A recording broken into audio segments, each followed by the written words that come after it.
It is time. It's finally time for the NFL Draft, Colts fans. Welcome to the Horseshoe Huddle Podcast, of course, presented by Indianapolis Colts on SI.com. My name is Drake Wally. I am the co-host of the show and deputy editor for the site. Of course, I'm joined by none other than my co-host, Noah Gebert, analyst for the site. And that's really the intro. This is a very relaxed stream. We're going to be watching the entire first round. You know, as long as it makes sense, as long as you guys tune in, we will stay tuned in here. But Noah, this is going to be absolutely wild because this is it always feels that way when it's been so many months. We've talked about it since because the Colts didn't play in the playoffs. Yeah. You know, so you're talking about the NFL draft right at the start of the year. So how you doing, man? How you feeling? And what are you anticipating is going to happen? Do you think Chris Ballard's going to piss off some fans tonight? That's a good question. I don't think so. I think it's going to end up going kind of how people think it's going to go. I think there's obviously one huge need on the team that they've got to address, and I feel pretty confident they're going to address it, just because of the way that this class has kind of turned out, where your obvious big need on the roster, there's two, some would argue three guys up there in the first round that would be worthy of that pick, and I think they'll just kind of take who's there. And I think I'm talking about tight end, of course. There's obviously some other directions they could go. I don't think there's that many directions that they could go that would really upset Colts fans, like to a huge degree. I think most people would be pretty reasonable about it if he went on either side of the ball in the trenches and on the offensive line or the defensive line. If he grabbed Shadur Sanders at 14, maybe that's how you upset some Colts fans. But I think that's really the most off-the-wall thing that could happen to really get everybody up in arms tonight. Yeah, and before because we have some special news for this episode, and that's why we're starting a little bit early here, 10 minutes until the big day starts. We're going to go ahead and start off hot here with Truett Trussler, loyal listener, loyal viewer. Thank you so much for the super chat, my friend. I'm so mixed. QB needs weapons, tight end, but if the top three tight ends are gone, offensive line, defensive line, edge, Truett, they need all those. They need all those things. None more than tight end. That's kind of like the glaring blink, blink, blink type of need. But yeah, they need the offensive line depth. They need a defensive edge. They need a defensive interior linebacker, safety depth. Another running back in the backfield. Hell, who knows? Quarterback. Like you mentioned, maybe they need a quarterback to continue to compete with Anthony Richardson and Daniel Jones. And then we've got Matthew Sumberg here. I want to see a small trade back. Maybe swap with the first with Pittsburgh, get an extra couple of picks, grab a number 3 tight end or best coverage linebacker. Then, of course, we have Sean Conkright. Thank you so much. Sarah, thank you so much. And Daniel Miller, where will Tyler Warren fall? Around he goes, where he will go, nobody knows.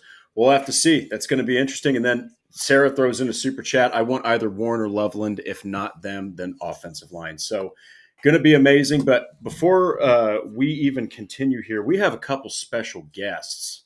You definitely know these guys. So we're going to go ahead and start off with the one and only. He's actually the third host of the show. His name is Stats Matt. There he is. Stats Matt, how are you doing tonight, my friend? Welcome. Thank you. Doing just marvelous. We're ready for this thing to get going so we can all quit speculating. That's right. I do got to ask you real quick. Are you anticipating anything out of the norm happening? Because I know that a lot of Colts fans, they just think Chris Ballard's going to do something wild. I think his ass is on fire. I don't think that he can screw this up. So do you think this is going to be more of like a no-brainer type pick, or do you think he's going to try a little too hard here?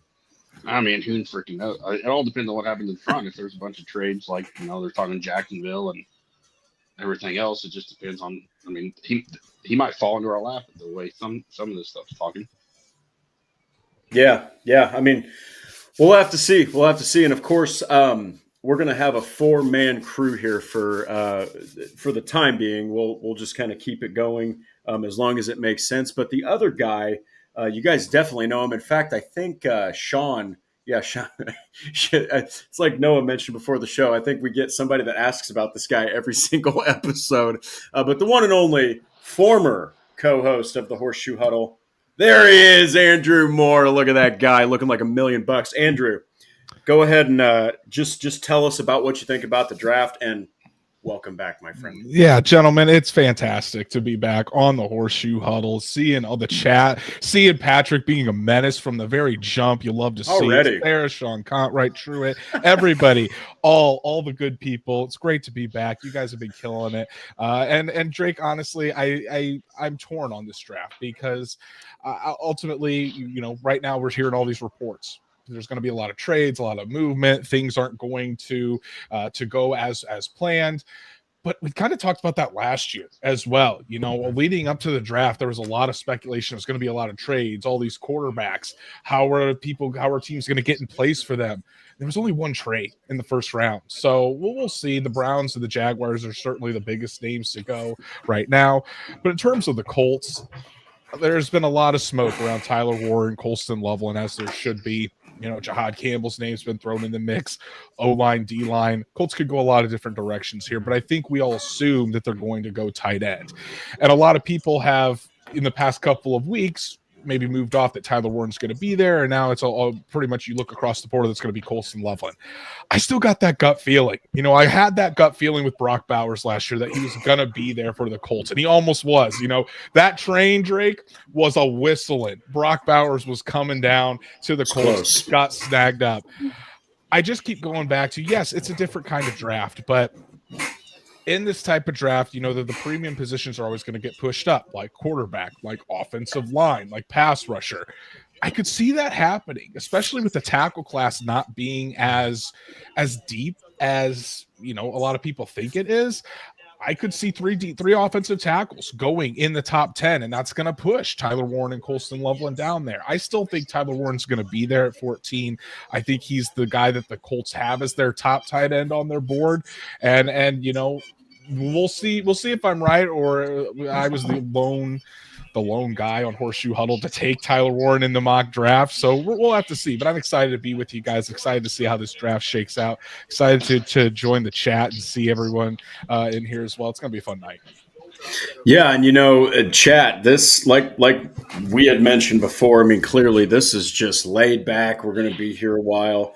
You guys should absolutely throw, kind of some thoughts here. We'll go ahead and address Tina Hauser, and we'll see what everybody thinks. We have so many needs. Do you think Ballard takes an offensive tackle or a defensive end? That is an interesting one because they did lose Dio Dangbo, right? But they also lost Will Fries. And you're looking at the offensive tackle position, and you're looking at Matt Gonsalves. Everyone, just even me at one point, assumed he's just going to move into right guard. But maybe you don't trust Blake Freeland, and you want him to keep being that swing tackle. So we'll go ahead and start with Noah. Do you think that it's offensive tackle or defensive end? Between those two, if you're Chris Ballard, or even better yet, you'll say you're the general manager. What's your thinking process here between those two? Because they're both very important. Yeah, I fully expect all those needs to be addressed at some point in the draft. The big question is whether that's going to be tonight or not. And I guess that just kind of depends on who's there. Obviously, tight end has caught all the smoke throughout this draft process just because of how big of a need it is and the guys that are likely going to be available around that selection. But if you see a situation where both of them are gone, and maybe there was a smokescreen with Colston Loveland, right? Maybe Tyler Warren's been the guy from the jump, and he's gone at 10, and the Colts really aren't feeling 14 for Colston Loveland. Then, yeah, I think you directly turn your attention to the trenches on both sides of the ball and hope somebody falls for you. A name like Kelvin Banks, a guy who you can play inside at guard and bump out to tackle after this season if need be. Armand Mimbu the same way. If he somehow falls to 14. And then, on the defensive side, you got Shamar Stewart with a 10.0 RAS. We'll see if Chris Ballard continues his obsession with that kind of metric there. And then you've got guys like Donovan Ezaraku, who could also fall and seems to be a good Colts fit, but might be a little bit rich at 14. There's names at all the positions of need for the Colts. Just going to see how the board falls and see how good of a smokescreen they've been able to put up throughout this process. Yeah, it's really going to be all about what they think they're lacking the most. It sounds very, very cliche to say that, but Dio Dangbo was more of your rotational guy, whereas Will Fries was clearly a bona fide starter that was just starting to really come into his own. Now he's in the NFC. So stats between those two, what would you want? Would you want someone on the edge, or would you want an offensive tackle, or would you want an offensive guard, or maybe a guy who can play both? What's your thinking? It just depends on who's available. guard would be the best spot since we have Gonzalez to swing out the tackle if we need a backup. Sure. But and I mean, we had problems towards the end of last year with pressure, even when with Globe playing all right. We still had some issues coming up the middle with AR. So maybe that's something that definitely needs to be shored up. Yeah, and I think there's been a lot of talk, obviously, about the trenches, and I do think that right guard is a bigger need than a lot of people realize. I think the Colts consider it a bigger need than a lot of people realize as well. So if there is a guy like M'Bu or Banks, which I can't see either one of them going outside the top 10, but say they do fall, if the draft does get crazy, I mean, they're a plug-and-play starter there at right guard, especially M'Bu. I think he would be fantastic. You could keep Gonzalez there as a swing tackle, allow him to work on his game at tackle, because it's not just as easy as putting a guy in there at right guard or kicking him out to tackle. That's just not how the play on the offensive line works. So you allow Gonzalez to continue to work on his game at tackle and prime him to take over for Braden Smith there in 2026. So I do think that if it's not tight end, it's probably offensive line, because that's the only other spot where you could honestly make a case that they don't have a starter in place yet.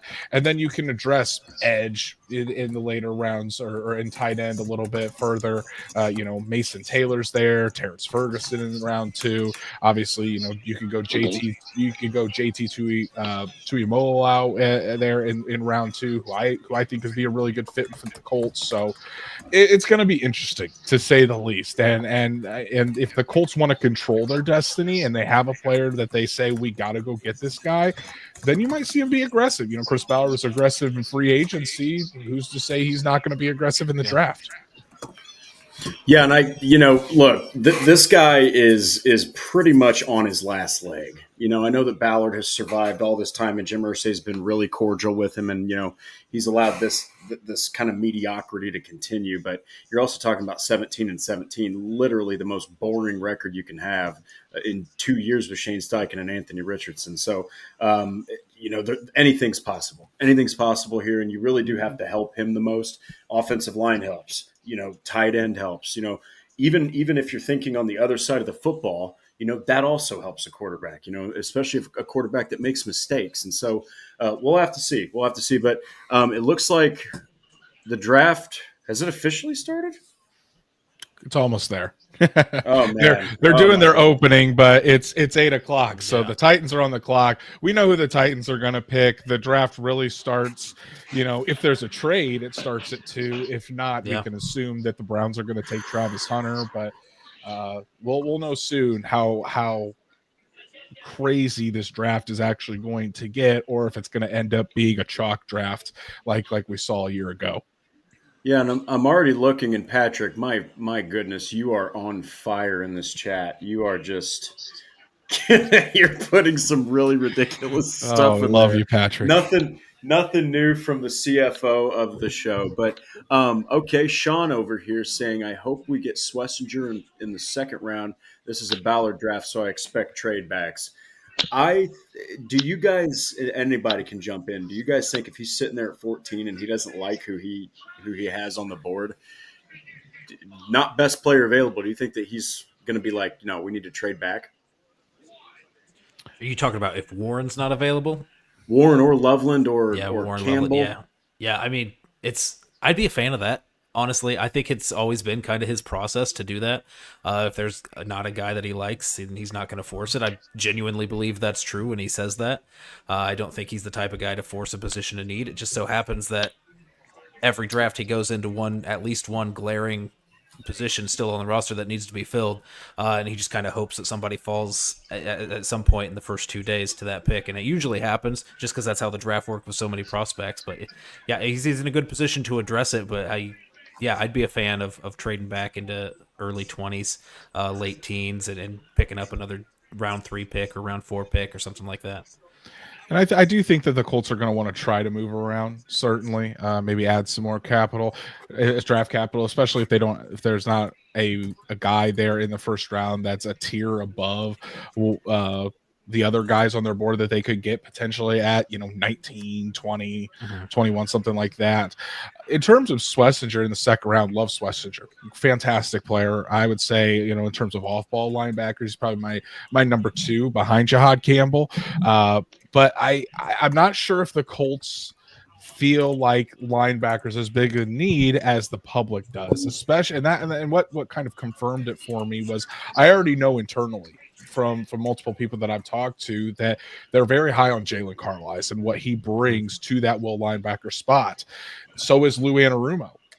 And I think Ballard kind of reiterated that in his presser, and then in this week when he talked about Jalen Carlisle's had surgery, we expect him back by training camp, but we really like Carlisle, we really like what he's going to bring.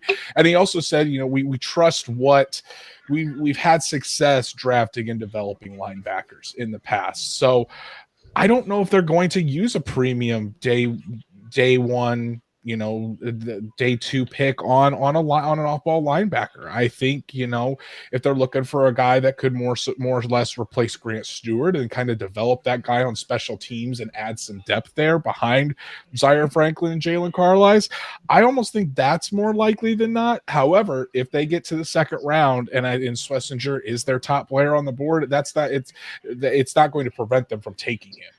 He's that good, and I think he could easily step in, not only just compete with Jalen Carlisle, from day one for that will linebacker spot. I think there's probably a good chance he would beat out Jalen Carlisle for the starting will spot this season.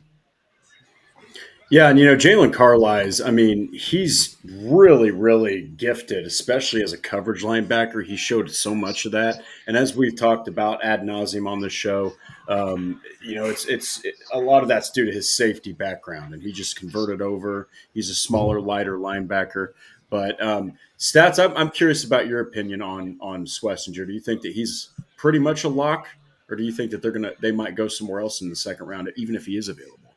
I mean, I'm sure he's on their board. It's just a matter of how he's ranked. Like Ballard has kind of mentioned it in his press conferences that they like the depth of the class. So that usually leads you to believe that that's probably more of a mid-round to late-round pick. And he's also bragged about how they've developed the guys that they've drafted, which most of them have been 3rd, 4th, 7th, as for Zaire round picks. So I don't know if they'll go that high. Especially if they take a tight end in the first round, you can almost guarantee it's probably going to be a lineman of some sort in the second round, either offensive or defensive, I would think. Very fair. Very fair. Well, we've already got another super chat here. Paul Wilson says, "Who is this mystery man on my screen? Welcome home. We have missed you." Mystery men, Paul. Stats Matt's right there. Just no, but you don't recognize him without his Busch Light can. It's fine. There's Busch Light, It's right here. Yeah, there you go. Okay, Busch Light peach. That's only special occasions. This is a special occasion. Yeah, well, they're not making one right now. You got me. You got me there, Noah. So you can't buy peach right now. They're not making. See, he knows. He knows. He's like, I tried. There's none available. But no, it's definitely that kind of stream where we're trying to get as many opinions as possible, because this is a monumental draft for the Colts. Number 14 is so much more important than just 14th. I mean, this is like a top zenith type of priority. Who knows what the hell they're going to do? They might even trade up. I mean, I don't think that's going to happen for a tight end, but who knows? Yeah. Gets really confusing there, where you worry a little bit as a fan when you're not sure if Chris Ballard's going to even be here next year. You don't really get excited about the thought of him giving up 2026 draft picks for whoever ends up taking over in charge if this doesn't work out this year. So I'd like to see them hold on to the 2026 draft capital just in case all hell breaks loose and they need to do a full reset. But obviously Chris Ballard's not thinking about that. Yeah. I don't. Go ahead, Drake. No, I'm good. No, I don't know.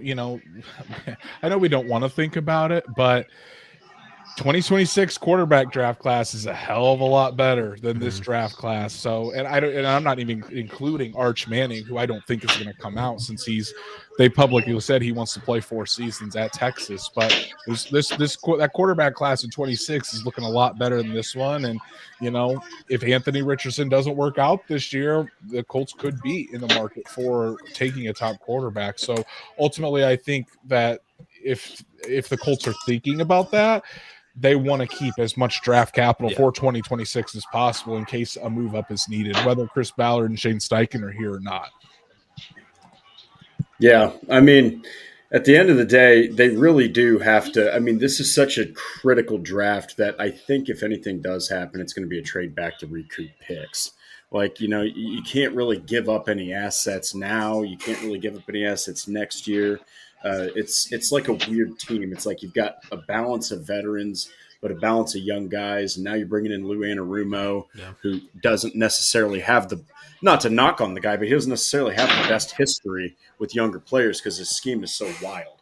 So we'll have to see. But then we've got another one here, Paul Wilson, throwing down again. Let's move up and get a playmaker for once in this first round. Ballard has been terrible in the first round, to be honest. Maybe we trade back. I mean, Paul, do you want to move up? You want to trade back? I mean, it's going to be tough. It's going to be tough because if Tyler Warren's staring you in the face 2 or 3 picks ahead, shell shock comes. I mean, me and Andrew know this. Shell shock comes from last year when they tried to trade up and get Brock Bowers. They couldn't do it. So. And I know the Colts have, they do this every year, but so if you've seen reports on X saying that the Colts are looking to trade up, looking to trade back, the Colts make those calls every year. Every single year, they do their due diligence to see what it would potentially cost to move up, what it would cost, what they would get in return to move back.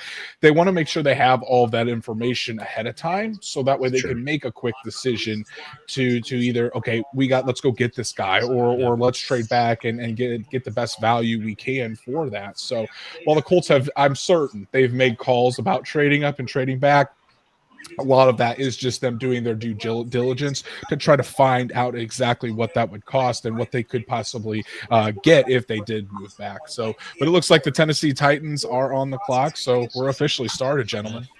Yeah, and that cost for trading might be a little bit less than it would have been last year. Yeah. So they tried to make that move up into that top 10 to grab some offensive playmaker, regardless of who it was. But I mean, maybe then the asking price was a little bit too high. Combined this year, maybe that asking price is a little bit lower because there's less teams looking to move up. And combine that with a sense of urgency that I feel like this regime feels, and that might be enough to get a trade over the finish line. It's a very good point. Yeah, I mean, we'll have to. It's going to be interesting to see if they do put the draft capital into play. I mean, I still think you really do, just because this is so critical. It's a young enough team that you don't want to skimp out on too much talent just to go up and get somebody. And we've talked about it, especially a tight end. No offense to Tyler Warren, but trading up for a tight end it's very risky. Yep. Neither one of these guys, not him or Loveland, as great as Warren is, won the Mackey Award. Brock Bowers is one of the best tight end prospects ever. And then he goes out there and has the best tight end rookie season I think the NFL's ever seen. So that would have been worth it. I just don't know about, Tyler Warren being worth it. And then, Patrick Scott, the CFO, after hearing stats, I'm convinced he's related to Theo Vaughn somehow. Hey, I'm going to see Theo Vaughn on Saturday night. He's coming up here to Fort Wayne. It's gonna be a good time, so I can't wait. Yeah. Well, Patrick, I'm so dumb. Is it because of the bush light? Is that what it is? Is that why? No, I think he's saying it's the voice. We're just dogging stats, Matt, here. Yeah. We brought you on stats just to have Patrick razz you here in the chat. And actually, I did want to throw out here. Let's see. Paul Wilson was actually talking about stats, Matt. Wasn't even talking about Andrew. Wasn't talking about me. And honestly, that's the truth. I mean, no one wants me here. I'm just a talking head that rambles on too long. I've already made several rants that have gone way too long. So feel free to shut me up. Andrew, even if we didn't enjoy your company, this is going to be a 4-hour stream. We need somebody to talk to. Filler. Hey, I respect it. I respect That's right. You got to hang in there with us, man. But yeah, this is think that, I mean, people have talked about other guys, but the Tennessee Titans, Will Levis's days are. Oh, Brian Callahan's on the phone. with Oh Cam man, Ward. with Cam Typical Ward. Yeah, he's on the yearly phone with Cam Ward. yearly go on the clock. Everybody knows the pick. Let's take the full 10 minutes to actually make the pick. You know, NFL tells them somebody to might take the panic, full give you 10 something you minutes. I know, but still. Let's see here. Okay. And then real quick before we get to this, trying to look at a text. Okay. So Paul Wilson throws down another one. Thank you so much, Paul. Cheers to you. Last one from me. Does anyone really believe Tyler Warren will be there at 14? Yes. Yeah. I do. You do. I think do. Andrew in your mock, I think he fell to him. I think Tyler he Warren can there. be. Yeah. I don't think it's a foregone conclusion. Yeah. The wild cards for me for Tyler Warren are the Jets and the Bears. You know, I've talked to Stats Matt about this a lot. I've talked to Drake on Bleacher Report about this a lot. What are the Jets going to do? They're a new regime with Aaron Glenn. Are they going to do this? Are they going to make a smart decision and take a guy that's going to fill that right tackle spot? Because that right tackle spot for the Jets is a black hole. And your starting quarterback, Justin Fields, who you're paying a lot of money to, holds the ball longer than almost anybody in the entire NFL. You take Tyler Warren, you're not even going to be able to throw it to him because you're going to get blasted on that right side. So are they going to be the Jets and make a dumb decision and take a tight end when they need a right tackle, or are they going to take a right tackle? And then it's up to the Bears. You know, the Bears, are they going that? I've heard they really like Tyler Warren, but Colston Loveland could be a better fit, honestly, with what they have in Cole Kmet. So if it gets past those two, then, you know, the Colts are in good shape, unless someone tries to jump ahead of them. But I still have a feeling that Tyler Warren's going to be there at 14. Yeah. The thing is, the Jets need offensive line help, right? We got to trade. The Browns are trading the number 2 pick, a 4th round pick, and a 6th round pick to the Jags. The Jags are trading the 5th round, their number 5, a 2nd round pick, a 4th round pick, and their 2026 1st round pick to the Cleveland Browns. Jaguars move up to 2. I think Travis Hunter is coming to the AFC South, you guys. Whoo! Look at that. We were wrong. It was already a trade that happened, man. They pulled it off. Oh, my goodness. So it's 2 104 and 200 for 5 36 and 126. Plus next year's one Plus for next the year's Jags. Wow, man. The Browns are the Browns, and there's Cam Ward, the number 1 pick as this trade goes down. But the Browns are thinking for next year to take that quarterback in a potentially rich quarterback class. You have 2 first round picks, so if you don't get that top pick, you can move up and really move around to get the quarterback that you want. So. And the Browns moving back to number 5 too, I think that puts them in a good spot to take an offensive lineman or potentially, you know, Ashton Genty if they really want to take Genty. So big move by the Browns, and I like the move by the Browns. Yeah, I mean, I think that the Jaguars here are getting aggressive. I think that, you know, the fact that they're getting the guy in the draft who has the ability to play 2 positions. You know, now you got to ask yourself, you know, what the heck is he going to play? I think he's going to play defensive back. That's just my opinion, especially with what they need. But the thing is, I'm having a brain fart here. Christian Kirk isn't with them anymore, is he? No, Christian Kirk is now with the Texans. Okay, yeah. So who knows, man? That's going to be really interesting to see what the Jaguars do with Trav, or what the Jaguars do. I mean, we're in unison. I think that Travis Hunter is going to be. Could be Abdul Carter. Well, I mean, Yeah. Hunter's already came out and said if they don't let him play both ways, he'll just sit out. You know, and I think honestly, what I would do with Travis Hunter is play him at corner and then have a package for him as a wide receiver, because it's a lot easier to have a package for a wide receiver than it is to have a package for a cornerback, and play a cornerback sparingly. That's how I would do it. We'll see. Obviously, we're going to see what Jacksonville does, but I think that's the smartest way to use Travis Hunter, because I think it's unrealistic to think he can play all the snaps both ways. I mean, I never say never, but still, I would play him at cornerback, as his primary position, and then you can have an install package of certain plays for him at wide receiver. Real quick, Daniel, dude, hope that you stay safe, my friend. I can't believe, tuning into the draft in the middle of a tornado, that's commitment. I got to say, but hey, man, prayers to you. You're in our hearts, man. That's because Texas, some of the tornadoes that happen down there are pretty intense, but stay safe, my friend. And yeah, man, we just had some because I live up here in South Bend. We just had tornadoes. Indiana just had tornadoes. We had winds so bad it knocked down trees and destroyed power lines. So, stay safe, get somewhere where you can be safe, and hopefully that craziness passes ASAP. But yeah, like that's really it, because I'm kind of looking here. Yeah, well, and honestly, if I'm thinking about it, the Browns also got the Jaguars' second round pick.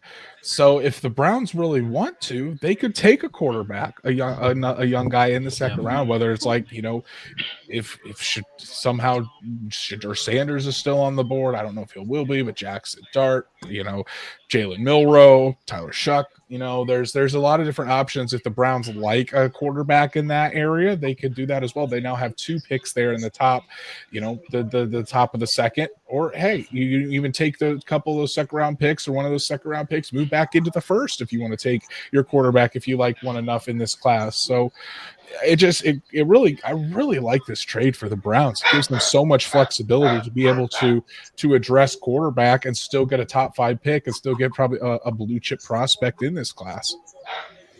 Yeah. And I mean, Cleveland, one of the things that really stands out about them is, do you think that at this point at 5, do you think that they're going to be able to snag a quarterback? Do you think that that's on their mind?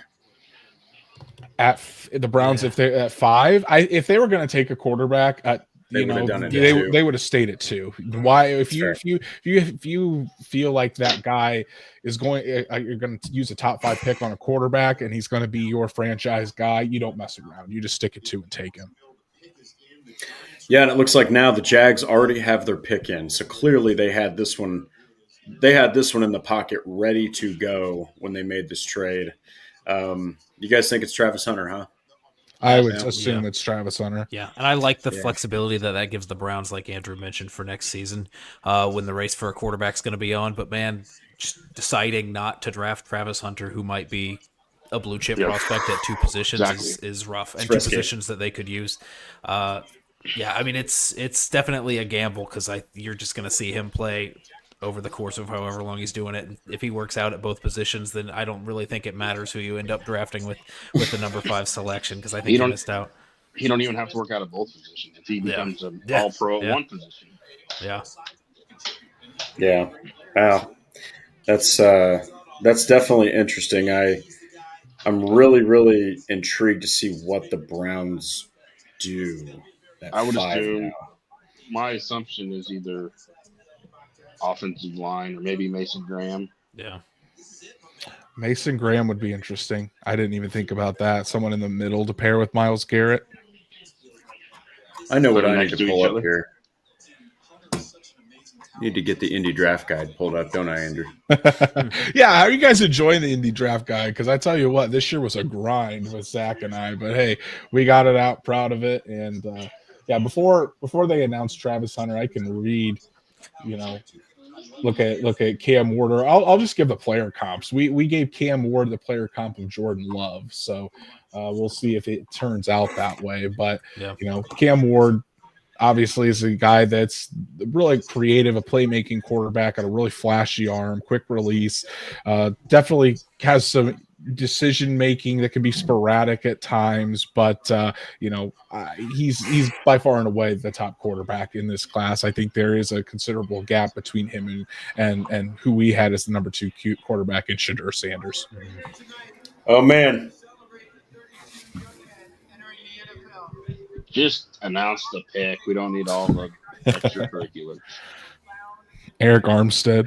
Yeah. It's the same guy who came out on a freaking bicycle, boys. Like, yeah, he only does that time. stuff so he doesn't get booed as loud because he has people with him that you don't want to boo. Man, coming out on a bike's a risky move, though. If he beefed that'd be legendary for all time.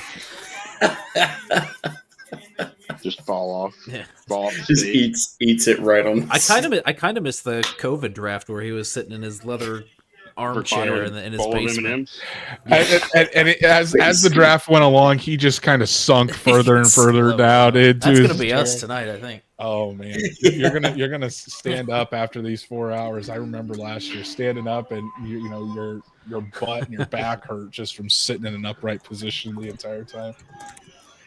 And there it is, Travis Hunter to the Jacksonville Jaguars. So I don't know, guys. What do you think about the Colts having to face Travis Hunter twice a year for the next Cam Ward and Travis Hunter? Yeah, just back to back AFC South loading up. So yeah. I don't love it.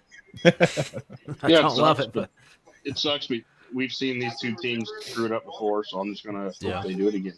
Yeah, it's gonna be interesting for sure. I think Cam Ward's a top 5 player in the class. I would say Travis Hunter probably 1 or 2 easily in this class. So it'll certainly be interesting. It stings a little bit more when they hit on Brian Thomas last year. So now they've got 2 offensive weapons that genuinely scare you going into the matchup.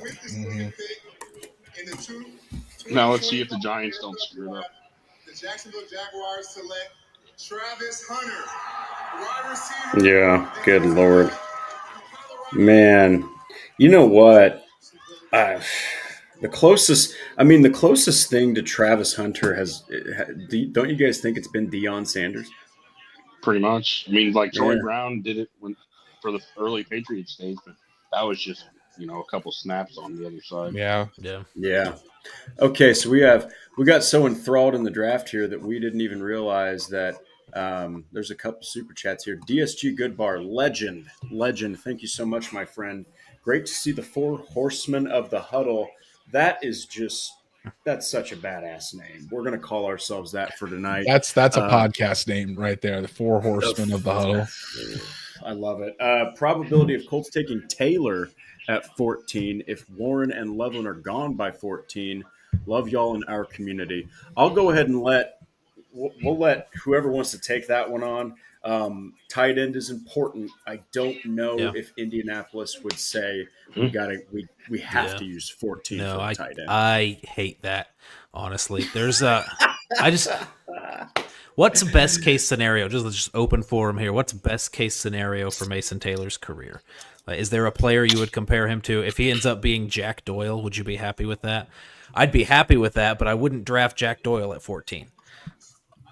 That's a good point. So I think there's we, very we good understand chance where you're coming from. Yeah. I think it's a very good chance that he ends up being a good player. But man, 14's such a high draft pick that you really have the chance to get somebody who's going to be an impact guy instead of just a solid contributor. So I think you swing the bat a little bit harder than that. Yeah, I would agree. I think if Tyler Warren and Colston Loveland aren't there, then there's a good chance one of the top offensive linemen are there, and you would take them. Banks, Membao, even Shahad Campbell, I would have as higher than Mason Taylor. Mason Taylor at the end of the first round, I could see it. So if there's a trade back after that and you grab Mason Taylor towards the back end of the first round, sure, I think that's really good value right there. But 14, no, I think there's going to be better players that are going to be available, especially if the other 2 tight ends aren't, that the Colts can snag and you're able to either fill a hole or add a playmaker or closer to a blue chip prospect than Mason Taylor. I think Mason Taylor is going to be a fine player. I really do. I'm actually a big fan of Mason Taylor. 14 is just too rich. And I agree with Patrick. You draft Dallas Clark at 14, not Jack Doyle. So Yeah, I was going to ask you, Stats. What are your thoughts on Mason Taylor? As a fit for the Colts, he's definitely got some skills. Saw him run the gauntlet at the combine. He definitely has the genes too. His dad is Jason Taylor. He's really really young. He's like 20, 21 years old.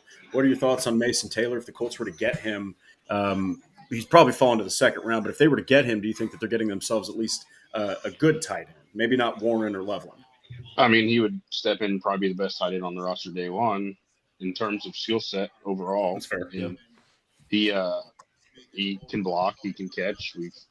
I believe he set pretty much every LSU record in receiving for a tight end while he was there. So I mean, he's got the skill set, and I mean, he can be not all pro level, Pro Bowl caliber tight end if he hits his ceiling. So I mean, and after Taylor, the tight end class kind of drops off, so that's your last real chance at a difference maker day one, I think. Yeah, after that it's Elijah Arroyo, who's really really a wild card, explosive tight end. But I mean, Mason Taylor, I think, is the last of the three quote unquote big names. And if you miss Mason Taylor, I mean, after that it's really a shot in the dark. Yeah, I don't see a huge difference. I think the drop off between Colston Loveland and Mason Taylor is bigger than the drop off between Mason Taylor and Terrence Ferguson. I'd agree.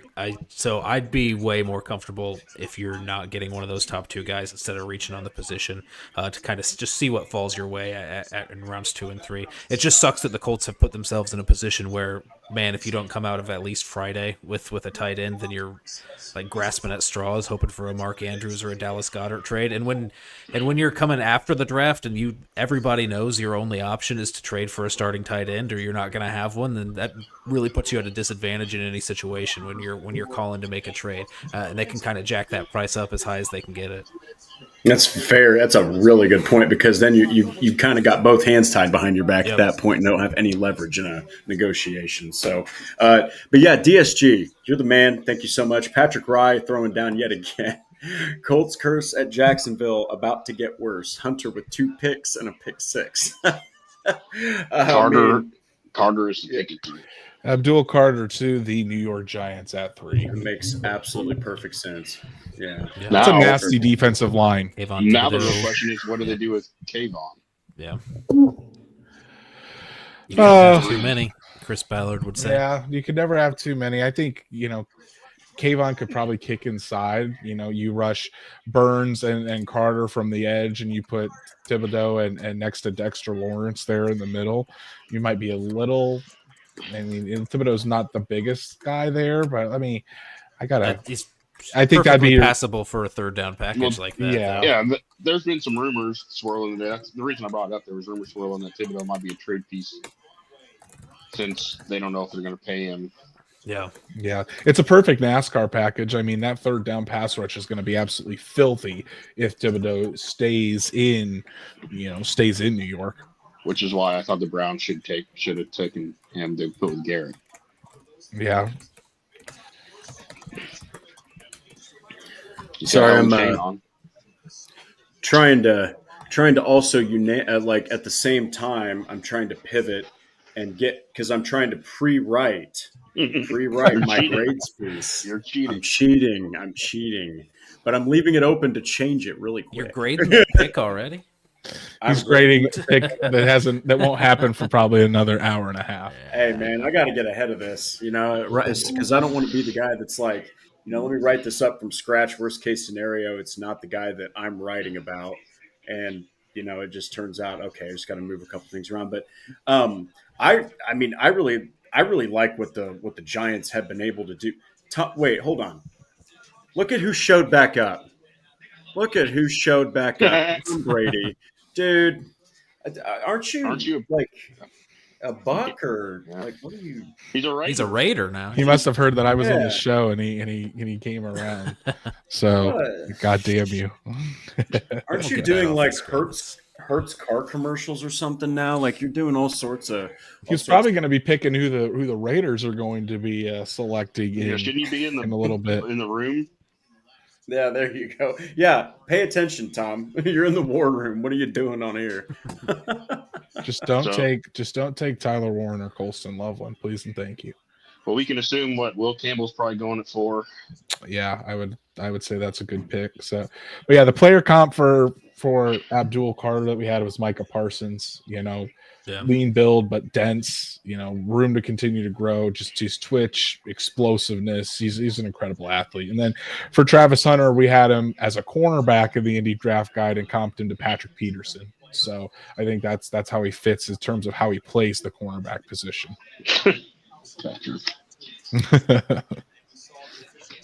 Let's see here. Okay. Yeah, so Wyatt has an interesting one here. Wait, what is Patrick's oh a my menace, dude. Yeah, Oh, I this missed is just the start of the draft too. Patrick's probably going to absolutely dominate the entire chat. He's going to make everybody be laughing their asses off all night. Then he's got a comment right above Tom Brady's. Oh, Patrick, dude, you're too funny right now, man. You're getting it going early too. I was gonna say, there was a good comment. Dang it, where was it at? Oh yeah, Wyatt. So Daniel Jeremiah sure thinks this is going to happen. Please If no. Shamar Stewart and his 10 relative athletic score is there at 14, does Ballard grab him? Daniel Jeremiah thinks so. He also thinks Jahad Campbell's a 32nd overall pick. I really don't think so. I mean, yes, the Colts like athletic traits, but I don't think that Stewart is a guy that I mean, yes, he's athletic, but there's going to be other guys that are in the same tier or a tier above Stewart that can fit an immediate need, and that's the Colts. Yes, they want to get those athletes, but just because he's a 10 doesn't mean he's an automatic Colt. So I don't think that Stewart's a realistic pick. I think I love DJ, but I think when he had the Rams trading up and taking Colston Loveland, or was the Broncos? I forget which one. He kind of just said, well, this guy's got a 10 Raz. He's really athletic. Colts like athletic guys. Throw him in there. So I don't think it's that outlandish in any other year. But I think this year, taking a project guy who hasn't had a ton of production in college just because of the athletic traits, I don't think that's something that Chris Ballard's going to be willing to do at 14 when they need somebody who's going to make an instant impact, especially. But yeah, obviously, like the 10.0 Raz is going to be a meme regardless, but just straight up, he does have the athletic traits that he looks for and the length that he looks for. He has that inside-outside versatility that you ended up losing with Dio Dangbo, so it fits scheme-wise. It fits in terms of traits that they want. But yeah, I think you hit it on the head. There's going to be some better players there available at 14 that are going to give you more of an impact, at least in season 1. I've been saying it for a couple weeks now. If Stewart's the pick, it might be my least favorite pick of anybody that's available. I would rather take Mason Taylor at 14 than Shamar Stewart. Ouch. Will Campbell is going to be the pick for the New England Patriots. So I think we kind of knew this one too. So far it has been chalk. Maybe besides, the Jags going up to 2. So I think this could get interesting to see what are the Browns actually going to do. But yeah, Will Campbell, probably the best offensive lineman in this draft class. There was a lot made about his arm length. I mean, if you're good on tape, you're good on tape. Like, turn on the tape. Yes, you don't want T-Rex arms, but he was like an eighth of an inch away from 33-inch arms. It's not like he's, has 31-inch arms or anything like that. Yeah, so like Braden Smith. Yeah, like Braden Smith. Will Campbell is fantastic. I mean, you turn on his tape and he's a really, really good player. If they want to move him inside to guard, you can. I would allow him to try out left tackle first, and then if it doesn't work, you can move him inside to guard. But it's the obvious Mike Vrabel pick, and I think they've wanted Will Campbell for a long time. Yeah, and I actually I was actually going to so Chet now he's getting people involved. Patrick's getting people involved in the chat. Chetman mentioned something here that's very interesting about Shamar Stewart. So with my sister being an Aggie, I had to watch a lot of A&M games, and he was one of the most frustrating players to watch. Would win his rush, but could never get to the QB. So I was actually going to ask, did you already say who Shamar Stewart's comp was, Andrew? Or if I not, don't who think is I it? have on the show, but I can certainly look it up for you. Yeah. Bradley Chubb. We have him as Bradley Chubb in the Indy draft guide. About the same size, a bigger edge, 6'5", 267. Okay. He's got a lot of potential. I will get that. And he's really explosive, really long arms, but it's just the production isn't there. So you're betting, if you're taking Shamar Stewart, you're betting that you can get that production out of him and you can turn those traits into and those pass rush wins into sacks. So you got to have a plan for him, and there's no guarantee that that's going to happen. So that's kind of what the Colts did with Kwity Paye. And as we've seen, Kwity Paye has taken some time to get there. He led the Colts in sacks last year, but if you're expecting Kwity Paye to be a guy that gets you 14, 15 sacks a year, you're kidding yourself. He's a guy that's probably going to get you, at his peak, 9 to 10 sacks a year and be a really good run defender. And that's okay. But if you're taking this guy and you're expecting him to be a dominant edge rusher and get you the production, as of right now, I'm not saying it's impossible because anything could happen, but as of right now, it's not there. So you have to have a lot of faith in your defensive staff to do that, and it's probably going to take multiple years for it to come out too. Yeah, and I'm not sure he's ever going to be a double-digit sack guy in the league, but I do think you should expect more than what you saw in college. I think he was put in a lot of situations where he's rushing on the edge, but he also has contain on the quarterback with all the mobile quarterbacks in college football, and he's stunting inside to free up linebackers on blitzes quite often. So I imagine it was frustrating as a Texas A or someone watching a lot of Texas A&M games having somebody that has that ability to win those rushes, but not like employing him full-time as I get to the pass rusher or get to the passer kind of guy. Yeah, I mean, in this case, it's going to be difficult to imagine that they take a swing on traits. When it'd be different if they were coming off of like an 11-6 season or something, and somehow they might not have the 14th pick, but they would have something like maybe the early 20s or closer to the mid 20s, and Stewart falls there, and they're kind of like, hey, we're secure, we're good. Maybe they keep Dio. They had the money to retain Dio or something like that. Then maybe they're taking a swing on it. But man, there's just so much writing on this draft that I just can't imagine Chris Ballard is going to overthink too much. I think he's really going to hone in on what the team needs desperately. I just think that tight end it stands out the most. If both those guys are gone, then you're probably addressing something else. Yeah. So this is big. This is big for the Colts to get a tight end. Browns did not go offensive line. Browns are taking Mason Graham at number 5, and I think that's huge because we're now 5 picks in. The only offensive lineman off the board is Will Campbell, and we were expecting that. Mbau's still there. Banks is still there. Again, it's all going to matter to the Jets. If they're going to take Warren or if they're going to go Mbau. It's just setting up for Ashton Genty to potentially go to the Raiders, and if he does, then Bears at 10. Yeah. So far, this has been if you're in the group that's once Tyler Warren or Colston Loveland to the Colts, it's been a good first 5 picks for you. Yeah, it is kind of like what most people expected. I mean, Mason Graham, he's still like, maybe people didn't expect top 5, but he's one of the top probably 5 to 10 in terms of most the consensus big board, I would say. So it shouldn't be that surprising that he's going. And I think the big thing there is just watching where Mimbu falls at this point and see if the Jets I think would be that linchpin there. Maybe even the Raiders if somebody takes him there. Yeah, I agree. And I think, when you think of that Browns defensive line, Noah, obviously you got Myles Garrett, but if you're going to put more attention to him, take a guard over there, you could leave Mason Graham one-on-one. I think that could, open things up. So, and Mason Graham, we've seen where the NFL is going, where 3 techniques are getting more and more valuable.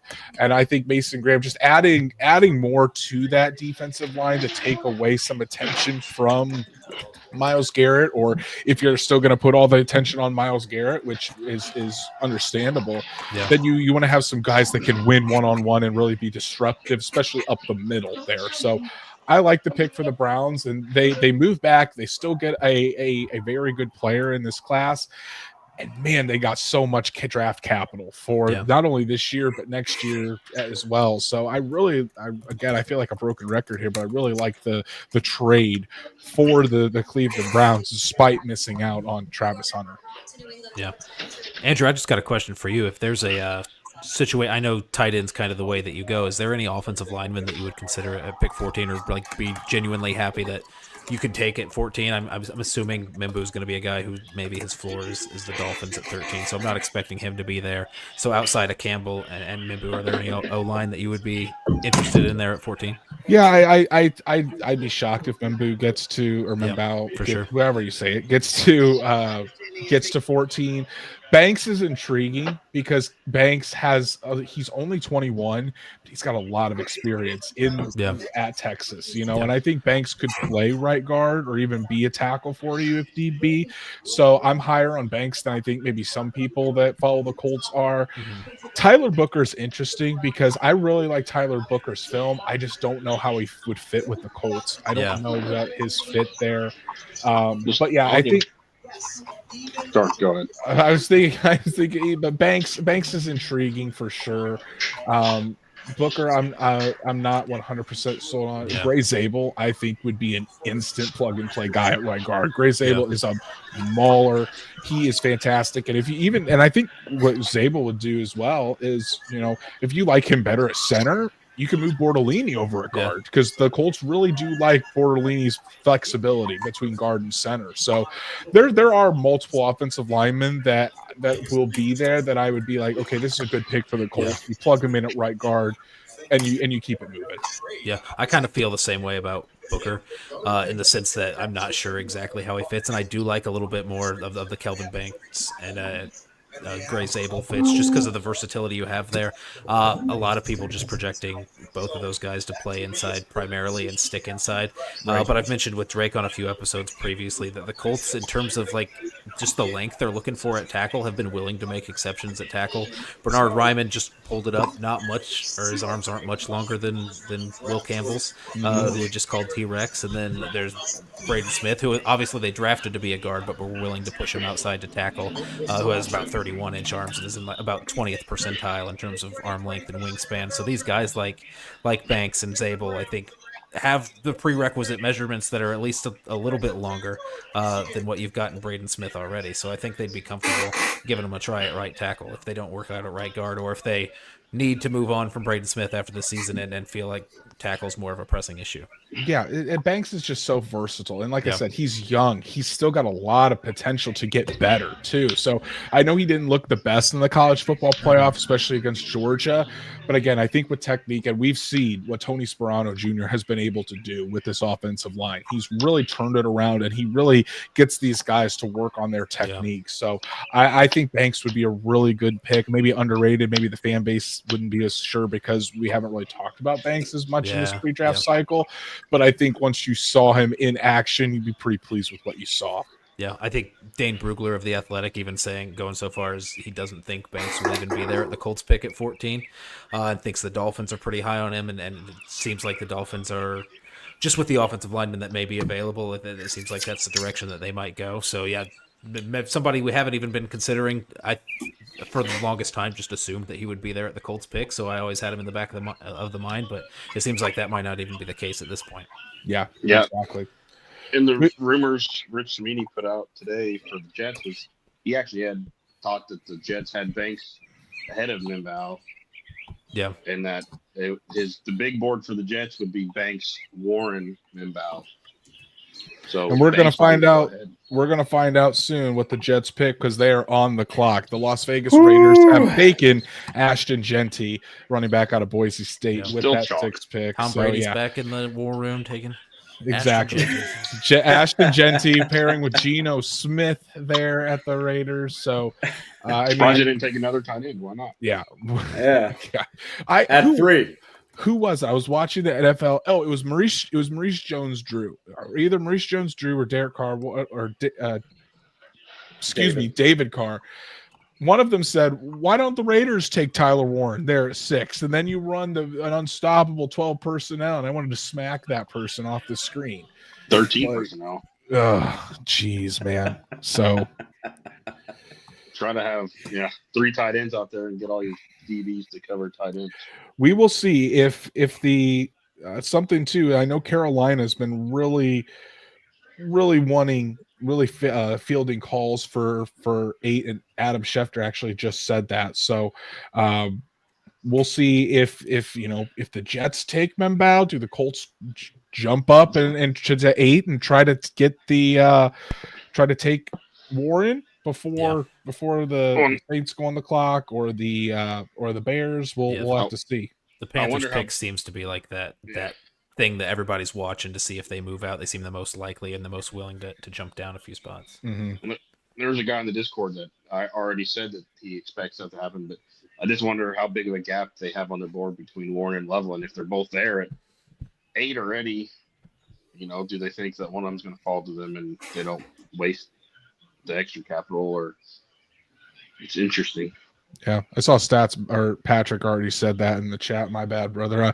I'm not watching the chat as much as I used to, so I apologize. You're out of practice. I know it. I'm no longer trying to make sure I get the super chats on the screen for you guys. So it's much different not hosting the show anymore. And again, I want to reiterate, you guys have been kicking ass. Both Drake, Noah, you guys are awesome on the show. Knew you guys would be. So, and I've been really enjoying listening to the show and hearing you guys back and forth. It's been it's always fun for me to listen back to the Horseshoe Huddle every week. Yeah, and you're still doing about an hour. Is it the Bleacher Reports every Wednesday? So it's not like you're even out of the game. Yeah, every Wednesday at 6:00, Drake and I chat on Bleacher Report app for a half hour. So if you guys don't have the Bleacher Report app, download it. Subscribe to the Colts. You can find Drake and I on there. You can follow us on the Bleacher Report app. Every Wednesday from 6 to 6:30, we talk some Colts ball. And I'm still writing here and there. I'm going to be writing all weekend talking about these draft picks. So I told you I wasn't going away completely, just kind of taking a step back. Yeah. So I was told to flex, and then we've got Drake and Noah. Pleasure as always. God, I've missed Andrew's shiny head and Stats' constant smiling face. It is nice to have a luscious head of hair on the show. That's something that we did not have. What's that before. like? Noah Gebert has that covered in freaking spades. So I think about buzzing it off every day, man. Oh man. Well, and you guys are over here, telling me I need to drink more. I mean, that's just absolutely absurd. Responsible of the Drake, chat. you should always drink more. That and here we go. Be more super chats. Remember? Here we go. Yeah. The New York Jets have taken Armand Membou. The Jets have taken Membou. Gentlemen. It's heating up. Drake, I think I hear a whistle.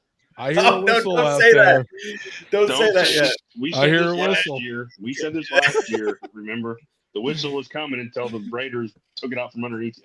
Yeah, and then I wanted to jump off the roof.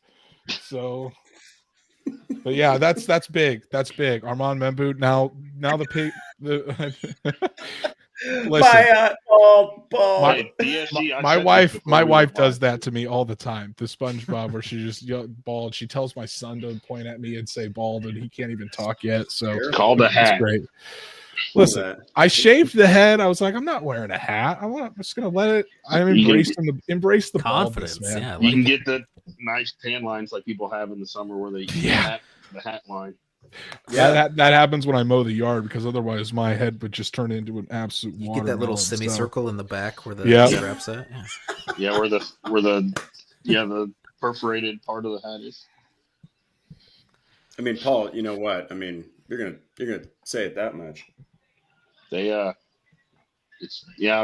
wonder what they're gonna do. I mean, the gap between Warren and Loveland is what dictates what they want to do, I guess. And I wonder, Carolina's phone's probably going off the hook. Yeah. I guess. Oh yeah. You think it's all people trying to trade up for Tyler Warren, or is there anyone else on the Probably. board you think people are trying to go up and get? Maybe if they have Banks as Yeah. the last of the top tier linemen, Yeah. maybe trying to get up there to get ahead of somebody. But I would think that, there's been rumors that the Broncos really want a tight end, so there could be that happening. So I'm just looking at the top 100. I pretty much use the Indie Draft Guide and the Beast are my only two things that I'm looking at. Just the top 100 on the Beast right now. We're 7 picks in, and 6 of the 7 are just the top 7. So they're pretty much drafting off of the Beast consensus board at this point. I believe on the Beast, Loveland is the 11th rated prospect. Yep. So yeah. So, just going by that, we've got Jalen Walker, Tyler Warren, Shamar Stewart, Mike Green, Colston Loveland is the next ones coming up.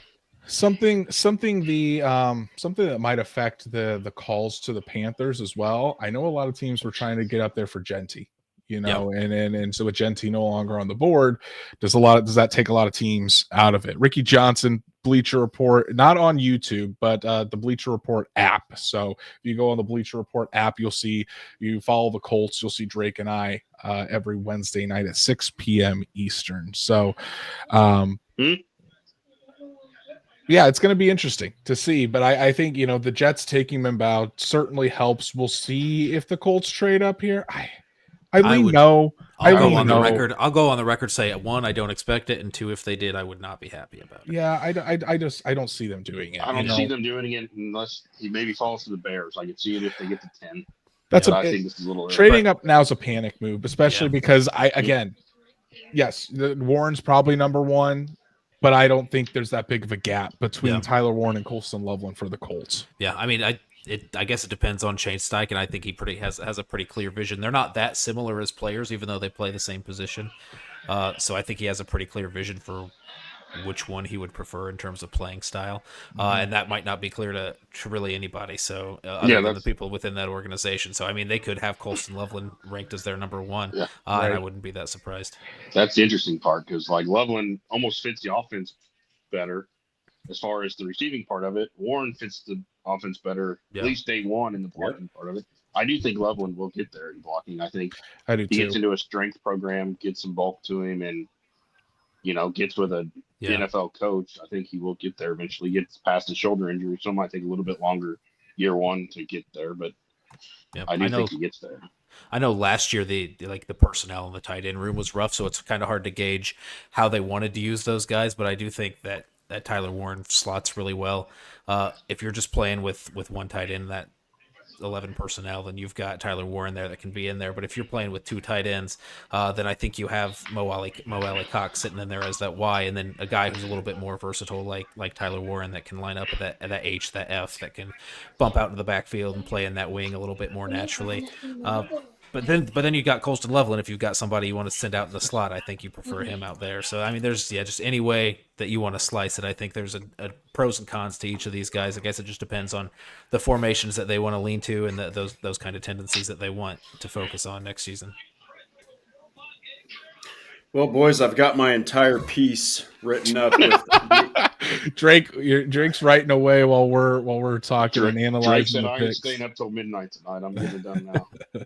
Hey, listen, I'm doing an instant analysis for Horseshoe Huddle on each. We're all going to be up. I basically have the shell put together but that's why. But that's the thing. Drake's going to be on for the entire show. I'll probably hop off, after we analyze the Colts pick and everything, and so. We're almost there, gentlemen. This first round is actually flying by. We're 7 picks through, and we're already through the almost. It's only been an hour, so, and it's only been 1 trade, so it's kind of what we thought so far. We're getting in that range though, where trades have been talked about a little bit more. Yes. Right? Carolina, definitely that big one that people have talked about going back. They were talking about a lot about Chicago trying to move up, even though those opportunities are all but gone for them at this point. And then, Indianapolis has obviously been a talking point just because of the need so glaring. I feel like it's telegraphed that if they were going to get desperate, people would understand why they're desperate. Now, hold on a second, Chet. You got to stop that kind of talk. All right? No. That's a lot of editing. I like Luther Burden a lot, right? So Yeah, I, yeah. I wouldn't be Dex- that. I mean, I like Luther Burden a lot, right? So I wouldn't be Hell of that. a I mean, prospect. it'd be off the wall, right, and crazy, and wouldn't make any sense at all. But I would enjoy it if Luther Burden was a Colt. So the Giants actually just announced they picked up Kayvon Thibodeau's fifth year option. Yeah. So they're going all in on that pass rush there. It's a funny Dex- time to announce it, right? So you have Dexter Lawrence. Hey, we're not trading. We're not trading you. Yeah, yeah. Man, that's a disgusting defensive front. I mean, you have Brian Burns, Dexter Lawrence, who's probably on any given Sunday, Thursday, or Monday the best defensive tackle in the NFL. Then you've got, gosh, I just forgot his name. Just picked him. Brian Burns. No. They just picked Abdul Carter. Abdul Carter. Then you've got Kayvon Thibodeau. Man, that is. So Joe Shane just said, Kayvon's going to be here. We're excited to have him. You can't have enough pass rushers, and that's the honest You can't truth. have enough pass rushers till you have to start paying them all. Yeah. Can't have enough cheap pass rushers. Yeah. There you go. Yeah. Because they're paying Lawrence and they're paying Burns, but Yeah. Tell you one thing, I'm kind of upset McAfee's not tipping picks tonight. is he not? Well, No, they just now announced the Minbu pick. Oh, I mean, you've got plenty of options to find that. Well, I know, but I think, can't yeah. do it. I'm not on my computer or anything. I'm on my phone, so I can't. Oh yeah, because your screen is My screen goes black if I. it's taken. Ooh. Yeah. interesting. Panthers are taking Tet McMillan at Whoa, number 8. That is Wow. interesting. Nobody That's a really crazy expected an pick. offensive player. giving. They said he offensive was going to playmaker. fall, didn't they? Didn't everybody say he was going to fall? Like, that gives Well, Bryce Young. Yeah. Their, I mean, they their were desperate They for need a a receiver, but receiver. yeah, I don't think anybody really saw a playmaker going or an offensive skill player going before. guys, Who's next? hear it? Saints? you hear the train? Drake, Saints. put your unbiased glasses back on so you. Wait till the Saints take Shadur Sanders here in a second. Oh God, Yeah. That'd be wild. Shador. Somebody asked where Shador was going to fall. I still think they should take Will Johnson, but Shador is a big question mark. Big question mark. Everyone was like top 10 initially, and it's like there's character concerns. I remember at the NFL Combine, he had obviously a ridiculous amount of people asking at his podium, right? Shador's body language, I remember somebody mentioned like his body language seemed like a guy who wasn't taking it serious. Man, he's a young dude who's about to make millions of dollars, and he's the son of one of the most charismatic legends in the NFL. It's just like, what did you expect from Shador Sanders? Did you expect him to be a reserved guy that's not going to like talk a little bit and be a little too confident? I mean, I think he's got ability. I really do. I think that he's got ability to make something happen. Is he Cam Ward? No. But I do think there's upside there. We'll have to see. But I think right now, I like what Stats Matt said. I mean, the Saints quarterback situation, I mean, who is it? So Derek Carr, who knows? Who's supposedly Spencer injured. Rattler. Yeah. It's like, Yeah. dude, they need something more sure than Spencer Rattler. Like, And it's just, like Shadur, I think most of the character concerns that people have is more Patrick.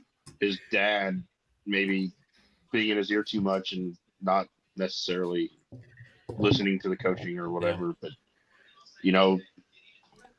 and like with him, he's not going to, knock your socks off, but he's one that's going to be on time.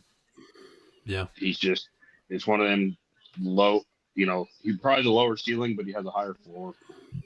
Any chance you get a guy or get the chance to draft a guy that has his jersey number retired at college before he takes a snap in the NFL, you got to take him, right? Yeah, when they didn't even have Cordell Jones's, Yeah. or not Cordell Jones, but Cordell Stewart's jersey retired. As a former NFL scout, I told everyone I had that Spencer All Rattler right, was Daniel QB1. Kelly. Well, he had, I believe in the AR draft, before he got hurt and went back to school, he had the Utah quarterback as his best quarterback. Yeah.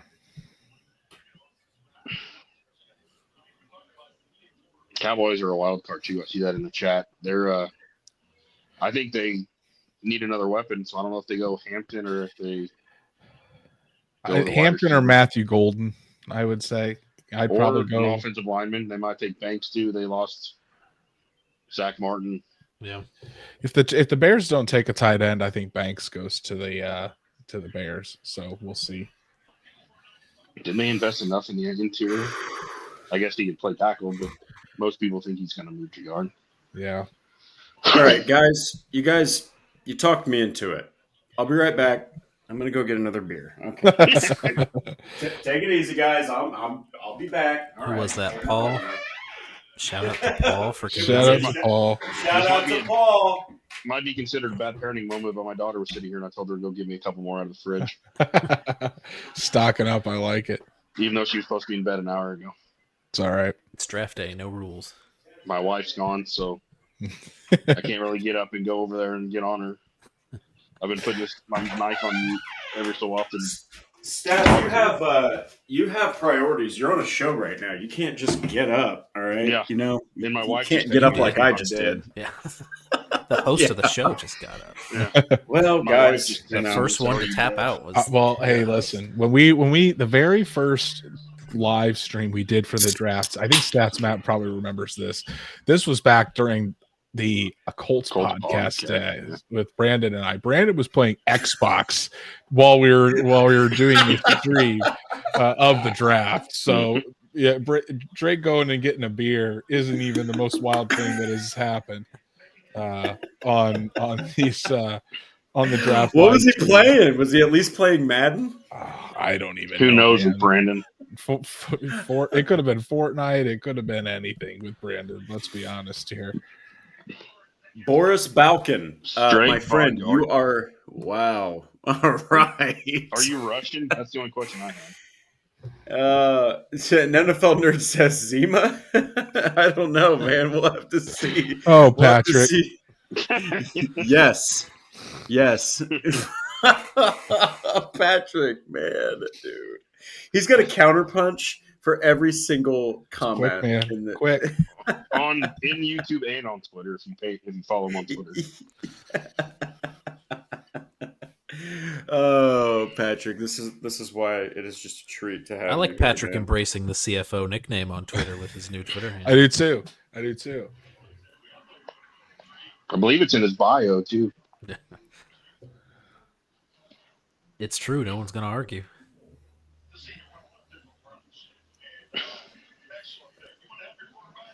How do we like the fit? You know, if we're say let's put our Panthers analyst hats on. Tet McMillan, Xavier Legette, Adam Thielen. Yeah.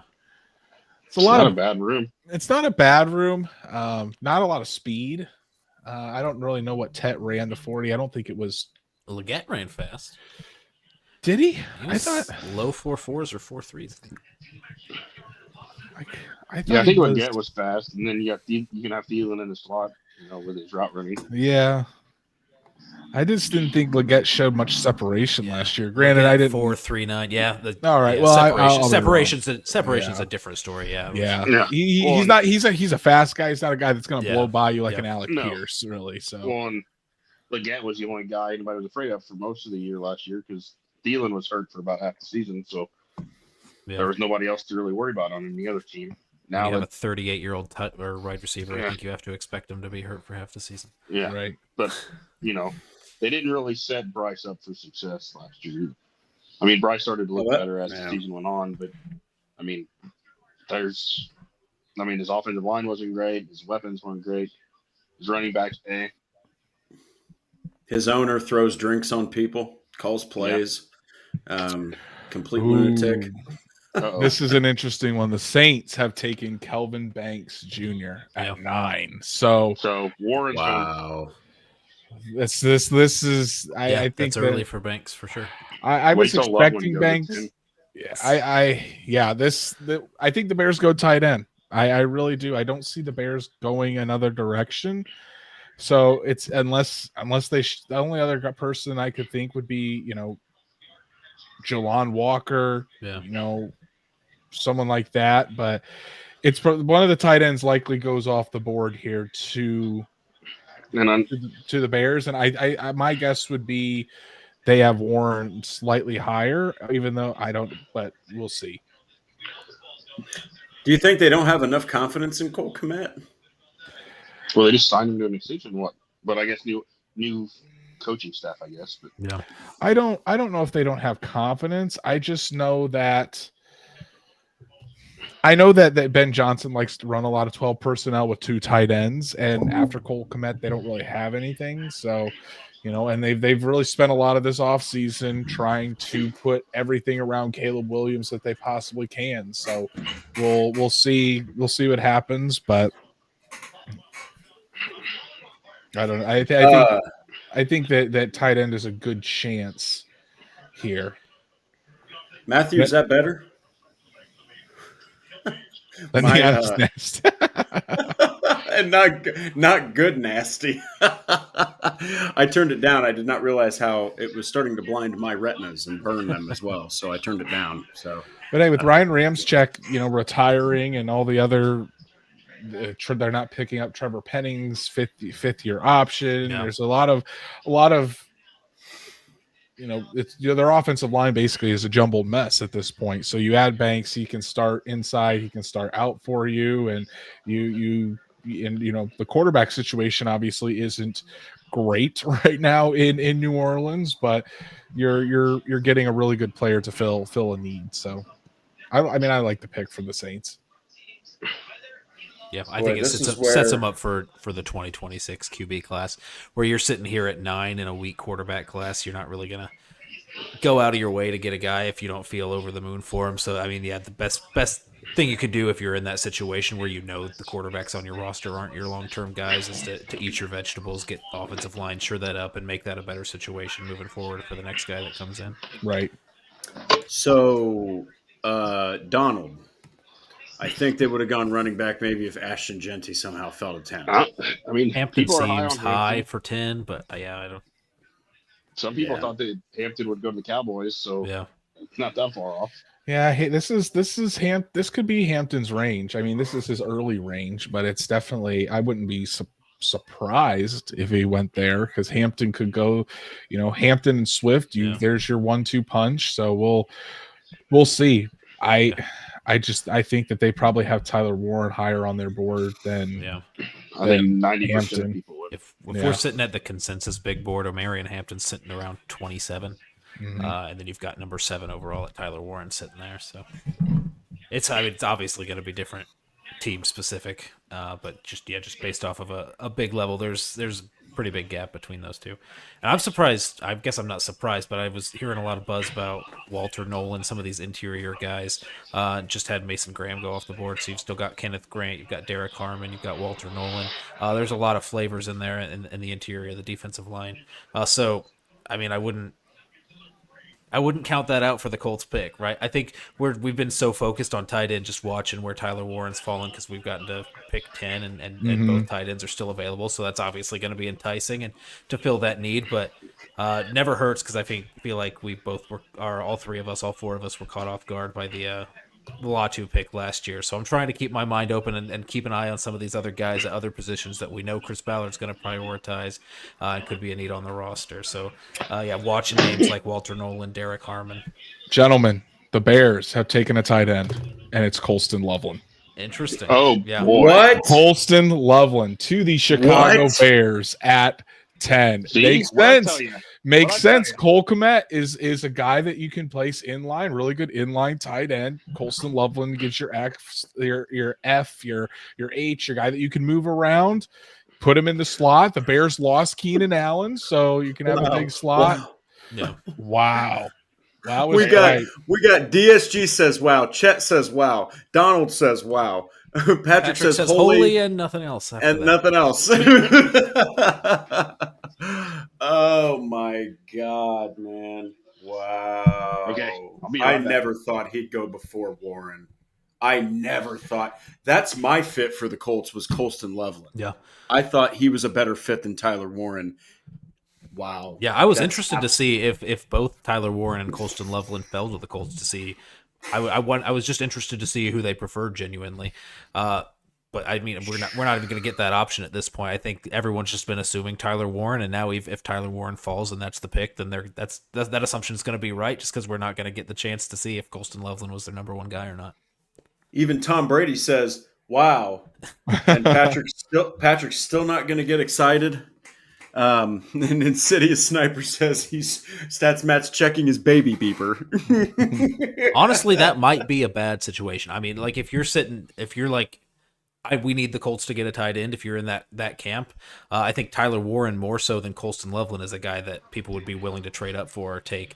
So you've got San Francisco, Dallas, Miami. Either any of those guys could take him, or any of those guys could trade out to somebody that's willing to go up there and get a guy like Tyler Warren. So when you're sitting there, it's a high possibility both of those guys are gone. Good now. chance the Broncos might be on the phone. There's still no guarantee that Tyler Warren is there at 14 when the Colts are picking. So, do the Colts want to like see if they trade up with the Dolphins? You're getting into a spot now where it's eatable. Where you're only moving 2 or 3 picks. The 49ers are taking Mikael Williams at number 11. So out of Georgia. So. Now we're down to 2 picks away. That was a very quick pick for the 49ers. So the Cowboys now on the clock. Jerry Jones, he said he was cooking some trades. Is he really cooking some trades, or are they going to stay put? Take Matthew Golden, take Amari and Hampton. We'll see. Patrick, stop. Cowboys take Tyler Warren pair him with Jake Ferguson. Yeah, let's assume that happens. Yeah. Who are you guys going then? Jihad Campbell. That's interesting because I'd go Zabel. Yeah, I'd go Gray Zabel. You plug it in at right guard. It's another good pick. That's another good pick. It's hard because do you want to take Will Johnson and plug him in at CB2 and have a CB room? I am curious about that 'cause I think that kind of goes against the norms of like the measurables that they've looked for at the cornerback position, both Chris Ballard and Lou Anarumo in the past, in terms of you're just not sure that long speed's there. But they went kind of outside of their range of measurables with Latu last year, so maybe that's something that they're willing to make a little bit more of a concession on at this point. I got to turn my phone on Do Not Disturb. The hell with this. Yeah, I can't check Twitter and it's killing me right now. No, it's driving me nuts. I will certainly get the pick before you guys do. Do you want me to say it? Do you want me to say it? No. I'll keep quiet. We want at least the Colts pick. We want to watch live on the draft screen. I don't know. That seems so far behind. We're still waiting. We usually watch the Colts live. Yeah. I'll keep it to myself. Yeah, usually I haven't. And you can't go when it comes in like I normally do that. We can also assume that if Warren is there at 14, we might as well. Unless it's like last year. Nobody saw Latu happening last year. But if Warren is there at 14, I think we can, put it in permanent marker. Yeah. I think we can pop the champagne then, so we'll see. Yeah, I've got Busch Light, so they're just announcing the Bears pick at the draft. At least on Pat Street. Yeah, they're doing it on NFL Network too. All right, Patrick, I'll do it. I'm turning my chat to super chats only, so if you want to spoil the pick for me, you gotta pay for it. yeah, man, you gotta pay for it. Make it a price point where they have to spend $20. Yeah, I'll just when it comes up, I'm just gonna put it on stage so I can't see the comments. Yeah. Do it, you won't. Like I wouldn't. Yeah, Patrick would. Even if you said like it has to be $100 super chat, I feel like Patrick would do it. Are you not entertained?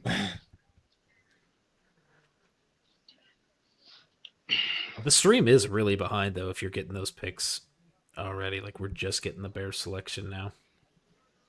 Well, it's like Well, it doesn't help that Roger Goodell's just up there. Walter Payton, man of the year. All right. Well, I'll throw some respect on Walter Payton, so I apologize for that. Well, you think they talk about Mongo McMichael? Interesting. I mean, I really like the Bears. I always thought that Colston Loveland was a better fit for the Bears than Tyler Warren. So it makes sense. Ben Johnson knows ball, but do you see what Brandon just texted us? I will now. Goodell is hammered drunk.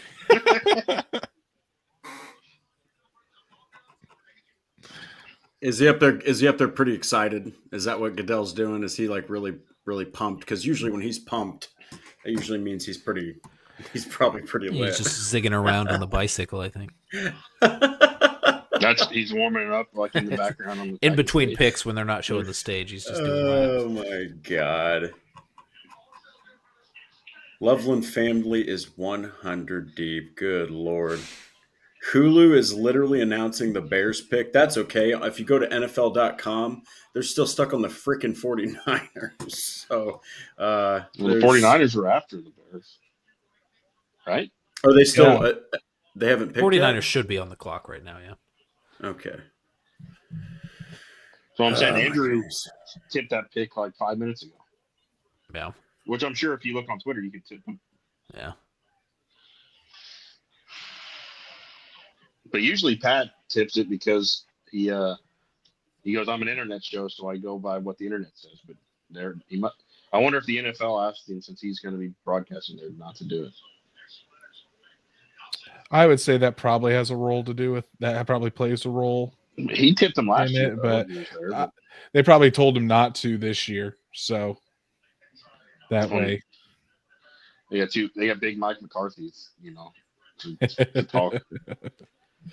big Mike McCarthy. They don't have Belichick this year. No, they have Mike McCarthy and Peter Schrager. I mean, that's Schrager's solid. I didn't like his mock, but Schrager's Yeah. solid. Him and Tone Diggs are sitting off to the side. Man, freaking mock drafts are just when you have to. Because I did one. How many did you do, Andrew? I do 3. I do 3. one. I do one after the combine. I do one after free agencies kind of settled down at the beginning of April, and then I do one during draft week. So we'll see. What'd you say, stats? Nothing. Okay. All right. He knows something and doesn't want to tell us. No, I don't know. I just seen a tweet. It didn't say what happened. How are you seeing tweets right now? It pops the notifications. Oh, okay. You got to turn those off, man. You got to put on DND. Do not disturb. Yeah. It wasn't anybody that got picked or anything else like that. I have to turn that stuff off. I mean, because otherwise, like, it's just too much for me. It's too much for me. I did want to highlight that I think, so like I'm looking at, why do you guys think Colston Loveland was taken before Tyler Warren? Do you think the Bears just felt like, hey, we have Cole Kmet, we need more of a streamlined type guy that can just receive? Let's just reverse that right back on you, Drake, who has constantly said on X that Colston Loveland is tight end 1 over Tyler Warren. I think you know very well why they took him over Tyler Warren.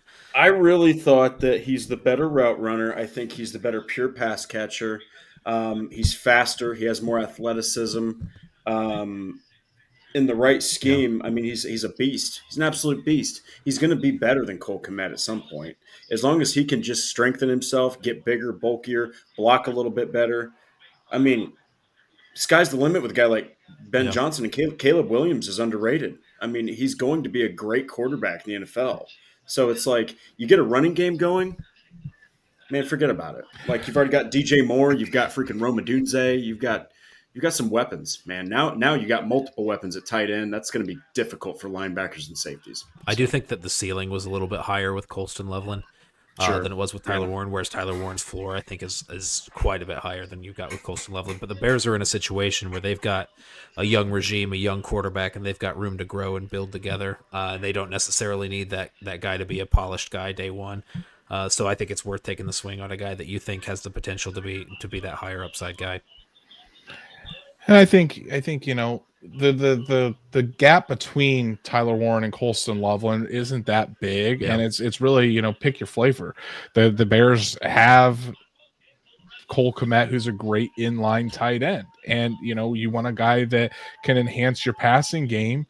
Then it's Colston Loveland, who you don't have to necessarily put in line all the time when you already have that. Like I said, Keenan Allen's gone, so you can put Colston Loveland in the slot. So I get they're so close. I think most organizations have them really close. I think the Colts have them really close. That it's more of you pick your flavor. What's the better fit for your team and what you want to do. Yeah, and when you're running the football, as much as they're going to need to, because you've got AR, you've got Jonathan Taylor, and if you do pick a running back later in the draft, you've got Khalil Herbert and then that running back. And it's like, you're going to be running the football a lot, So I just personally thought that, with the struggles that Daniel Jones has turning the football over, even though this is arguably, I mean, it's not even arguably, it's his best team he's played with because they actually have an offensive line. By the way, people, Daniel Jones, for his career, averages 3 sacks taken a game. 3. That's insane. So, like, he's got a better team than he's ever had. But then if you flip it to Anthony Richardson, really bad accuracy.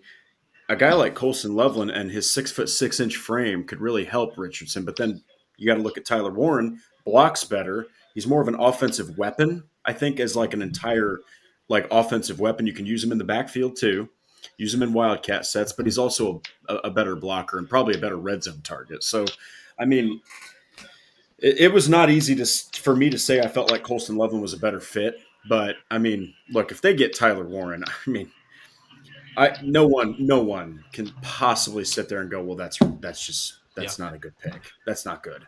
Like, you're crazy if you say that Tyler Warren's not a good fit for damn near any team, especially a team that's 39 catches from 4 tight ends last year. That's disgusting. Like, that's just not acceptable. Cowboys are certainly taking a long time to put their pick in. We've been waiting on the 49ers for quite some time. Jerry Jones said he's cooking on something that possibly might happen before the draft. Yeah, we'll see. That they're probably holding out and seeing if they can field trade offers. So we'll either he's holding out for as many trade offers as possible, or they're trying to get the trade done. Yeah. Well, knowing that the Cowboys haven't picked, that makes me not worry about the tweet that I saw earlier. So must have been a happy tweet.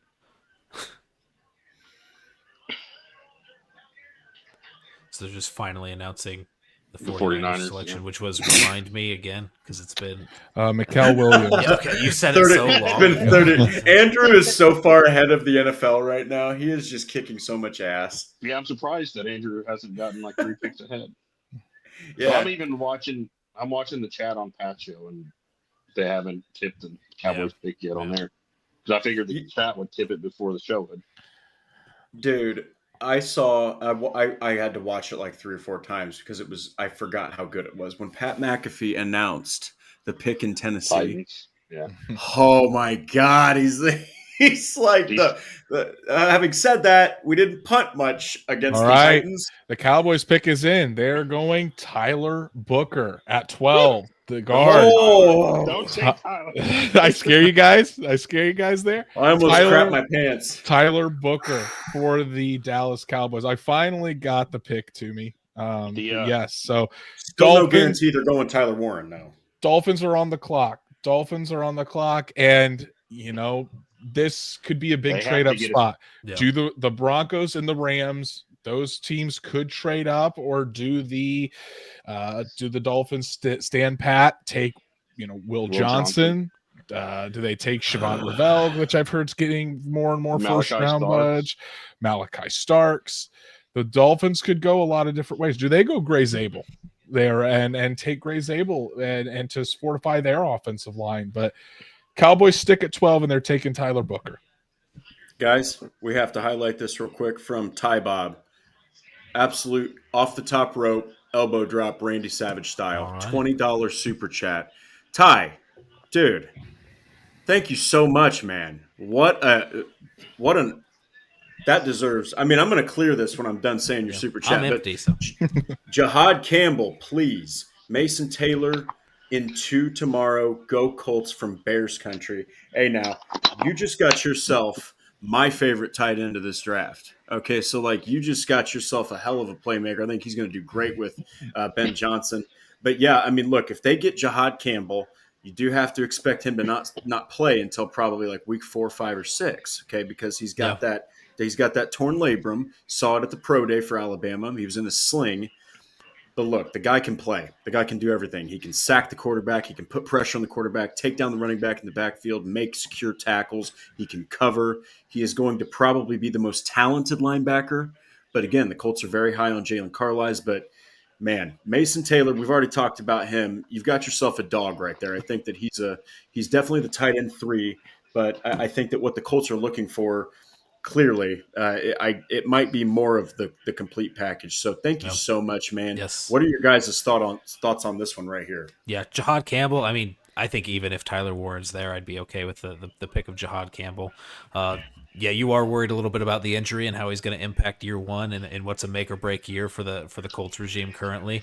But whenever you get a chance to add somebody versatile on your defense like that, you honestly, kind of the situation where you want to play him at off ball linebacker in that will spot, and if for whatever reason his pass rush prowess seems to be too much of an asset to keep him back there off the ball full time, and that's somebody you could bring on blitzes or put on the edge and really diversify the fronts that you're running and the stunts that you're running and combine him with some of your pass rushers like Latu, and really do some creative things with a guy like Jahad Campbell. I think that'd be super fun to watch.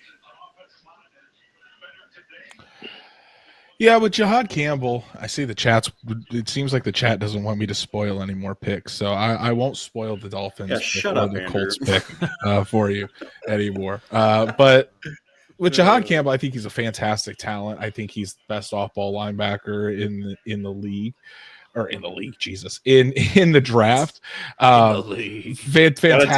fantastic potential. Guy that I think that maybe the talk about putting him on the edge is a little. I mean, I think he'd be really good as a blitzer. He's going to be, but I don't think saying, well, he can rush on third down. I don't know about that, but. I just the shoulder injury doesn't necessarily scare me long term. For immediate impact, it does, because if he's not ready until training camp, we already know that Lou Anarumo's defense isn't the best for rookies. It takes a while for them to be able to play fast in Lou Anarumo's defense. So not only are you behind because you're recovering from injury, you're starting late, you're not getting those reps. So how big is his impact going to be this year? So I guess that's more the bigger question. If you're the Colts, number one, is Jahad Campbell above someone like Tyler Warren on your board?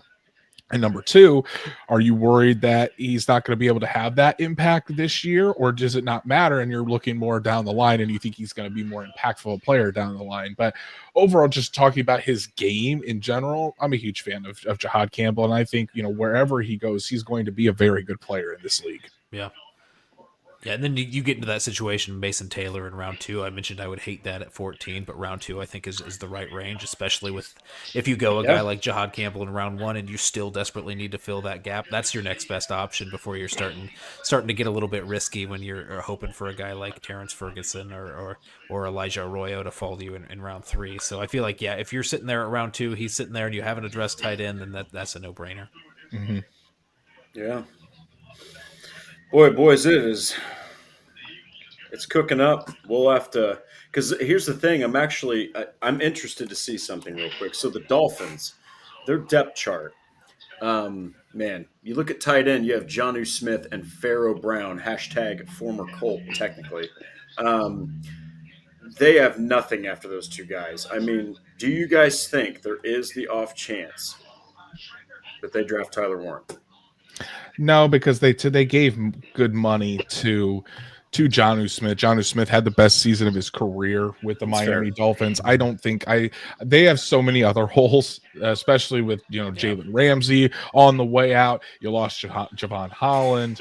That offensive line could use, Teron Armstead retired. So I would say it's either going to be offensive line or secondary for the Dolphins. If they stay put, we could see a trade, because I could see the Dolphins wanting to get more draft capital as well.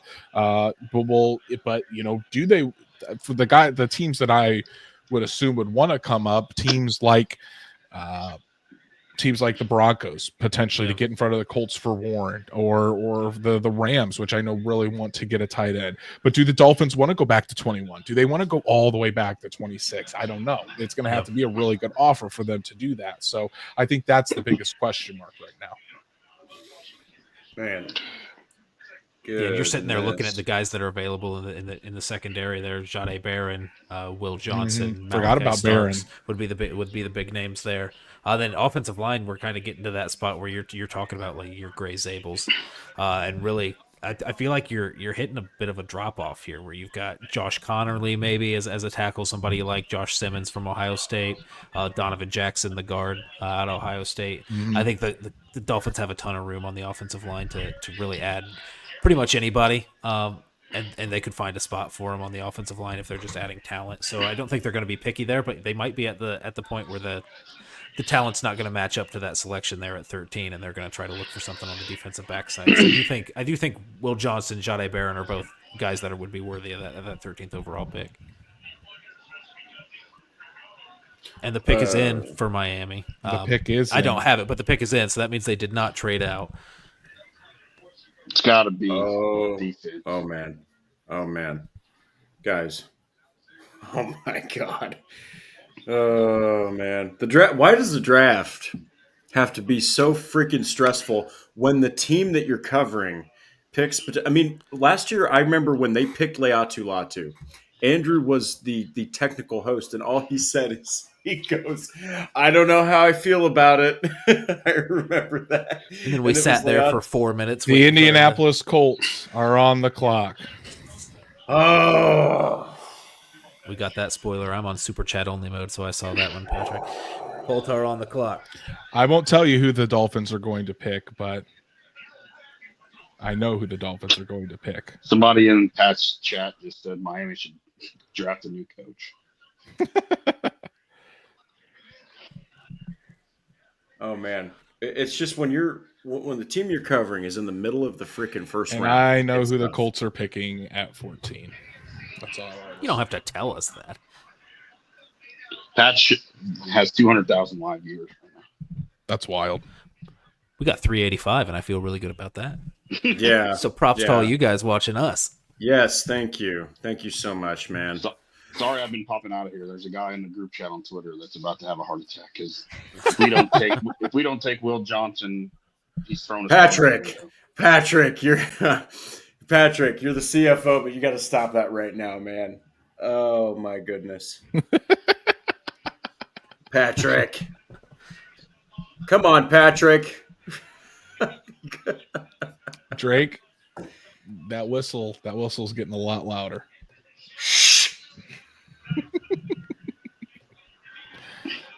I'm just keeping my eyes shut. I'm still waiting on the Dolphins pick. No, it's over. Like, anybody got Miami's selection yet? By the way, guys, almost 400 live viewers in here.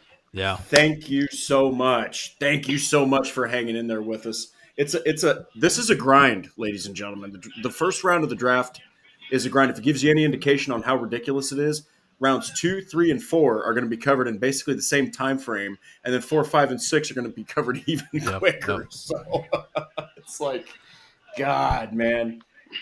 Whew. Okay. When you cover this team this much, you just get into the. Patrick put a 50 burger in the super chat. What a dude! You gotta stop. I'm not opening anything until I hear the Colts. I just saw the Miami. They're announcing it right now. This guy in that group chat telling me that we have to take Johnson because Jones don't deserve to see the field. He's a role defender. Oh, what? Them's fighting words. Jalen Jones was supposed to be a practice squad player that got cut. He beat out Darius Rush. He's shown that he's basically a third-round prospect, and he was drafted in the 7th round. The dude's a baller. Jalen Jones has worked his ass off to get up to this Jones point. was CB1 last year. Yeah. And look how well he played. Imagine if he's a CB2 now. Yeah. So that's Kenneth Grant there to the Dolphins is the pick. I can't believe Kenneth Grant went that early. Yeah, both the Michigan DTs gone before the Colts selection. So we're gonna get to those super chats, but right now I can't. I can't do it. I can't do it. I can't open. I've definitely seen him, so I know what he said. But we'll wait to put him on the screen until after it's officially announced. Patrick does deserve his props for that support there. That's huge. That's massive. So we'll throw him on the screen, but we'll wait till everybody sees it. I'm sure anybody watching on YouTube sees that pop up in the chat anyway. It's highlighted in bright red. So we'll actually go ahead and at least get this one right here. So he said that Zach Kiefer said he hears the Colts are picking Tyler Warren, but the rest of them, we're going right back to live, not going to touch anything else. Yeah. I made it a priority to not look past that chat. Matthew says only Ballard can screw us. Good Lord. Oh, man. McAfee just chugged a beer. McAfee did? That's not surprising. So we're sitting in a spot where pretty much everybody's consensus, or except for Drake, number one selection there for the Colts that was on the top of the wish list or top of the Colts board is there available at 14. The Colts didn't have to trade up and give away any future assets for that. Colts pick is in immediately, so it makes. If it's who I think it is, I'm sense, chugging. right? I'm chugging my entire beer, and it's damn near full. So if it addresses my favorite position in all of football, I'm chugging this entire Fullback? beer. Long Close, snapper? maybe. Luke Rhodes has that secured, and he's a Pro Bowler. So I'm putting it on mute because I just hit the pitch, so they're talking about it. They're just on NFL Network. They're showing the Colts War Room. It's interesting that Jim Irsay is not in there. Carly is. Jim Irsay, man, looks. This is not to be mean. He looks rough. I hope he's okay. I really do. I really hope Jim's okay. Yeah, Carly's sitting right by Chris Ballard. She's in the Jim Irsay seat right now. So. Which makes right. sense. She's going to be in line to take over the. That's right. The Colts. Yeah, the Colts did not waste any time putting in their pick. So there's a reason the Irsays have been down on the sideline with headsets and stuff. Yeah. I've got it ready. All right. Goodell's walking out now if you're watching the stream, Drake. Calm down. It's just too stressful, man. They can't screw this pick up. There's so much on the line. Homie.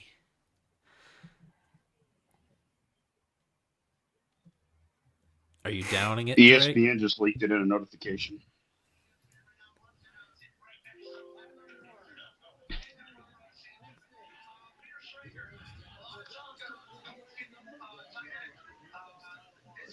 Drake, how far are you behind? I don't have anything up. I'm waiting for one of you guys to say something. they announced it.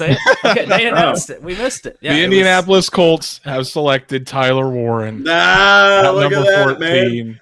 And that's who I wrote my piece about. So we're good. Well, Drake could post his immediately, but this is then the top guy all along for the Colts. He's a blue chip player in this class. You know, he does exactly what the Colts want. He's a force on third down. He's a tough blocker. You know, great yards after catch. He's going to be the security blanket over the middle of the field for Anthony Richardson, and it allows Shane Steichen and the Colts to stay in 11 personnel. You know, it's the best outcome for the Indianapolis Colts. It was the guy they wanted all along, and he was there at 14. So it's already a massive win for the Indianapolis Colts in round one. Yeah, makes a ton of sense. I feel like offense, it just needed some attention. As much talent as there is on the defensive side of the ball, and how you could have addressed that, really you've not done anything to improve the offense. I'd say arguably you got worse losing Will Fries and Ryan Kelly and not really adding anything else on the offensive side of the ball. So yeah, had to do it, had to get a tight end. It fell right in their laps, which is I'm sure the situation they were sitting back and rubbing their hands for in the war room this whole time. I would have been interested to see if they preferred Colston Loveland over Tyler Warren, but I think just all the speculation and all the hype of Tyler Warren go to the Colts, it's a little bit disappointing just because for the last 3 months we've been saying the same name over and over, and that actually happened, which makes you think that all the speculation and everything we did to try to justify anything other than that was a waste of time. But it just made way too much sense here. Yeah, you know, Patrick, first off, thank you so much. Holy cow, man. That's not even an elbow drop. That's an avalanche of a super chat. Thank you so much, my friend, for all of the support. And you've been doing this since me and Andrew started the show, my friend. So thank you so much for supporting us all the way to me and Noah here. This helps the Colts in every way. They can deploy that 11 personnel. They can use guys like Mo and Drew Ogletree in heavy sets when they're trying to run the football, and they can still implement some creativity.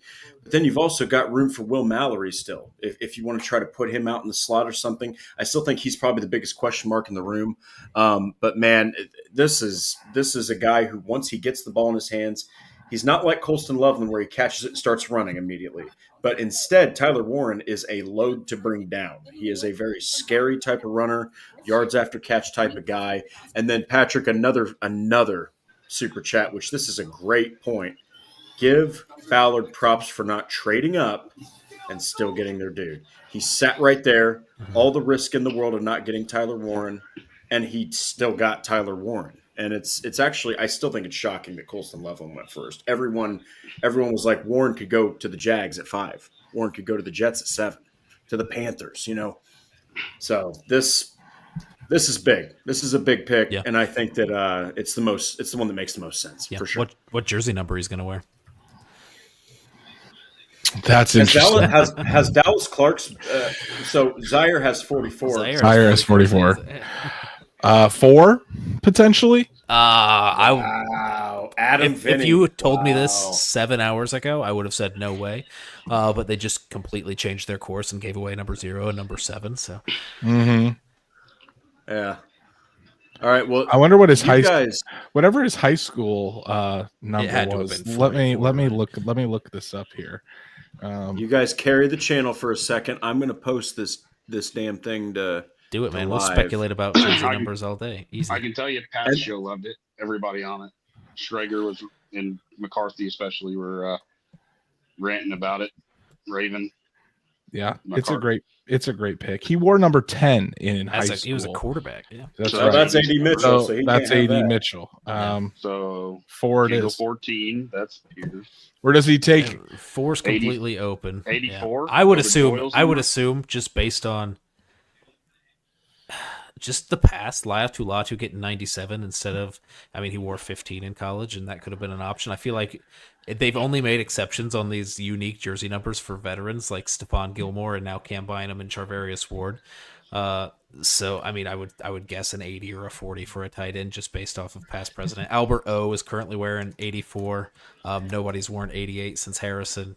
Just kind of trying to think of things that make sense. I don't think 87 or 80 or 88. 87, 88, 89 all retired. 82 is retired. So we've got like 83 available. Yeah, as the only 80 number really.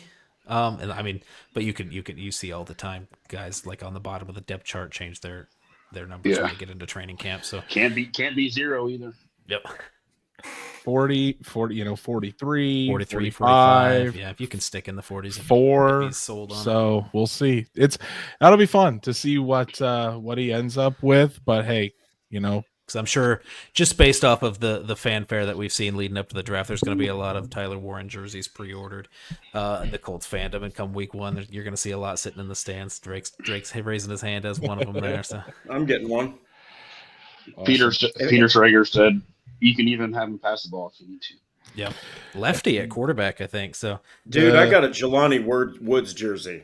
I have a Jelani Woods jersey. You don't think I'm going to get Tyler? All because of that Chiefs game. Do not be surprised if the tush push makes its way to Indy again. That's right. You put Warren as the tush push quarterback. You don't have to worry about Anthony doing it. Yeah, he did it at Penn State. You don't have to worry about Anthony getting hurt in the scrum. So yeah. You could even put Anthony back there, and Tyler Warren act like he's going to do it, and then he tosses it to Anthony or Jonathan Taylor. We could have him go. He's such a Swiss Army knife for this offense because he can play tight end. You can put him in the slot. You can put him out wide, obviously in line. You can put him as an H back. You can put him as a wildcat quarterback. Shane Steichen is going to have a lot of fun with Tyler Warren. Shovel passes, screens. I'm sure you're going to see him used in a lot of different ways, in ways that I'm sure, like Colston Loveland, we talked about the fit and how that was going to be, but Tyler Warren does give you a little bit more in terms of creativity of the play calls you can call on the offensive side of the ball. Yeah, it'll be fun to watch. He also doesn't tip plays. When you have Mo in for first and second down, and then you bring Will in. Yeah, for sure. Everybody knows what's happening. If you can have Warren out there for 75% of the plays, it keeps defenses on their toes. Absolutely. Mm-hmm.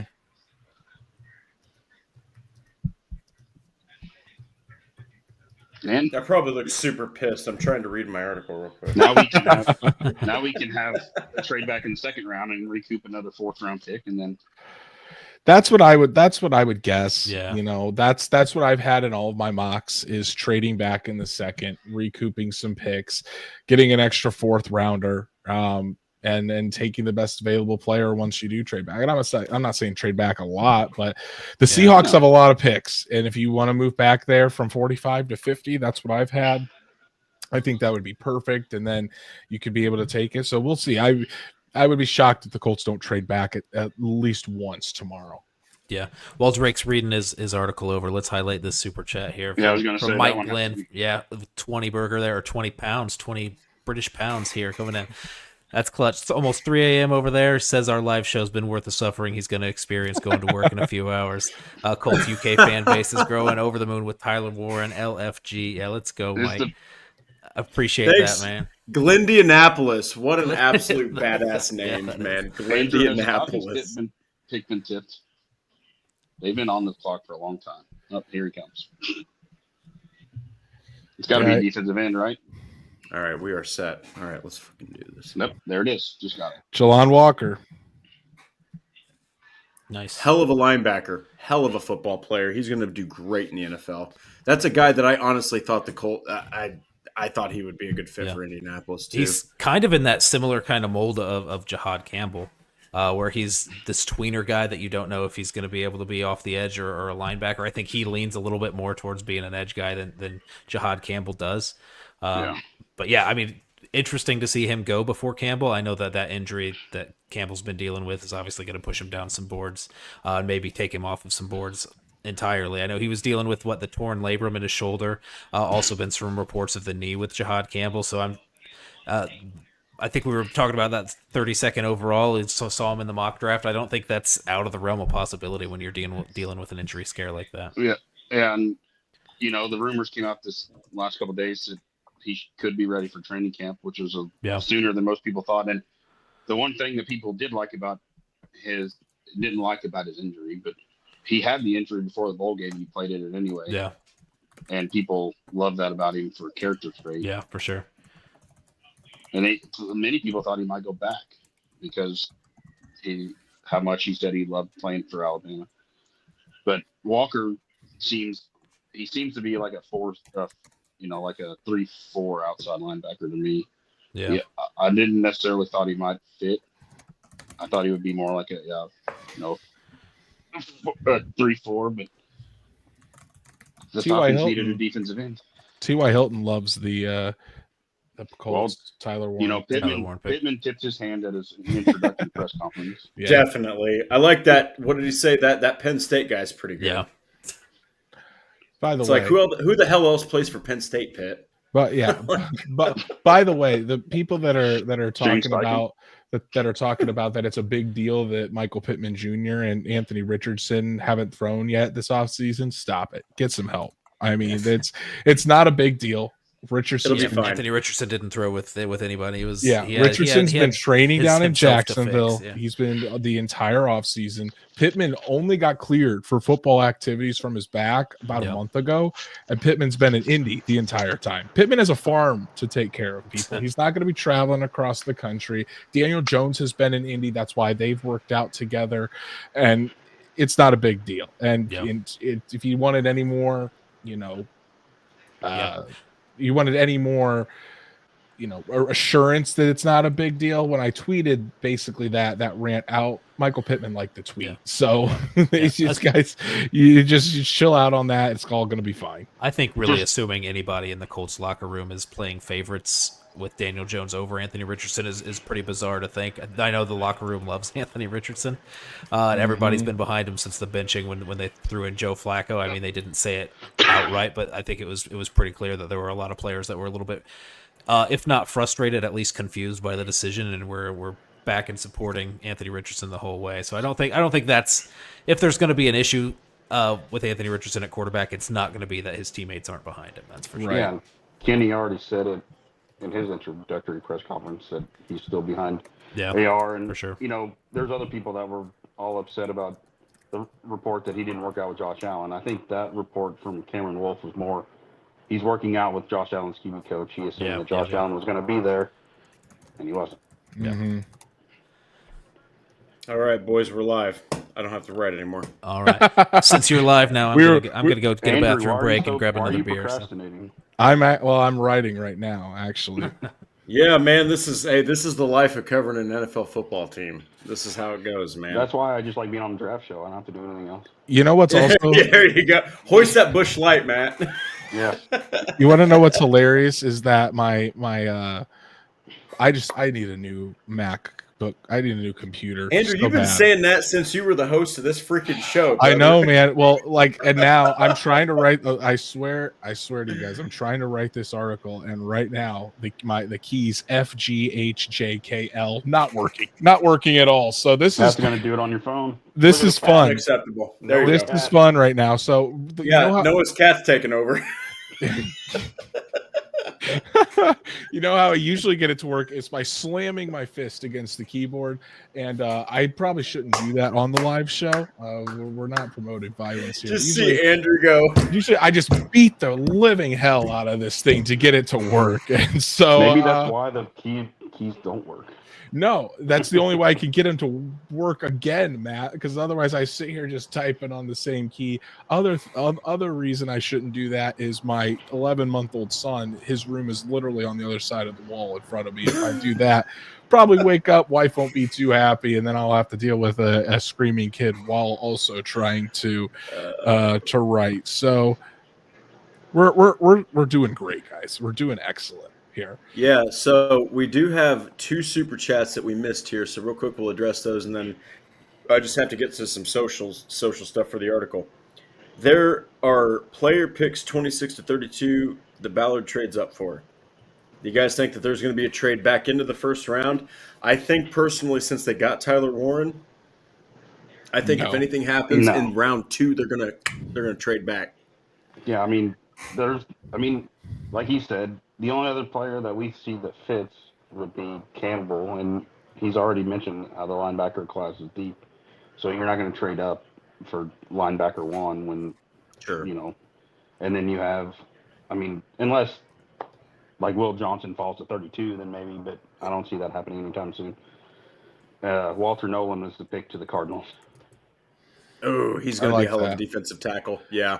All right, hell of a player. We're gonna do some self pub here, not for myself, but of course for the Indy Draft Guide. So this is what I had written for Tyler Warren in the Indy Draft Guide. I said Warren may be the best fit for the Colts in the entire draft. Warren provides a matchup problem at tight end with the ability to play in line, in the slot, out wide, or even in the backfield. He is also a plus blocker with the ability to seal off defenders on the edge. Warren would be a movable chess piece for Shane Steichen that would allow the Colts to stay in their preferred 11 personnel. If Warren is still available when the Colts pick in the first round, it should take less than a minute to turn in the card. And honestly, it took them about 45 seconds to turn in the card for Tyler Warren. And the player comp for Tyler Warren in the Indy Draft Guide, Jeremy Shockey. Which, by the way, everybody, I just want to pull up because people might forget, because there's been plenty of tight ends. So Jeremy Shockey only played 10 years in the NFL. All that he did was notch 4 Pro Bowls, 1-time All-Pro, and that's first team All-Pro, by the way. And then he had 2 Super Bowls with, by the way, 2 different teams. And he had a total, and this is back from 2002 2011, when tight ends were blockers primarily still. He basically retired with the Carolina Panthers at the time when you got guys like Jimmy Graham and all these guys that became receiving tight ends. This guy still had 547 catches in 136 games, 129 starts. He had 884 targets. He secured 61.9% of his targets back when quarterbacks could get absolutely destroyed, by the way. And all he did was have 331 first downs. He had 37 touchdowns, 6,143 receiving yards. He averaged 11.2 yards per catch. This was a dude who was absolutely balling, especially for the Giants. And then he went and did it with the Saints, beat the Colts to get that Super Bowl. Jeremy Shockey, hell of a comp. And if Tyler Warren can become anything like Jeremy Shockey in the modern day NFL, look out. That's a dog. on Pat's show, Schrager actually said he has him as a shorter version of Gronk. Yeah, he's got Gronk like traits, just his ability to how physical he is, his ability to make contested catches, his like see ball get ball mentality. Yeah, Rob Gronkowski is also a very good comp. Yeah. Now, will he have? I'm not saying he'll have the all like the Hall of Fame career that Rob Gronkowski did, but it's a fair comparison based on the traits. Well, hey, if he even stays healthy, I mean, Rob Gronkowski still has a Hall of Fame career, and he was riddled with injuries. Yeah, Warren. People were asking the other day. I seen some people asking what Warren does better than Loveland, besides separation. Warren is better at the catch point as far as contested catches. He's actually much better than Loveland, which part of that might have been his injuries that he had last year. But we have another Pittman as far as at the catch point being aggressive, blocking people out, and we don't have that at tight end. I mean, you have Mo Alley Cox, who I think runs like a baby deer, and then you have. I used to say Mo Alley Cox ran like an angry moose. Same thing. I mean, he looks so awkward when he's running. Drew, I had high hopes for after he showed a little bit, but he hasn't really progressed anywhere. And then you have Will, who's, he's a split out tight end. He's not a line. And then you have Woods, who you can't count on for anything. So you needed another weapon like this because you have the quick win guy like Downs. You have the deep threat like Pierce. You don't have another over the middle guy that you feel comfortable in the tight windows to beat out his guy physically. No, I already had somebody that said when I said Colston Loveland over Tyler Warren, he said if you think Colston Loveland should be over Tyler Warren, you don't know ball. Well, guess what, bud? He got picked before Tyler Warren, so I guess I don't know ball. But some of that stuff is fit. It's just fit, man. Hey man, whatever. Just like what Ballard said the other day, every team's board is different than what the national media has out there. Every team picks for themselves, and the national media don't know the intricate details of everybody's roster. You have, and that's true.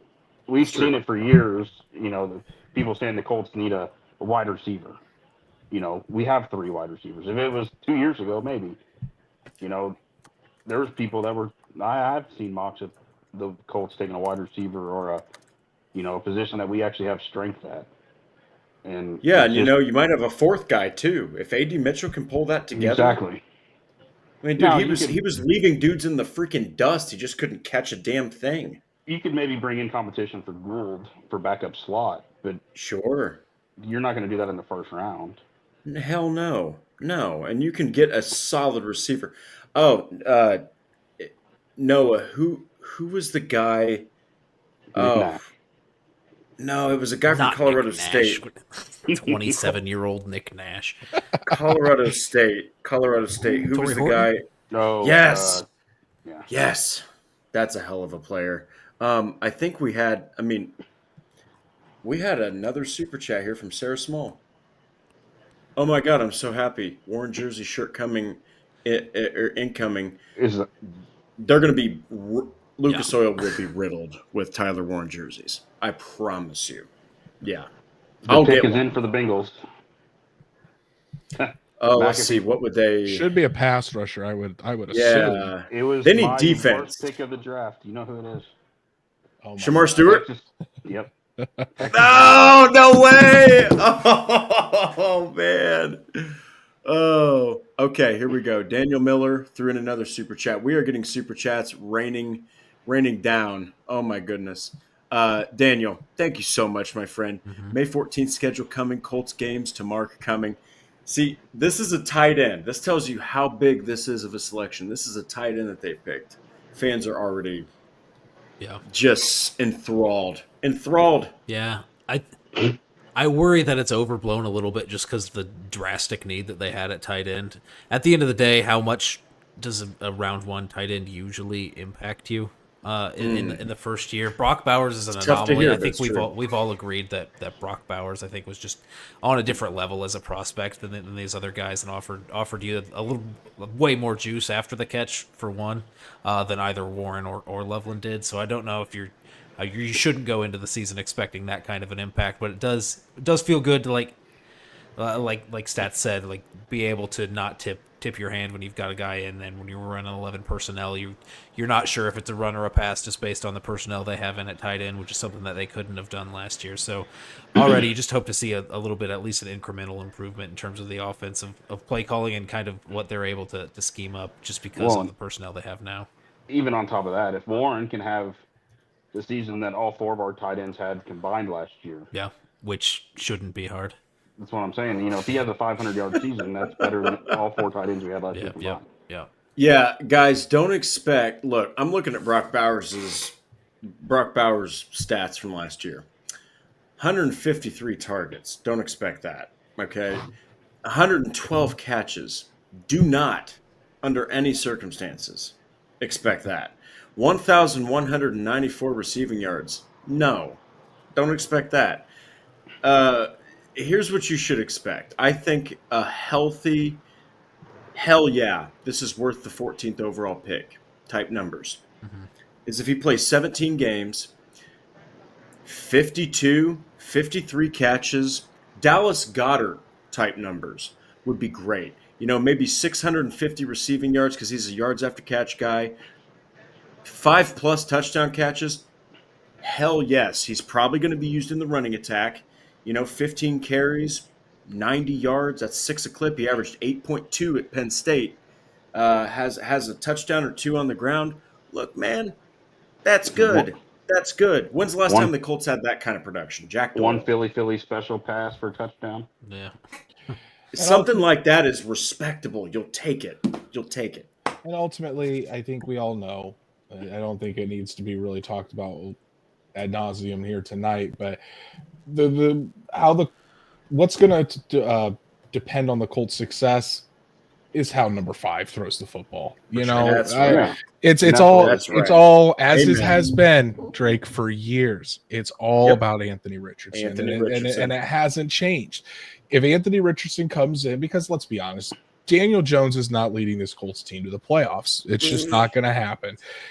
Anthony Richardson, if he comes in and looks much better, and I don't think it's going to take us very long to figure it out either, but it's going to show up very early in the season. If Anthony Richardson has shown a big jump this year, and I'm not talking about even like a jump to a Pro Bowl, but if he's shown good, solid improvement, you see more consistency out of him. You see him not panic as much. You see his mechanics stay solid. Whether he's in a clean pocket or whether he's under pressure, he's hitting more of the layups. It's going to be very evident when you see that. And if that's the case, the Colts have a good team that I think they can win with. If not, then you're probably going to be stuck on that fringe playoff team again. It's all about the quarterback position with the Colts. That's the biggest question mark that we have for this team. And ultimately that question isn't going to be answered until the games actually start to mean something in September and October. Yeah, for sure. Yeah, and even if you're thinking about, like, it all depends on Anthony Richardson, yes, and then also the situation where I recognize what you didn't have at tight end last season, but having that at tight end isn't going to instantaneously make your quarterback play better. Right. He's not going to come in and fix all the errors that you had, the inaccuracy, the tough decisions. Anthony Richardson's biggest struggle last year was consistently hitting those check down passes and those short passes, and that's most of Tyler Warren's targets were those check downs and those short passes. So you're got to find a way, one, to stop struggling getting the ball to, even if you draw up these plays where you're going to target Tyler Warren. I know Drake threw out that 152 targets for Brock Bowers number. You're not going to see that for Tyler Warren, I think, just by virtue of, well, one, they have plenty of other weapons to go around and get the ball to, but also that's not Anthony Richardson's game. He's not going to try to target that check down 152 times because I think the rate that you're hitting on that is going to be so much lower than a lot of other quarterbacks in the league. Yeah. Side note, Gray's able to the Seahawks. That's a good pick. I feel like that was a really good pick. Commonly mocked pick too. Yes, great fit. Seattle, man, They're banking hard on Sam Darnold, but I'm telling you, if he can get over the yips of like pressure games, Well, it's another one of them deals where they've needed an O line for 10 years, and they finally get it after they get rid of their quarterback. But back to very Richardson, true. yeah, I mean, he has to figure not necessarily figure it out 100%, but if he can get to 60% completion or 59% completion, that's Yeah, showing something at least. And if his accuracy improves as far as off-target percentage, 4 or 5%, Yeah. and you don't see him airballing simple out routes and everything else, that's all you really need to see. He doesn't have to come in and be do the Josh Allen jump where he jumps his completion percentage like 12 points. Yeah. I mean, I guess technically it was like 47%, so you do want to see 12 points, but not to where, above league average. Yeah. If he's slightly below league average, you're still seeing something that you didn't see last year. well, and Andrew mentioned this multiple times in past episodes, and he said it on Bleacher Report as well. Anthony Richardson's probably never going to be the guy that's like in the higher 60s. He is an athlete. He is a runner. He does so much of his damage with deep passes, and running the football. I'll never forget watching him absolutely. And he turned a Jets cornerback into complete sauce. Just absolutely destroyed this poor guy on the goal line, ran over him like he was a bad habit. Okay, that's Anthony Richardson, his impact runs, impact throws. What he needs to learn how to do is in that same game, not do what Carson Wentz used to do, and it's make these immaculate throws when you shouldn't be able to make them, but you can't make the freaking layup throws when Kylan Granson's wide open for a 30, 40-yard completion, and you sail it over the dude's head when no one's in front of you and no one's in front of him. He's got to make those layup throws. If he can do that, I mean, then he's exactly what the Colts drafted him to be. They definitely didn't draft him to be this guy that's going to be 72, 73% completion percentage. That's just not his game. But 47.7%, you're not going to survive in the NFL. Those are Tim Tebow numbers, and we all saw how that panned out for him. So, yeah, I can't wait to see Richardson turn Travis Hunter into sauce at the goal line sometime. oh, dude, I mean that he's going to just if that's the matchup 1-on-1, I would put Anthony Richardson. I would take him to. I mean, he's a defensive end running the football. And that's the other thing Richardson needs to. I mean, he tried to learn this a little bit last year. Is he said if it's a DB, he's not going to be afraid to run him over. He that's fine, I guess. But he also he started to do it a little better towards the end. But protect himself when he's running up the gut. You're not going to be able to do that against a defensive tackle or a middle linebacker. So we got front row at the fight. Tyler, War Machine, Warren. Hashtag Colts Nation rejoice. Hey, front row, thank you so much for your support, first off. I don't think that we've seen you in the chat, but thank you so much for joining the show. This has been a monumental episode. We have 425 live viewers watching this. We are 2 hours and 20 minutes into this thing. Okay, on a Thursday.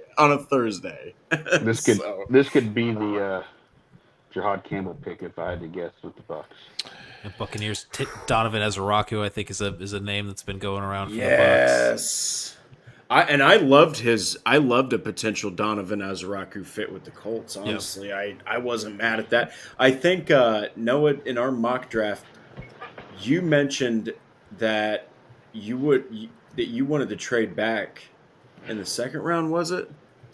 Or I'm not remember who was sitting on the board and what was the situation. Oh, I can't remember. Oh man, it's just I'm that's almost always team trade back though. Yeah, so, especially in the earlier rounds. Yeah, it's tough when you're sitting there, like especially in the first round, this round, when you're sitting there and Tyler Warren, just because of the position that you put yourself in and the need that you had at tight end. If they had gone out and they had signed at least somebody capable of starting at tight end, then I would have been team trade back there also. It's just that was literally the only position on the team that you could like not go out and play an NFL game and line up guys that you feel confident with. And I think at every other position you at least have somebody where you can throw Matt Gonsalves at right guard, and maybe that's not best case scenario, but you'd feel okay doing that. Jalen Carlisle at linebacker, the Colts like him a lot, but obviously you want to add a fallback plan there. But when you're sitting there at tight end, you're like Mo Alley Cox, and then some combination of Drew Ogletree and Will Mallory, and you're just it's Is that somehow worse than it was last year. Patrick? That's real. Wow. You know what? I gotta highlight this comment real quick from front row at the fight, because Andrew said Tyler Booker. Yeah. Did anyone else's heart fall out of their ass when the Cowboys picked Tyler Booker, or was that just me? No, buddy, that was the entire show. We all kind of did that. I can't. I'm glad I was able to troll you guys a little bit on that one. Yes, you were like Tyler Booker. And Tyler Booker was a guy that I feel like was a good could have been a fit for the Colts too, there, just because of that need at right guard. Where I feel like Andrew mentioned this at the top, where I think they feel really good about Carlisle at linebacker, or at least they feel comfortable going into that. We don't know how comfortable they feel about having Gonsalves at starting slot and right guard right now, so we know that that's going to be a need or something that they're probably going to be looking to address come Friday. Yeah, so the most interesting pick of the draft is in one pick. Does the Steelers take Shador, Milroe, Dart, any of those? There was also a lot of talk of the Giants trying to trade back into the first in expectation of getting one of those quarterbacks later in the end of the first round. It's weird going into pick 20, one quarterback being gone. It's just we kind of expected that, but weird to see it play out. Ballard is live now. Oh, he's doing his presser right now? Yeah. Yes, he is. I just got the notification. You can't tell people that, and they'll click off of this.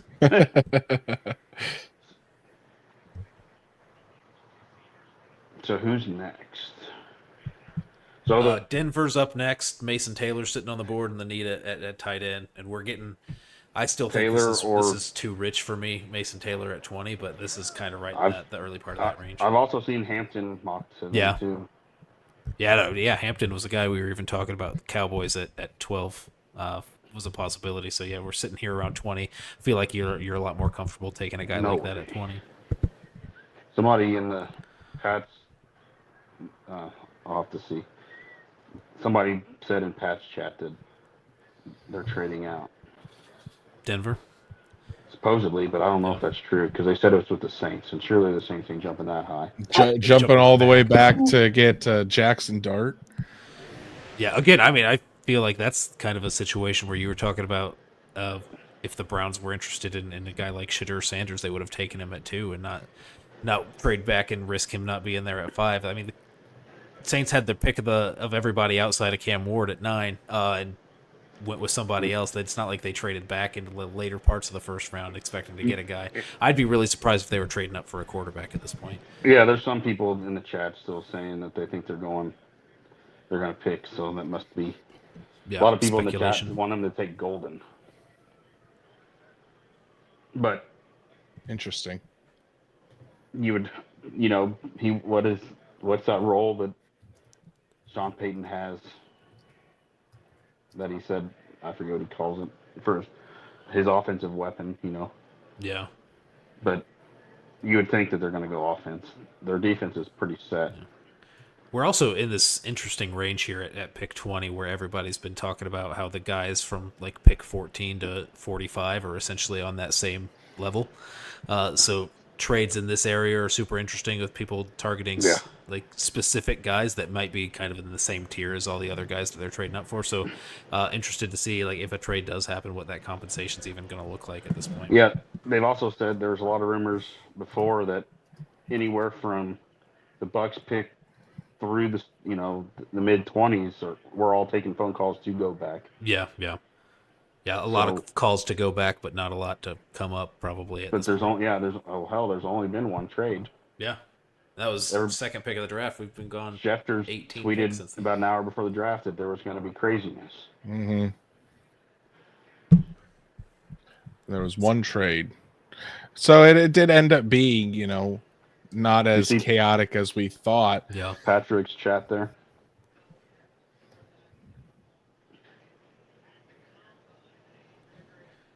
Yeah, Patrick throwing in there. A quote from Chris Ballard. I'm taking this at your word, Patrick, and not assuming that you made that up. He said the last time that I felt this good about a pick was Quentin Nelson. It was an easy pick, and yeah, I mean, Quentin Nelson also was like, you were in a situation where you could have filled multiple spots along that offensive line, so it didn't really matter where you played him, and you would have been comfortable with that.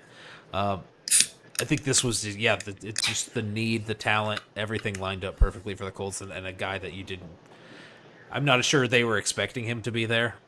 Maybe they were hearing different things than we were hearing on the outside about where the tight ends might go, but I'm sure that they were not expecting Tyler Warren, and they had plenty of situations planned outside of Tyler Warren they would have not been as happy about.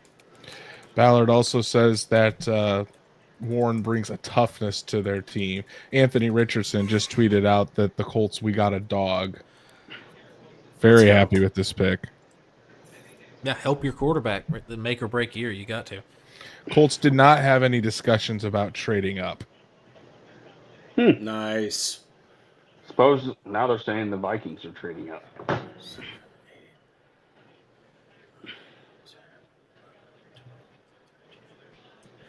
Wow. I know this won't mean much to the viewers, but 13 articles out in one day from a channel. That's draft. That's the draft for you. Wow. That'll keep going throughout this weekend too, especially as we get into Friday, Saturday when there's literally Colts. Especially with a trade back, you're going to have 7 new people joining the Colts on Saturday. There's going to be a lot. You got 6 more picks. If you trade back, you got 7 or 8. I would expect them to end with more than the 6 that they have right now. Yes. They honestly need to do it because they still need safety depth. I know Noah has a particular opinion on what it looks like past Nick Cross and Cam Bynum, which, look, Noah, it's a very warranted opinion. I mean, you're talking about, Marcel Dabo. Yeah. You're talking about Rodney Thomas. Like, what the hell are we doing here? Yeah. No. Like, you gotta address that. Bad. It's a rough spot, and I think that's the most glaring. Like, if we're just talking about, maybe it's not a huge need, right? The third safety is maybe not as important as your 6th offensive lineman, for sure not as important as your 6th offensive lineman, or maybe your third safety is not as important as your 3rd linebacker. But yeah, I mean, just the drop off from the 2 starters to the people behind them is by far, I think, that the biggest gap on the roster. I saw. I just want to ask this. So somebody got removed. All right, it's getting heated. Okay. Well, that was just spam. That wasn't heated. Oh, okay, gotcha. Well, it's it's one of those things where I think that, I mean, front row at the fight mentions it. All the talking heads keep mentioning Warren wearing number 44, a la Dallas Clark. National media blows. Look, number 44. That's Zaire Franklin. Man, they should have tuned in here. We had that whole discussion about jersey number. We had the whole discussion already. Could he become Dallas Clark? I don't even know if that's a good comp, because we're talking about a guy that revolutionized the tight end position to where they started moving him out there in like 2009 and 2010 before it was even happening. I see some Dallas Clark in his game. I think Tyler Warren's much more physical than Dallas Clark was. Oh, yeah, better blocker. I can see some elements of Dallas Clark, especially the ability after the catch. Yeah. Another cornerback off the board. Denver goes corner. Janae Barron. Johnny Barron. Interesting. That's nasty. Adding with Pastertan. Yeah. Defensive player of the year. Then you get John A. Barron. Wow. And plus, people were talking about tight end Broncos. I mean, it was a rough position for them, similar to the Colts, actually. Right. I think it was like 32 and 31, but they have Evan Ingram now, So. Rappaport just tweeted, Broncos made calls to move up. Interesting. Did they like talk any further about who they might have been? No. His exact tweet said Broncos made calls to move up and made calls to move out behind the Steelers, but the pick comes in at Janae Barron. So They Hustle weren't Man happy Jones is they wanted pumped. to be anywhere else. Good to see Hustle Man Jones. How you doing, brother? Good to see you, man. Running around for the past 35 minutes screaming for the Warren pick. I love it. I love it, man. Good for you. Hey, it was without question the most mocked pick to the Colts. It made the most sense for the Colts. I personally would have loved to see Colston Loveland, but when you're talking about, tipping your hat, right? You probably would have taken some snaps away from a guy like Josh Downs. You're probably, waiting for Loveland a whole year to get the blocking down pat. You're not worried about that with Tyler Warren. So, is that the number? What do we think about 45? Oh man, do they? Is it ugly? Is it too ugly? No, man. Did you just make that? Yeah. No, who's over here like McAfee has who on? John Schneider. Oh, 83. that gives me Kyle. Grant. That gives me Kylan Grant. Yeah, it does. It's cursed too soon. Give him 84 so he can be Doyle 2. Alberto is 84. No. Don't care. Albert Olumboale. He won't be on the roster by after training camp. Yeah, no, he's done. Throw 4 on there, Noah. Just 4. All right, I'll do it. Give me 1 sec. Adam Vinatieri. By the way, Noah, what you've been doing for the graphics for this show, chef's kiss, brother. Way better than I ever did with any of the graphics, man. They look fun. I spent some time man, on the thumbnail for tonight's. So. What do the Steelers do? He threw a lot of prospects in there. I didn't want to miss one. I was like, I have to have the guy that they're picking on here. I saw all of those and I was like, holy crap. I'm like, man, Noah put in some work on that one. Oh, dude. I like 2 numbers. I like 2 numbers for Warren because he's a powerful tight end, 16. Single digits are no, that's Ashton Doolin. Crap. Yeah. Ed Baker saying 44. That is currently Zaire Franklin. Paul Wilson saying do 46. That is currently Luke Rhodes.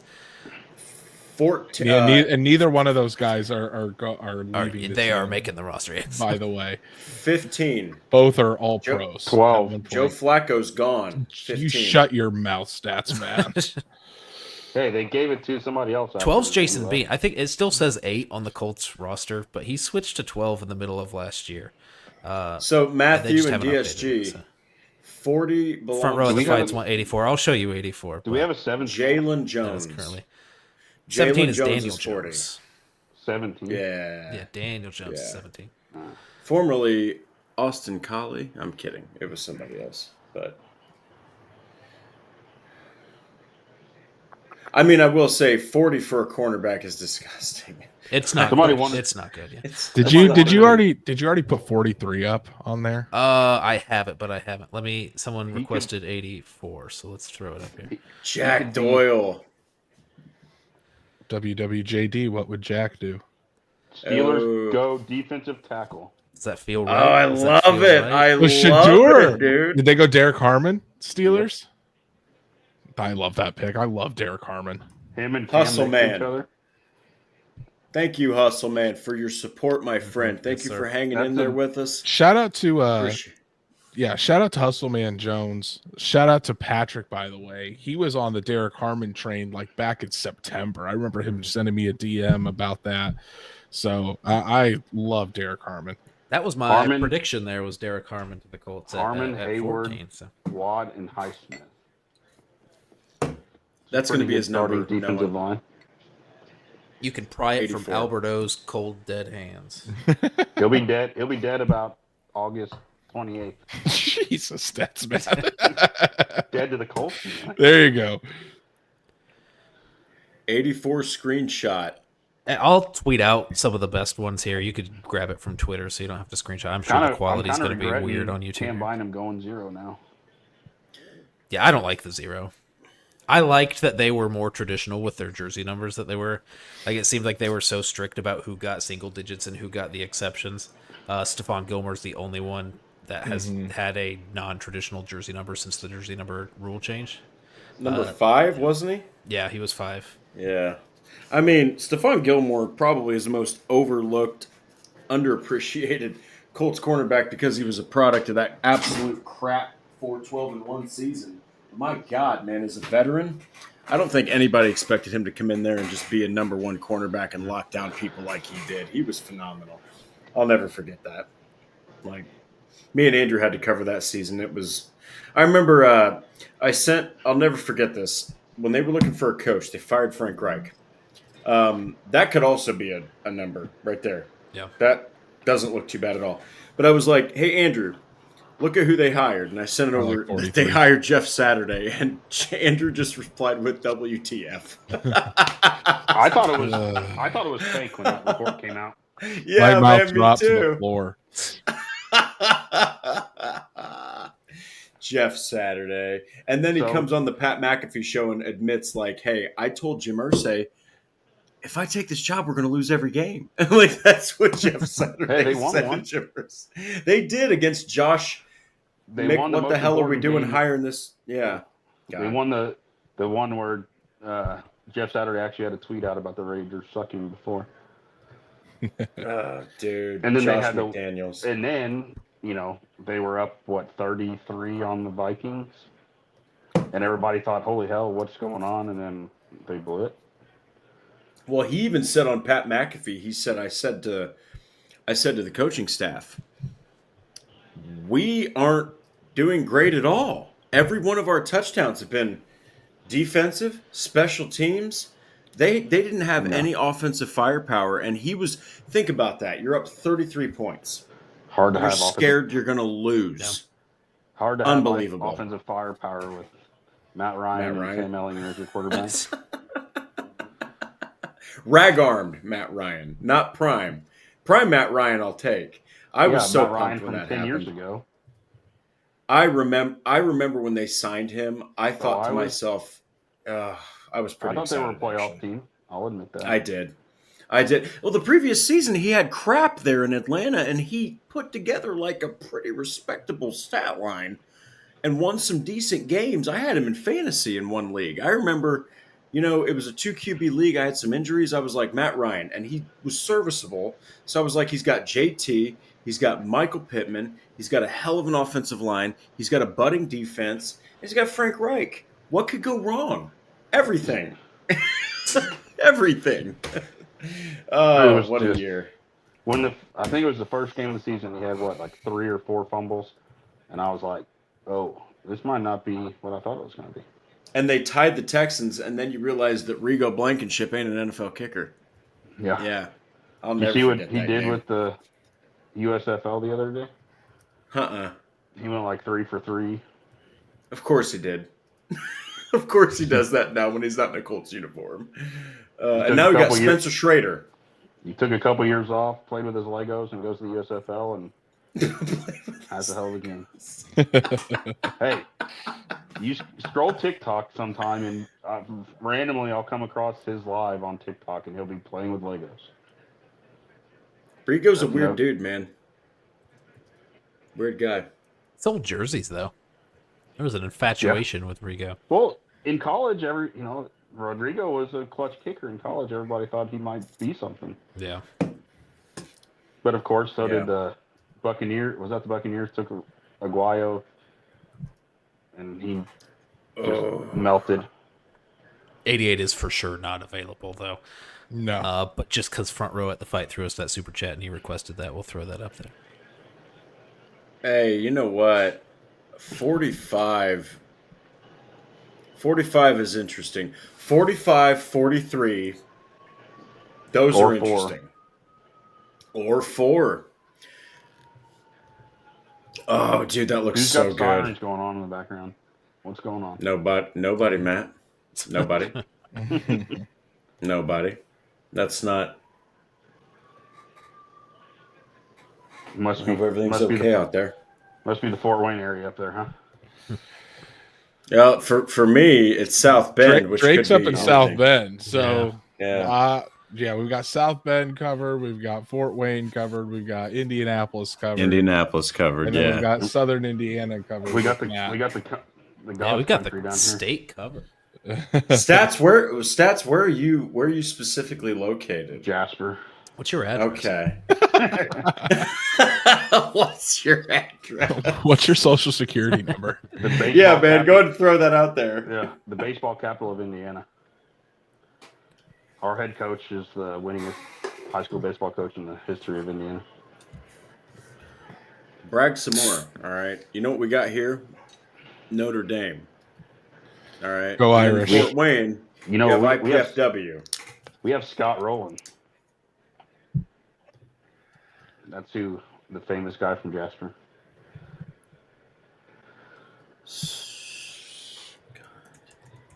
He was Are you Googling him? a rookie of the year for the Phillies and played for the Who? Cardinals. We're a bunch of Germans down here. Whoa, there. I don't have it. I have German in me, so I don't know why I said that. Oh, I'm German, but we have a fest in the summer called the Strassen Fest, which is people literally wear the lederhosen and everything else. The main attraction is polka dancing and bratwurst, and then we have a restaurant here called the Schnitzelbank, which is like world famous for their German food. Stats I had, there was someone I dated for the longest time that lived in Batesville, Indiana. And they had the Freudenfest, where people would dress in lederhosen, dude. And they dress in it was like That's whole thing. This is okay. The kickoff to the festival is them carrying a beer keg into the beer garden, and like they're all wearing lederhosen. We have a sister city in Germany, and they fly people in from over there for the opening ceremony, and everything. We're all German down here. Hell yeah. I live on the outskirts. I'm not in town. I'm in a little town called Ireland on the outside, which is the exact opposite. We're all Irish. The whole town is Ireland. So we have a St. Paddy's Day festival. We have a bar called the Shamrock. Real original. Well, it's called the Rock now because ownership changed. But my grandparents actually owned it in the 70s. You guys, you know what? So Lance Zierlein, big fan of Chris Ballard's. He's honestly, Andrew, Yeah, wasn't he a close, pupil? right? Yeah, wasn't he a pupil under Chris Ballard? Who was that? Lance Zierlein. Zierlein. I don't know if he was a pupil, but I know they have a relationship. So this is his overview of Tyler Warren. The ultimate whenever player in the 2025 draft with size, athleticism, and competitive spirit to make good on his intentions. He plays with swagger and, quote, best player on the field energy. He imprints on games with alignment versatility, allowing opportunities for play callers to stress the defense. What does Steichen like to do? Vertical downfield shots. Despite his size, he's quick enough to beat man coverage underneath and plays with good recognition and holes in coverage. He has the ball skills and toughness to win contested catches and withstand punishing contact. He's very capable as a lead/move blocker, but will need a little improvement at sustaining blocks from blocking in line. He can access all three levels of the field, but is best served short and intermediate, which that's something that Richardson had nothing from in the tight ends. And, of course, he possesses elite football character and plays with a confidence that can be contagious. He has a chance to become one of the best tight ends in the league. So, Did we get the full Indy draft guide rundown on Warren? I think I read it. It'd be crazy Yeah, to he not read it. have that. Okay. But I could. we got to get that. I can. Please say it. I can read it again. Read it again. We've got some Do people it, do filing in and out in the All Yeah. right. So this is how We still have 400 live viewers. Also, give us a quick pitch here for the Indy Chargers draft take guide, Hampton, Andrew, by the because way. this is not just valuable for today and the Tyler Warren pick that everybody's probably read all Absolutely about. not. If you we've got a haven't, whole weekend. if you haven't bought the Indy Draft Guide yet, please go and do so because we're going to get to day 3. The Colts are going to pick somebody. You don't know who the hell they are, Here's the Indy Draft Guide to tell you exactly who they are and how they fit with the Colts. So this is how Tyler Warren fits with the Colts according to the Indy Draft Guide, courtesy of myself who wrote up this fit. Warren may be the best fit for the Colts in the entire draft. Warren provides a matchup problem at tight end with the ability to play in line, in the slot, out wide, or even in the backfield. He is also a plus blocker with the ability to seal off defenders on the edge. Warren would be a movable chess piece for Shane Steichen that would allow the Colts to stay in their preferred 11 personnel. If Warren is still available when the Colts pick in the first round, it should take less than a minute to turn in the card. And like I mentioned earlier, player comp for Tyler Warren, Jeremy Shockey. Yeah. Cover of NFL Street, Jeremy Shockey. Yeah, Chargers go Hampton. That was easy. That was an easy pick for the Chargers. Hampton also replaces J.K. Dobbins. Paul, I live in Jasper, and I call Jasper people a bunch of rich snobs, so don't worry. Paul Wilson says that we used to call people in Jasper rich snobs. I didn't run around with a whole lot of Jasper people when I was going through high school. We usually strayed away. We always called them Dutchmen. That's what we called them back in the day. Front row at the fight, 89 is retired Gino Marchetti back in Baltimore. So that's That's one thing I wish they would do is just release the Baltimore. We're just they're just running out all the good ones. 22, 24, obviously 19, which I don't. You can keep Unitas retired. Yeah, I feel like if you keep Unitas and then get rid of everyone else from Baltimore, slap in the face. I think it's cleaner break to just go all the numbers from Baltimore are released. It's just like, how many numbers can you retire? You have You have 53 guys. You got like 15 numbers retired. Yeah, I guess you can do duplicates on offense and defense when your roster's at 90 during the off season. So and now that they're not restricted by position anymore, I guess that helps, but still looks weird.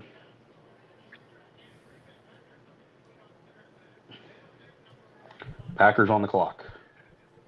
Crowd's probably going nuts up there. Yeah, I would think so. They just made AJ Hawk put on his Packers jersey and Mike McCarthy gave him his Ohio State jersey. So Maxwell Hairston, I think, has been a popular name going around for the Packers. Trey Amos. Yeah, with Matthew Golden. Yeah, a lot of Packers fans want a wide receiver. Yeah. They haven't drafted a first-round wide receiver. That's what I was listening to ESPN radio this morning, and they had, God dang, what's his name? The guy that created the Lambeau League. They had him on, and he said, "Why would we go wide receiver in the first round? We've never done that before." Yeah. But so, if they're going to trade Jair, then I could see taking a corner. There was a buddy of mine that sent me the meme of Blue, the mascot, greatest mascot in the NFL, by the way, absolutely hilarious, that says, "I'm about to neigh so MF loud." Like after Tyler Warren was picked. Oh my gosh. I'm having fun watching Mad Mel on Pat's show. You know, the Packers fan Mad Mel.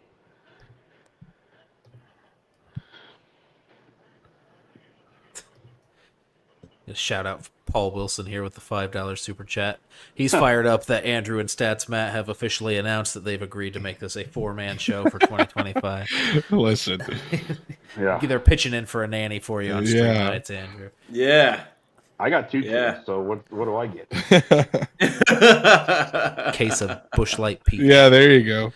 That's just for when I mow. You seem like you mow a lot, Stats Matt. I mow 3 yards. Exactly. You don't mow just your own, so. But I don't drink when I mow at my work. That you have to say that, though. You should. Well, I mean, you think my dad would be happy if the neighbor called and said, "Hey, your guy outside mowing's got a beer in his hand"? I don't know your dad, so I don't know if he'd be mad. My dad doesn't drink, so. Oh, actually, I do know your dad. I met him at the Colts game one time. You were there. You've met him there. Good man. Talked to him for maybe 2 minutes, but great man. You know him personally. Yeah, he's a close personal friend. Yeah, our vendor didn't give us tickets this last year. Probably for the best. Yeah. Well, he had 3 sets, and he sold 1 set. And then one's his company and one's his personal. I got people, God. Jesus. Look at all those people. That's insane. But I was just thinking, you know what would be fun? Jahad Campbell and Edgerrin Cooper as a linebacker duo there in Green Bay. That would be filthy. Yeah. I got Edgerrin Cooper on my fantasy team for my defensive player. Well, we have Sean and Jared out there in Green Bay. Are they in the crowd right now? From They Horseshoe have Huddle? to be. They're out there somewhere. Yeah, Sean mentioned he's like, I'm in Green Bay, and Jake, who's the fellow deputy editor of the site, was like, wait, really? He's like, serious? It's funny they just randomly got sent out there for draft related stuff, but not for coverage. Yeah, that crowd's nuts. It's funny watching like Pat shows because he's in the back of the crowd, so you see the crowd half turned towards the stage and the other half turned towards Pat. Yeah.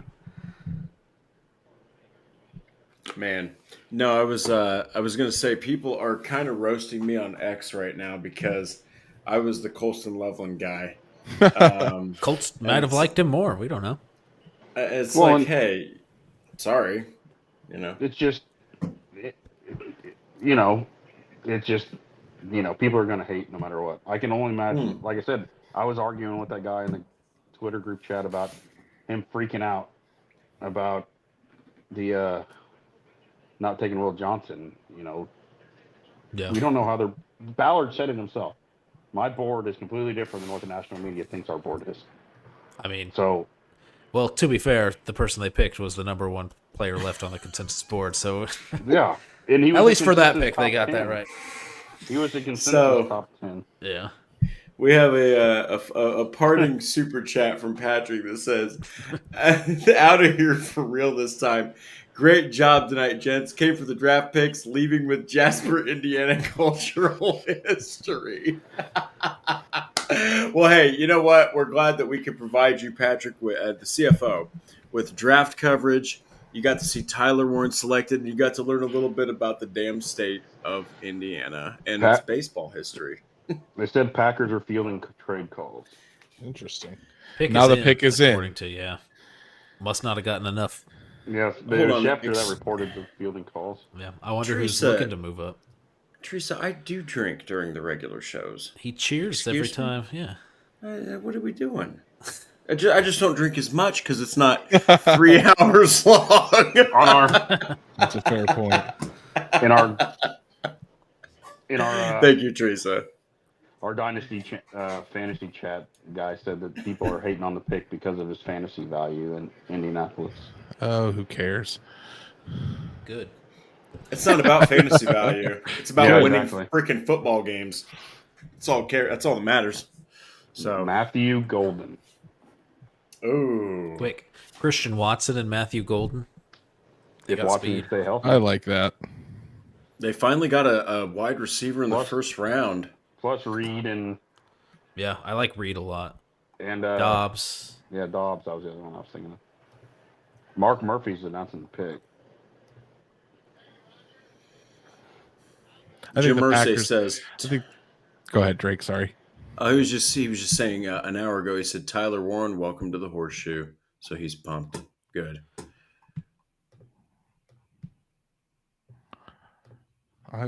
Welcome to the Horseshoe, brother. Does the team travel for the draft room anymore, or do they stay at home? Is that Hulk Hogan or is that Jim Irsay? No, that's Yeah, Jim it- Irsay. That's what. Brother added the Hulk Hogan. I should have said, "Welcome to the Horseshoe, man." Jim Irsay. That's a great Jim Irsay. You wore 44. We got a great 44 tight end. You're going to be the next great tight end, and we can't wait to get you down here, man. That's one thing I'm interested in.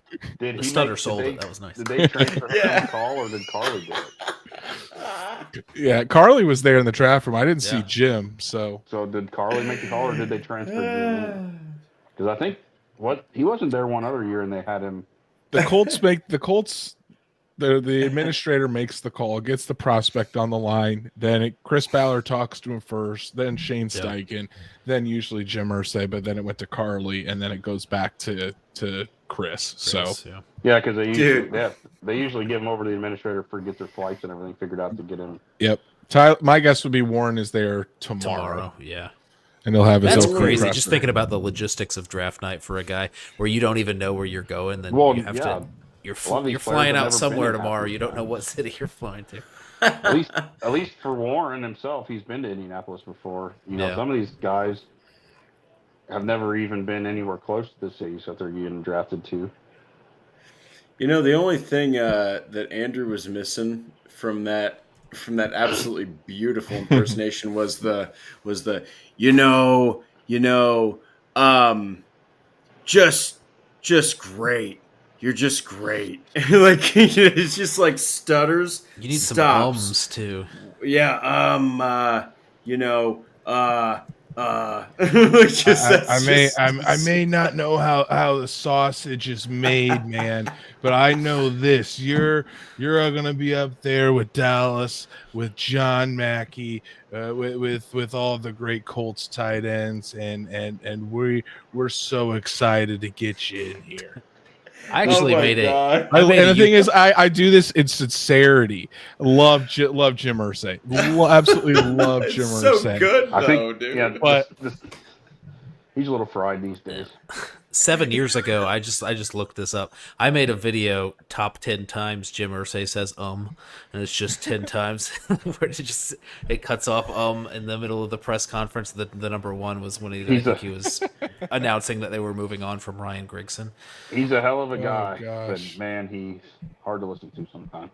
Oh yeah. Upper quartile of the upper quartile. I remember that. Oh my gosh, I tried. That not was to. that was the same conference of the sausage, wasn't it? Yeah. Yeah, it was. I don't know how to make sausage. I don't know what goes into sausage, but I do know how to build a football team. like, That was the Jeff Saturday press conference, I believe. yeah, and Yes. Jeff Saturday was so uncomfortable. If you looked over at him, he's just like, "Yeah, I'm just happy to be here." They asked Chris Ballard. He's like, "Y'all gave me so much crap for drafting a wide receiver, and now we need offensive line help." Like he was so Well, pissed. I think poor Ballard was put in a tough spot in that press conference. Yeah. Yeah, I would venture to guess that was not his first choice as an interim head coach.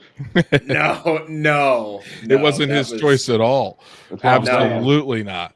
He had Ursay a- said, "I'm the owner. I'm making the choice," and he just Well, even he if you listen to bypassed. Ursay or the Saturday's, interview with Pat, like you mentioned earlier, he talks about it.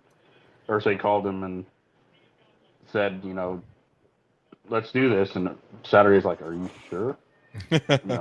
He said, "We'll lose every game, just so you know." That's what he said on Pat McAfee. I think it's Go ahead.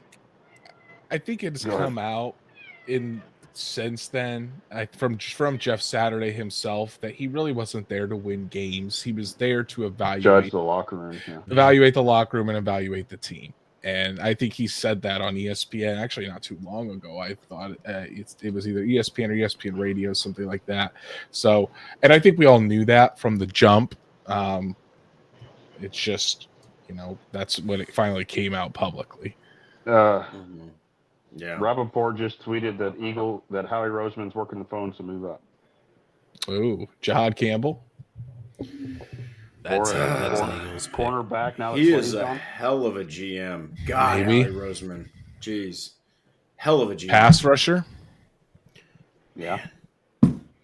That guy's cooking constantly. Howie Roseman A lot of people thought is... that they would be in a team to take like a Pierce Jr. or a Mike Green because, the questionable character, usually Philly figures out a way to make that work.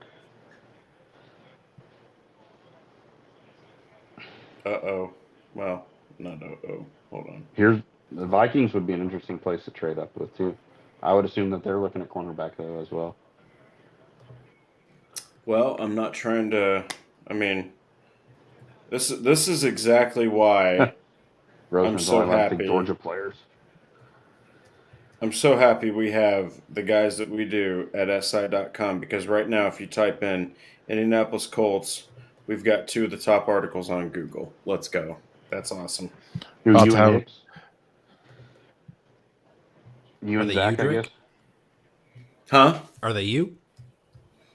One of them is, but the other one I think Nice. is Jake Arthur. About to have a they're live. about to have a third when I turn this piece in right here. Shout out to Banger. shout out to Grammarly for editing all of my pieces throughout college and Grammarly's clutch. I guess your Very keyboard clutch. started working again. yes, I didn't have to beat the living piss out of it. I was Thankfully. hoping on the live stream you'd have to be like, "Come the hell on, man!" Listen, His I camera did- goes black when he forgets to turn his microphone off. Yeah.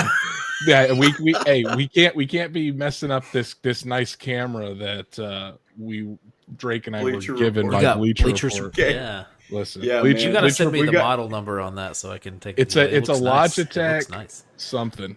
It's That's let's see. helpful. It's The Logitech, a I think that's every Yeah. camera. Let me Dude. look here. The I Rams can have actually- traded out with the Giants. it's a Logitech Brio. Yeah, man. And Giants it have traded back in with the Rams. at Giants 26. is- what? Yeah. Yep. Jackson Dart. No. Jackson oh my Dart. God, dude. It's not confirmed. That's What? speculation. But I- Jackson Dart. I've heard That's Donovan got Jackson that's like got to the be Jackson what Dart. it is. Donovan Jackson to the Vikings. 34.99 future third. Oh my God, dude. The they have Giants are Donovan fighting. Jackson. They have reworked that entire offense. I liked Donovan Jackson. Shout a out lot. Ryan Kelly and Will Fries. Yeah. Yeah. Damn. So that's Jackson staying at left guard. Probably They're going to show him at left tackle here, but he's going to stay inside at guard. Yeah. So that's They have Fries, him listed as Kelly, a and guard. Donovan Jackson all in the interior there. They announced him as a guard. And Darisaw. Who's the other tackle? O'Neal. Well, they Yes. had the other guy they lost. But yeah. Well, I mean, you got Fries and Kelly, so Yeah. you know he's not going there. Giants traded. They're going to take Shador. They have to. Jackson I Dart. don't know. I think they Dart. like Jackson Dart stats, Matt. Did you I see really that do. that tweet? GM's son posting a Jackson Dart highlight video and then deleting it. Quickly going Oh, private. Oh, Did Houston just trade? Did I just read that right? Houston. Oh, so the Giants traded with Houston, not the Rams. It said the first tweet said the Rams, but the Rams are Houston. still up after the Giants. It was According to the Houston. sticker here.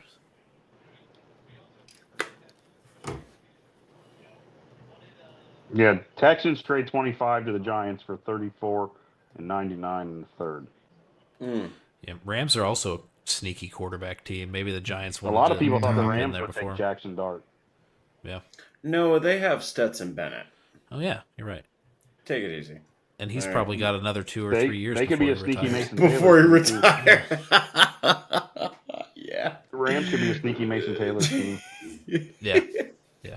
Stetson Bennett will be 35 years old in 2 years. Well, nobody even knows what happened to Stetson last year. He left the team, and then everybody assumed it was a rehabber of some sort, but and that never came out. What happened with him leaving the team? Was I it thought just like I classified thought- as personal? I thought he went. From what I heard, he checked himself into a rehab facility due to alcohol. Alcohol, yeah. issues. He had a bunch of. Well, he had alcohol issues, with the video and shit after the national championship Yeah. that year. So we're Holy sitting at crap. 25. Will Johnson, Mike Green, Jahad James Campbell. A lot of these names that we're thinking first round conversation for Colts fans.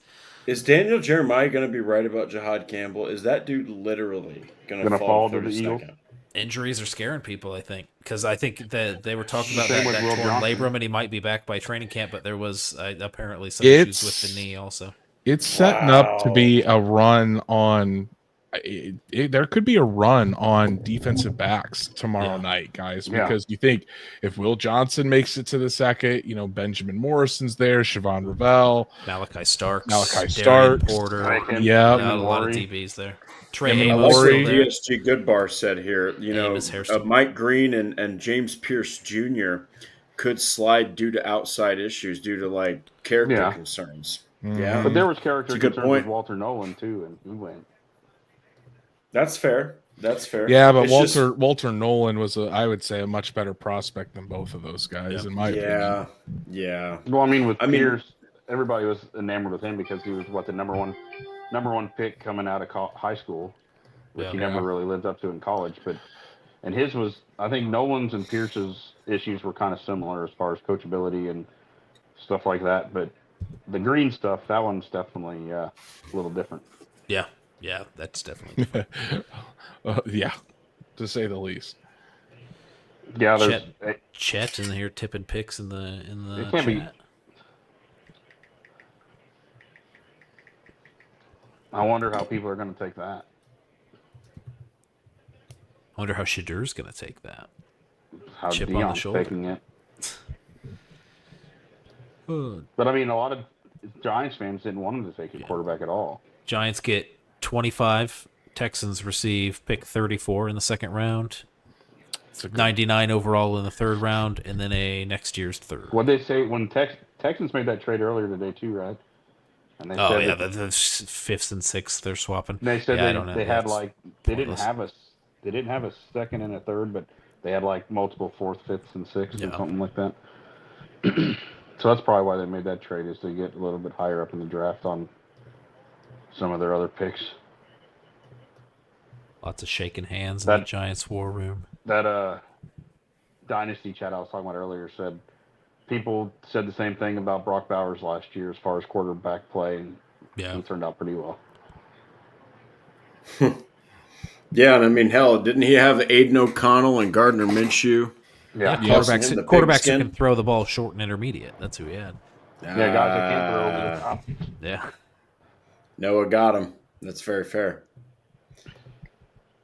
I'm just trying to control the... Poor Tommy Cutlitz is going to get that from the Giants. It's okay if he's not Brock Bowers. It could still be good. Exactly. That's right, yeah. Yeah, everybody settle down. Settle down. Falcons trade back in after the Giants. Really? So the Rams did trade out eventually. Ian Rappaport, the Falcons are on the clock. Interesting.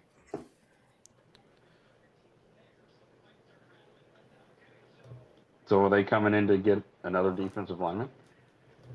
Moving back into the first round, trade with the Rams at 26. Who was their pick originally? Jalen Walker. Walter Nolan. No, for the Falcons. Oh, they took Jalen Walker 15, right? Yeah. I mean, they have. I guess they do have. What's his name from the Patriots on the other side, but let's trade back in for Jahad Campbell, get Walker and Campbell, and just figure out what to do with them later. Or get Will Johnson or one of the cornerbacks we talked about. You have that run of DBs might happen at the end of the first instead of getting to the early day two. I got a friend of mine who asked about Shador Sanders. It's like I don't know. I think the thing with Shador is the question about his arm strength and the question about his dad. I think that's the main thing with Shador. Mm-hmm. And I was listening to the ESPN morning show on the radio, and they did say, somebody, I don't remember which person they brought on, did say that they thought that Dart could go ahead of Sanders. Yeah. Dart just went 25 to the Giants there. Which, Dart's one of them questions with the college scheme. You don't know what he can necessarily do with an NFL-style offense. Yeah. Early on, too, in the process, this was Jackson Dart was like everybody talking, hey, Colts could sneak around in round 3, round 4, get a guy like Jackson Dart. Ends up going 25th overall. So. You got to have that 5th-year offense. Yeah. Man, dude. Shador Sanders, people were like touting him as He was going to be a 2nd or 3rd pick 3 weeks ago. Yeah. Wow. He was going to the Browns or Giants at 2 or 3 like a couple weeks ago. Oh, yeah. I just told one of my friends, it's, kind of like you mentioned stats. It's the arm strength. It's the character concerns. And look, like you mentioned, I hate to say this, but his dad is his voice box. It's like, dude. That's what I'm saying, yeah. Like, you have to be your own guy in the NFL. Teams aren't going to take you serious if you're letting someone else translate for you. Like, you don't. Go ahead. I was going to say, he's like, I'm not going to let him go to this team or that team. It's like, dude, God, like, anyway. Oh, wow. Deion to come up and... What do we got, Andrew? We're past the point of tipping picks at the pick. This isn't about the pick, but the compensation for that the Falcons gave to the Rams to move up. 46 242 and a 2026 first round pick. Really? Gosh. So now the Browns and the Rams That's both crazy have compared to 2 the first compensation round picks in Look- next year's draft. Look at the compensation that the Giants just used and the compensation that the Falcons just used, which Falcons were farther back in the second round. But still, Yeah. That's expensive. A You have future to- first the to Rams jump had to up say into the yes to that. 26th pick is crazy. And I don't know. I mean, it's not for it's not going to be for a quarterback Yeah. either. Who are they going to take? You know, is it Malachi Starks? Is it a pass rusher? Jahad Campbell, Will Johnson, Mike Green, Josh Simmons. I'm just naming people on the top of the consensus board that are available. Luther Burden, Nick Wari. Yeah. that's a lot. Yeah, a future first is insane Pat's for a Chat's pick in the late 20s. Pat's chat's going crazy. They're loading up. Well, the Rams had to say yes. I mean, what do you? That's crazy for the Falcons to try to do a win now move with Michael Penix as their quarterback, right? Mhm. Yeah, They he's need to only figure out started what they a have in him couple before they games. can go all in like that. Hey guys, you think this happens right here from Chet? 45 is pretty far. The other, Even if he falls to the second round, 45 is a long way away. Yeah. Yeah, people would have to be so concerned about that shoulder that they're Yeah. like, we ain't touching I him. also wonder if the Falcons aren't thinking they can trade Cousins and at least comp a third or fourth round pick. Yeah. Future first though, man, I hate that. Yeah, that's wild. I don't know who you can pick here at 26 to Nobody. justify giving up a first round pick. Hey Noah, check it out. Trading- Here's Paul Wilson's comment. That's stupid. It is. Just It is statistically, not, yeah. I don't know. What you're giving up is probably going to be lower, more valuable than the 26th pick that Why- you're getting just in Yeah. and of itself. And then you're giving up 40 whatever. Good comment, Paul. What they say most trade ups don't even work, especially unless it's for a quarterback. And you're obviously not going quarterback here. I mean, that'd be a whole different situation, right? But I do like that it seems like all the offensive linemen that the Texans wanted got snatched up, Oh, so yeah, that's they're why all they gone. traded They just back. So dip back. you love to see that for Falcons are the down to AFC pick. South. James Pierce. James Jr. Pierce for the Falcons. They're loading up on edge, so they get Man. Jelon Walker and James Pierce Yeah. Jr. But for a first round pick, Yeah, for Not worth next it. year's first. Not for. I mean, James Pierce is the kind of guy that even if you give him the NFL strength conditioning, he is going to get destroyed in the ground game. Like me and Noah have talked about, he is strictly a pass rusher. Okay, so you're not going to be able to just implement this guy constantly. You're going to have to put him in the right situation.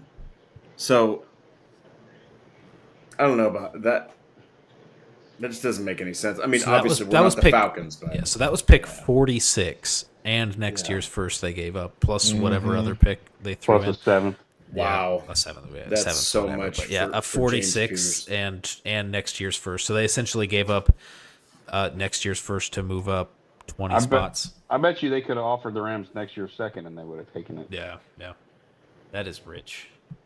Yeah, I mean, look, front row, the talent's there, right? The talent's there, but that is a haul. Yeah, they had to be That's a sitting there haul. in a situation where they're like, we still need to add an edge, and that's there's a huge teardrop there after James Pierce in their minds. They must have been. Ezeraku must not have been worth it for them to wait on. Mike Green. Nick Scorton, yeah, and Mike Green. Yeah, Mike so they Green's must have certainly seen a dropping. big drop off there.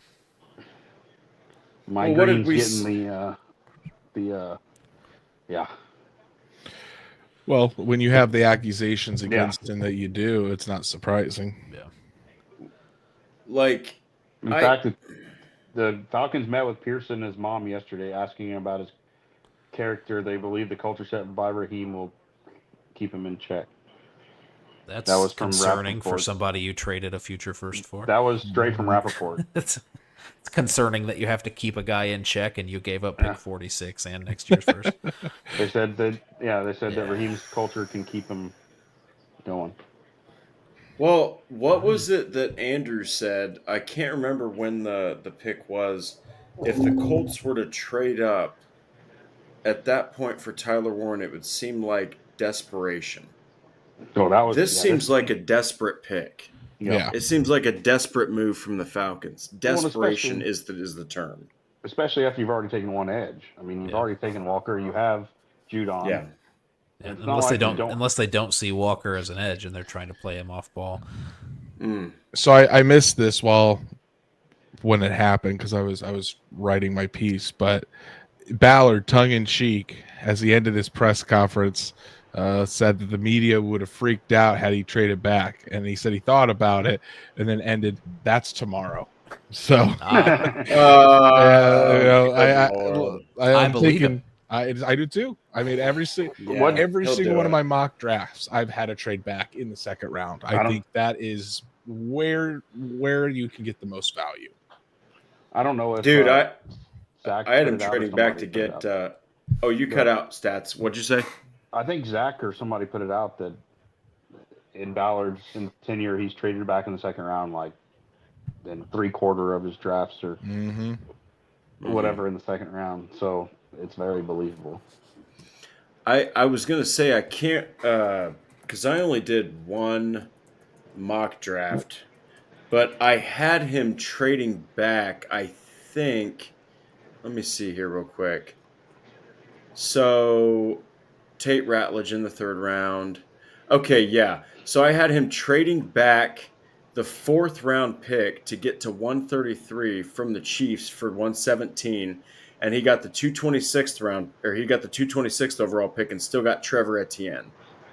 So like it's one of those things where Ballard is a savant at just like looking at the board and saying, I can recoup picks and still get a playmaker. And so, but like Noah and Andrew said, the second round is really his bread and butter. So, Well, and I think was it the Nick Cross trade? He traded back once, got another pick, and used that pick to trade back up and get Cross. Yep. So if somebody falls, he's not afraid to come back up. Yeah. And it's just one of them things where, there's the level, like everybody said, the group from like 2 to 60 are the same, and then from 60 to like Ballard has 150 draftable players. So, 150, that only puts you through 5 rounds. So if you can get, surely not all of them are seventh round picks. And by the time you get to 7th and 6th round picks, you're usually taking UDFAs that you want, probably get cheaper, and you can get a head start because you don't have to fight other teams off. What do you guys think of this right here? Colts have traded back a couple of times in the draft. Too many players ranked so closely together in the 2nd through 4th. It's going to be interesting to see. Do you think it happens twice? Because I think it happens once, but do you think it happens twice? I mean, that's probably a good bet, honestly. The trade One back multiple tomorrow, times. one Saturday. They'll trade back certainly on Saturday, but I don't. That's harder to predict just because there's so many picks on Saturday. So, but yeah, it wouldn't shock me in the slightest to see multiple trade backs to acquire more picks. Fair. Now, if I think about this, let's say back on January 15th or 20th, if I had told you guys that we're sitting here on April 24th and the Colts would have acquired Charvarius Ward, Cam Bynum, and Tyler Warren, what are you saying about the success of the offseason at that point? If they hadn't, back on January 20th, if I said the Colts are going to get Charvarius Ward and Cam Bynum in free agency and Tyler Warren in the draft, what would you have said as terms of would you consider that a successful offseason? I'll let one of you guys answer first. Yeah, I think there was more holes there. I think the biggest thing that we were concerned about, obviously, tight end's been a need this whole time, but that Charvarius Ward and that Cam Bynum signing just completely flipped the offseason. And for me, just because the way you can approach the draft is a little bit different there. I still didn't like that you were approaching the draft with this huge need at tight end. Luckily, that worked out for them, and you had Tyler Warren fall in your laps there at 14. Nobody's going to bat an eye if you take Tyler Warren at 14, no matter if you needed a tight end or not. So luckily that worked out for him. But before that, I was really concerned about the situation at safety. I'm still concerned about the situation at safety just because of what you have behind Nick Cross and Cam Bynum is unplayable. And then when you just could be going back to what you did at cornerback last year where you had Jalen Jones, who I'm a big fan of and I think could be a starter, but you don't want him to be your cornerback one. And I don't think you want Sam Womack to be your cornerback two, even though he came in, he played well beyond his expectation of being that waiver claim. It's good to see that happen, but I mean, it just getting Charvarius Ward as cornerback one, bumping everybody down one slot in the depth chart just makes you feel so much more comfortable. Where you get Jalen Jones in a slot at cornerback two, and you're like, yes, I like that, I can live with that. You get you get Sam Womack in at cornerback three, and you're like, okay, we can have him and Juju Brents compete with that spot, and I'm not necessarily excited about either of them playing in extended action, or don't necessarily trust them playing in extended action in terms of Juju Brent's case. But you feel good with where they're at on the depth chart right now. So you came into the draft with really that one glaring need at tight end, and it worked out and it was successful for you. Obviously, if you said that's all they're going to get, if you're drafting kickers from here on out on the draft, it's definitely, you still have more to do, right? Like, it's not a success just with those three additions in and of themselves. I think it's a little bit surprising, just because the free agents, the high name and the profile that they got is more than what you expected. But yeah, definitely more work to do in terms of gaps that they have to fill on the roster. But I feel comfortable with where they're at now and those three additions, that you can kind of do whatever you want. Those needs are going to get addressed. You're going to address right guard, but you don't necessarily have to do that round 2, round 3. You're going to get safety 3. You're going to get linebacker 3. You don't need to do that on Friday, and you can do that on Saturday. So really, I think this is the first time since the offseason has started that you're truly in a situation where your upcoming draft pick can truly be the best player available, and you feel good about it. Yeah, that aggressiveness to really address the secondary in free agency opened things up quite a bit for the Colts in the draft, to be able to take Tyler Warren. And I wasn't the biggest fan of any of the tight ends out there in free agency, especially with how deep this tight end class is. Meanwhile, the Ravens, again, just kind of sit there, let the board fall, and get a fantastic player, Malachi Starks, to pair with Kyle Hamilton. So, but yeah, I agree, Noah. I think, being able to do that, and because they Chris Ballard and the Colts switched their strategy and just went out there, got the deals done. Don't bicker or worry about a couple million here or there, and you can use cap gymnastics to keep yourself flexible. The Colts have been able to, the way they've done things over the years has afforded them the ability to do this. So yeah, and I definitely don't think they're over. Obviously, as we go into tomorrow, right guard still a massive hole. Yes, Matt Gonzalez, I think, could serve as your right guard, but you need to add there, certainly. Linebacker, you want to add competition, defensive line, depth. There's still plenty of holes and plenty of areas that the Colts need to address. Their work certainly isn't done. Yeah, and even if you consider Matt Gonzalez that starting right guard, and you feel super happy about that, which I don't necessarily think they are, or they do feel that way. But even if you were in that case, 6th offensive lineman, your swing tackle is still Blake Freeland. Yeah, which is, I think, a rough situation going into where you're a snap away from Blake Freeland being the guy at one of the tackle spots for an extended period of time, and that's not a comfortable situation either. Yep. So like I said, was just talking about that third safety and how I think that drop offs further than starters to backups on any other position in the roster. I still think 6th offensive lineman is a way bigger need, just because 5 offensive linemen don't play the same position, start all 17 games every year. That just doesn't happen. So you're going to need somebody at some point to step in and be your 6th offensive lineman, whether it's at a guard spot or at a tackle spot. So I do think that's a huge need, even if you do feel comfortable with Matt Gonzalez at right guard. Yeah. Yeah. I mean, go ahead, Matt. No. You're first, buddy. If you would have told me on January 20th that was going to happen, I definitely wouldn't have believed you, for one. For two, if you would have told me that one of them guys was on the team and we got Warren, I probably still wouldn't have believed you. So, Ballard knew that his ass is hot and he had to do something.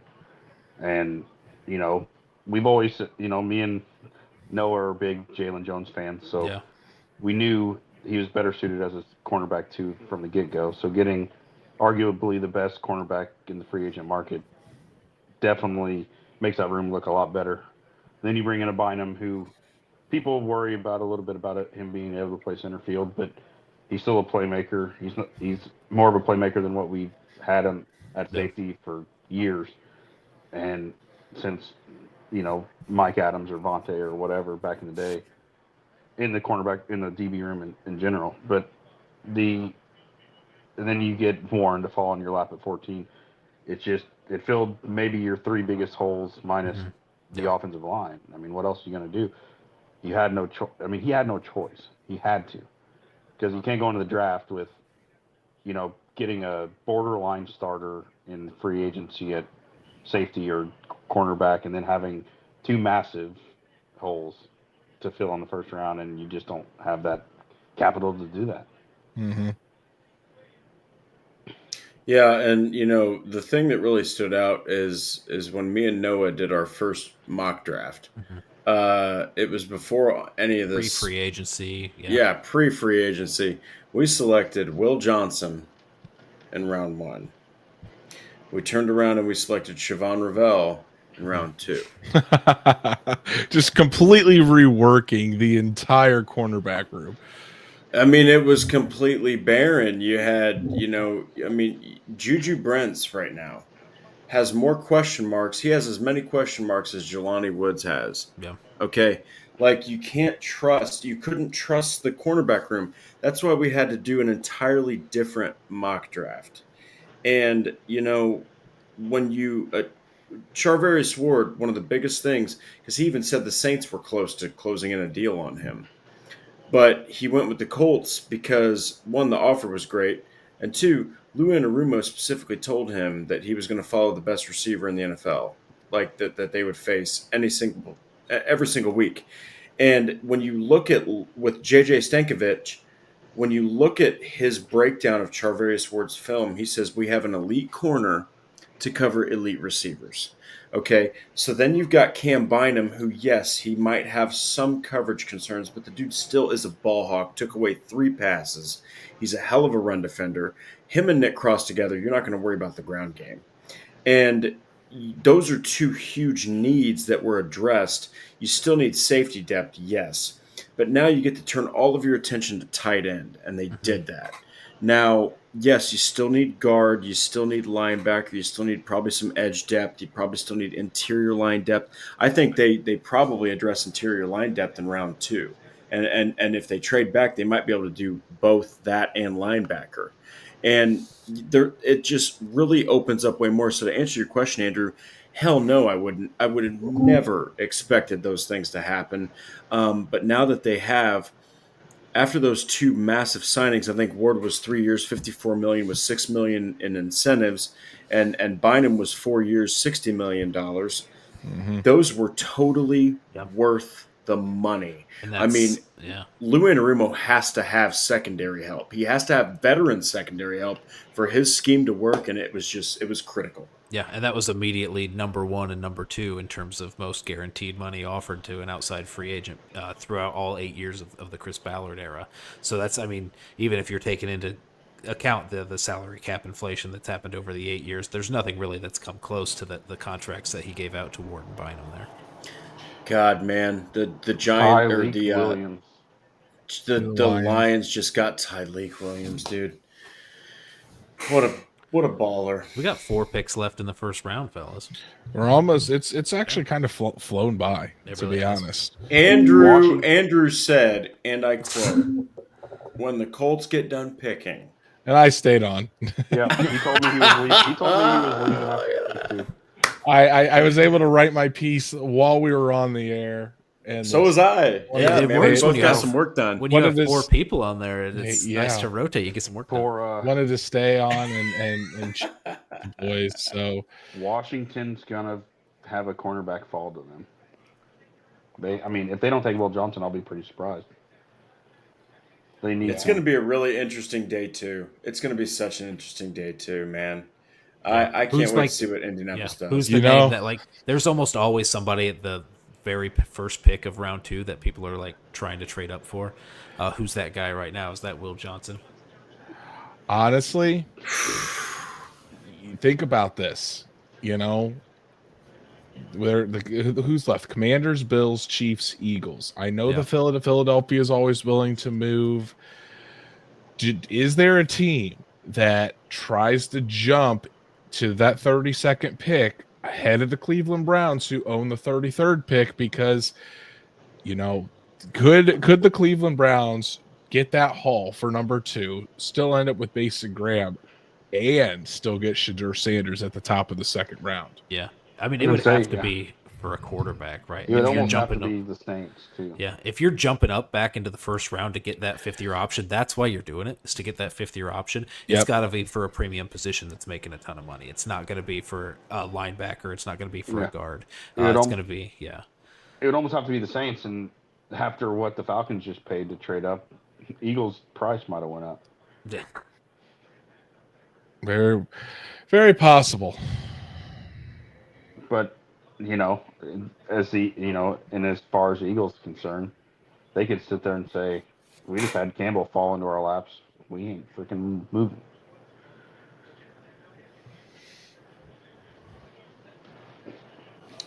Pick is in for Washington. I would think a DB. Plenty of them. Drake, are you having camera issues again? Josh Conley. It's that free camera. I swear I'm not. I'm actually getting the cat and dog out of my office. I did see Noah's dog peek over in the corner. She did. Yeah, she did. Josh Love Conley. it. Absolutely love it. No. Okay. Josh Connerly. So that's the first offensive lineman in a while, isn't it? I thought he was going to end up with the Kansas City Chiefs. I thought they were going to. Oh, so they've got Hampton's also still there too. Hampton went 22 to the Chargers. You mean Henderson? I forgot. Yeah. Well, Henderson is a guy that I don't think should have ever had any first round buzz, but there was people that I've seen mocks today that had him going in the first. Yeah. Bills go wide receiver. Wari's there. Luther Burden. Oh, I didn't even think I'm about a big safety. Luther Burden guy. I didn't think about safety for them either.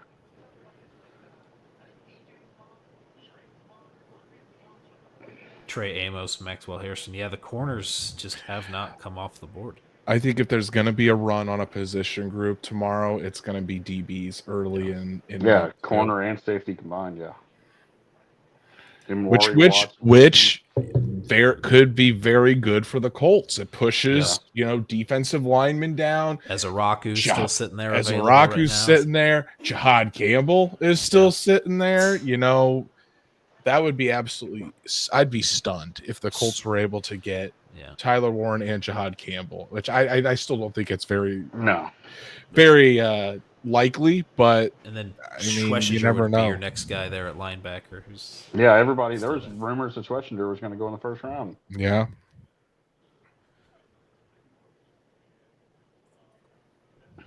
There's some defense.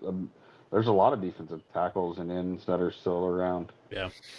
JT Tui Molowow. That's who I had. The defensive tackle from Tennessee, Armin Lott or whatever. Norman Lott, yeah.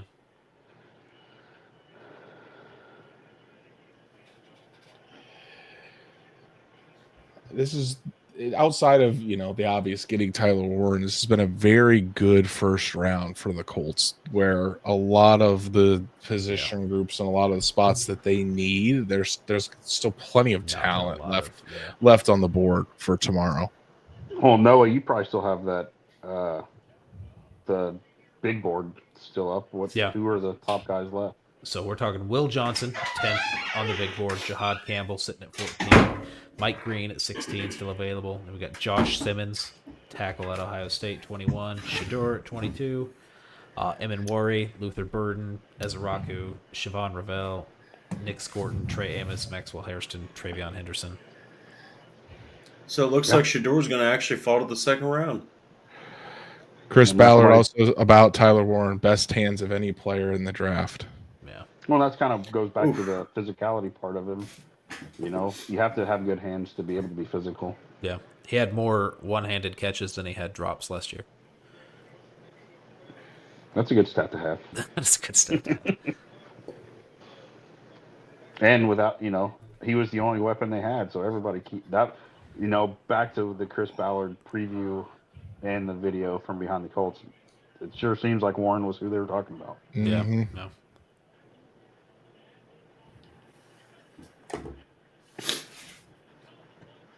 How is Will Johnson still on the board? But the thing about Will he is Johnson currently. is just medicals. That's the it's biggest all question.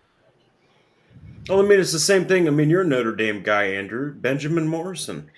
He doesn't have any issues with his injuries. Shit, he's probably a first rounder. The hip's a big thing. The hip for cornerbacks is scary. Everything I've heard of the medicals have come back great. He had a really good workout for teams last week. But again, a lot of defensive backs. There's still, I know Siobhan Ravel, Will Johnson, Maxwell Harrison, Ben Morrison. That's why I truly think him and Worry. There's going to be a run on defensive backs early tomorrow. And that happens every year with some position. Yeah, too much talent not to. Dayball in his press conference said that don't get it twisted. Russ is our quarterback. That's how it should be. Russ should be the starter. Let Jackson Dart learn behind Russell Wilson for a year, and then you see going into 2026. Jameis Winston as QB3 is not a bad QB. That's wild to think that a former first overall pick is a QB3, but then you got to think he threw 30 picks in 1 year. So yeah, Winston's more at this point. He's just a locker room guy. That's fair. He's got some of the best motivational speeches I've ever heard. He's going to be a hell of an analyst when he gets done. Oh, my sweet Lord. Imagine him. I can't imagine. No. Him and a guy to call in a game, like him and Ian Eagle or Ian Eagle doing a game. I could see him in the studio. I don't know. Yeah, he won't be in the booth, but he'll be, go join CBS or somebody in pregame. All right, guys. These are the top 10 Jameis Winston quotes. One thing I always do in the huddle, pre-snap, is make eye contact. Oh, thank God Patrick's not on. Oh, buddy, he'd have a field day with that one. Yeah. One important thing I learned, when you turn the ball over in the NFL, you don't know when you are going to get that chance back. I'm really just excited to play football. It's a win-win situation. I just go out there and do what I do best. God's blessed me to do it. Just like a horse riding into heaven, I've got to do it.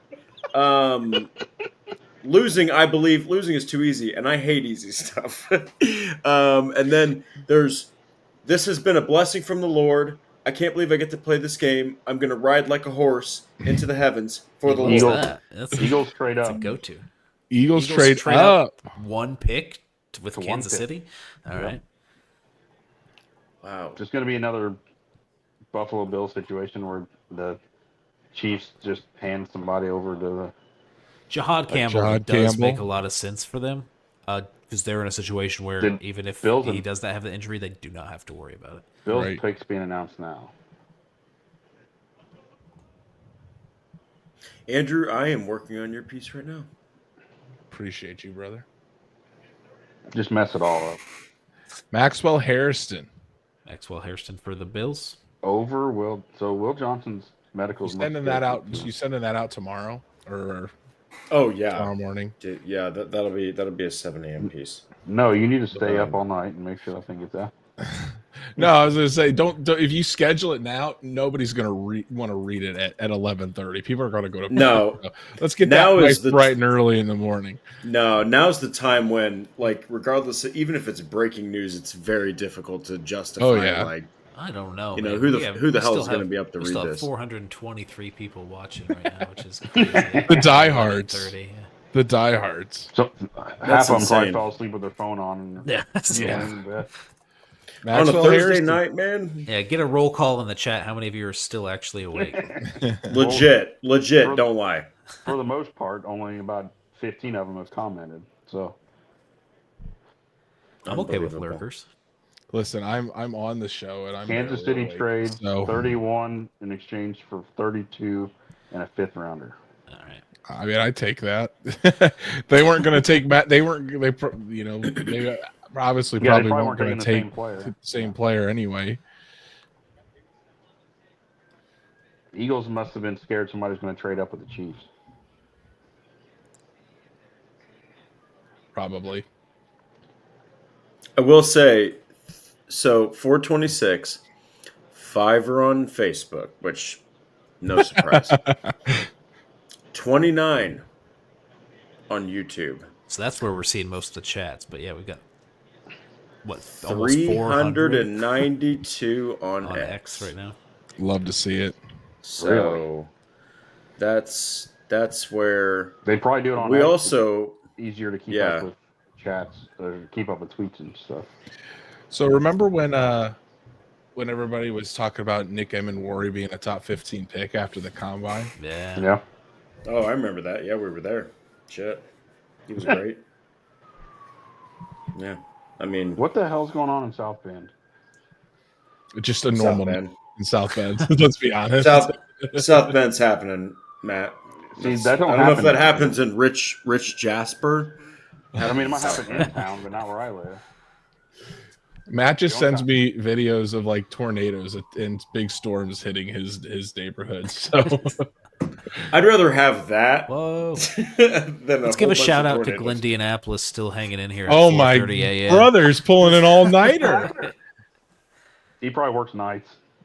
Oh my gosh, dude. No, he said he at like what was it, like an hour or 2 hours ago. He said he had to work in a couple hours. He's gonna load up on those Zins tomorrow while he's at work and just power through. No, they don't have them in the UK. Look at this. Oh, Look at this right here. brother. Guys, look at this. Awake. I love the energy in Yes. the awake comments. They're like, yeah. Oh, so then we've got yeah. tapped in from Jersey, fellas. Let's go. And then he's like, I've set my phone to auto comment. And then we've got awake, but just barely. Here.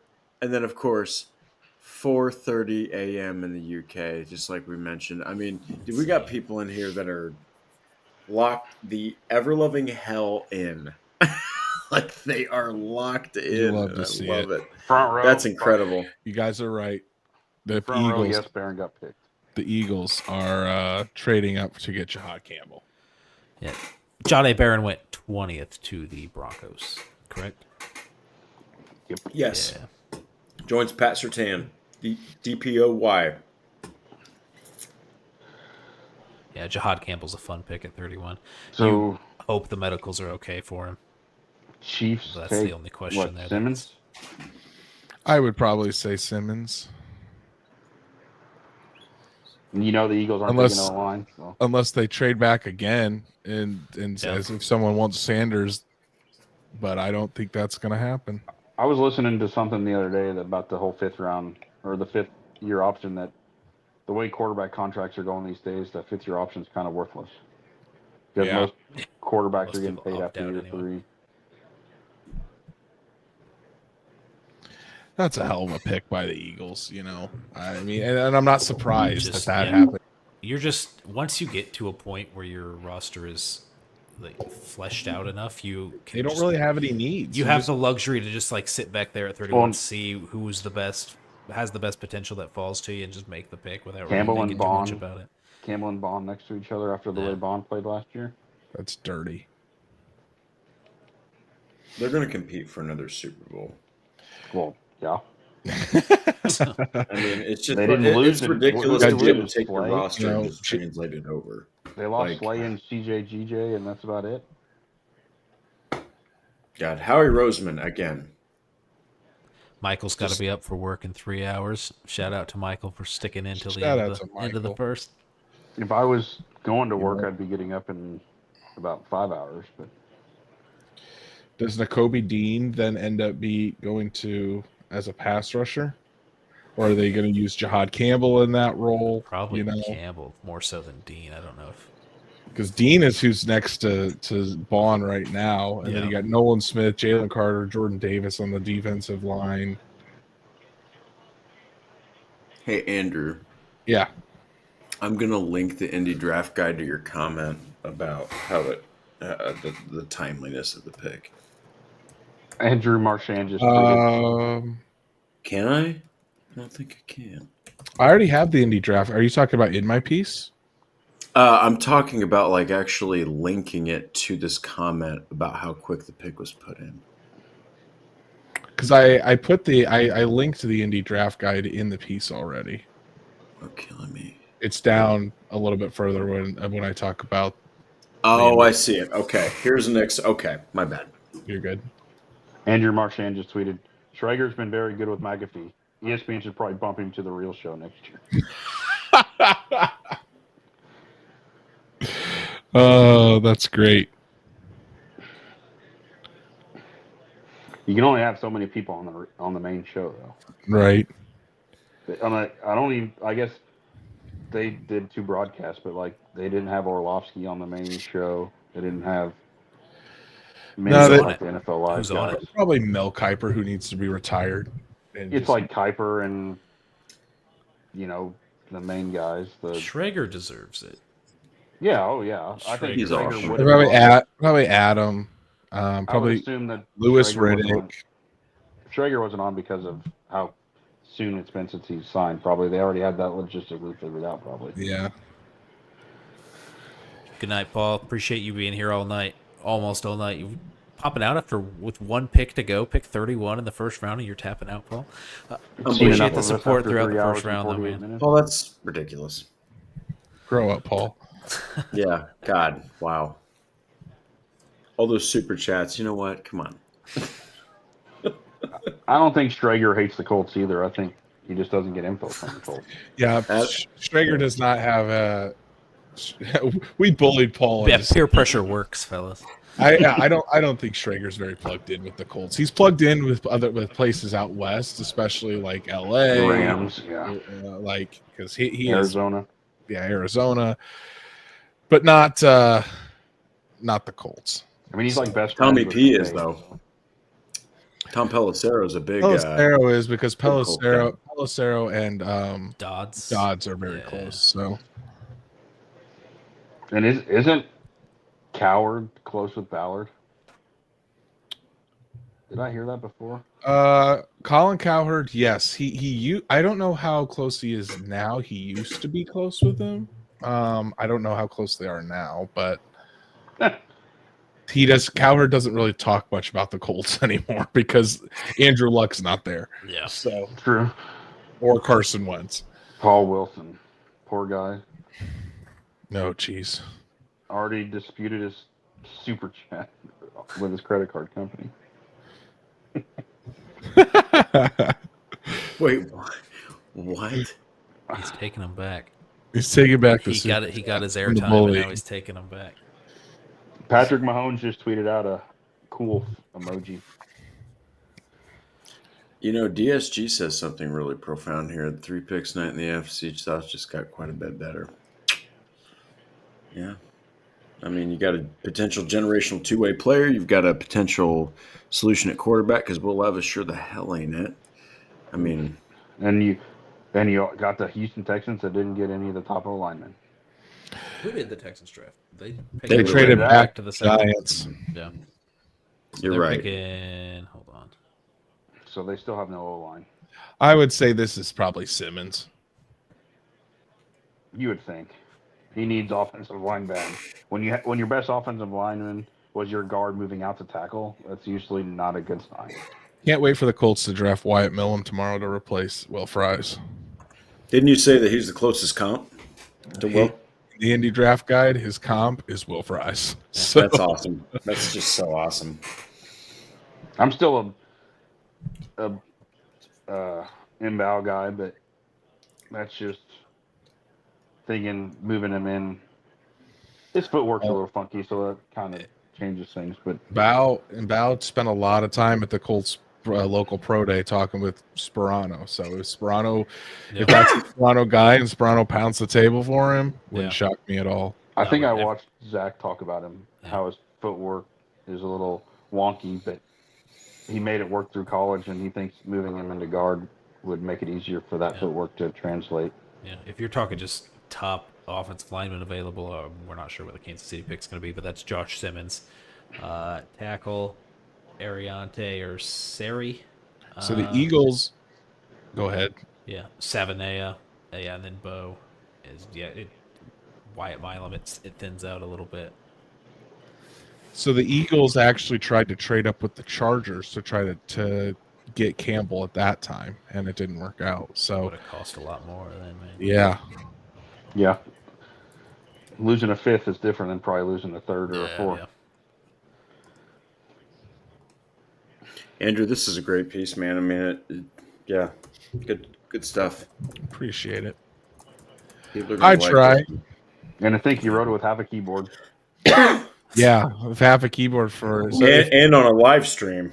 There's an F, a G, an H, a J, a K, or an L missing from one of my words. Cut me some slack. All right. Grammarly should have fixed it for you. Yeah, Grammarly should have done its job. It's not my fault. No, you're good, dude. It's like I said, I've said this to you before. I mean, it's like editing your pieces is just like basically reading an already edited piece. That's what the goal is. Yeah, it's good stuff. All right, gentlemen. I am gonna break the last pick. It is Josh Simmons to the Kansas City Chiefs. Offensive line help for Patrick Mahomes. Easy.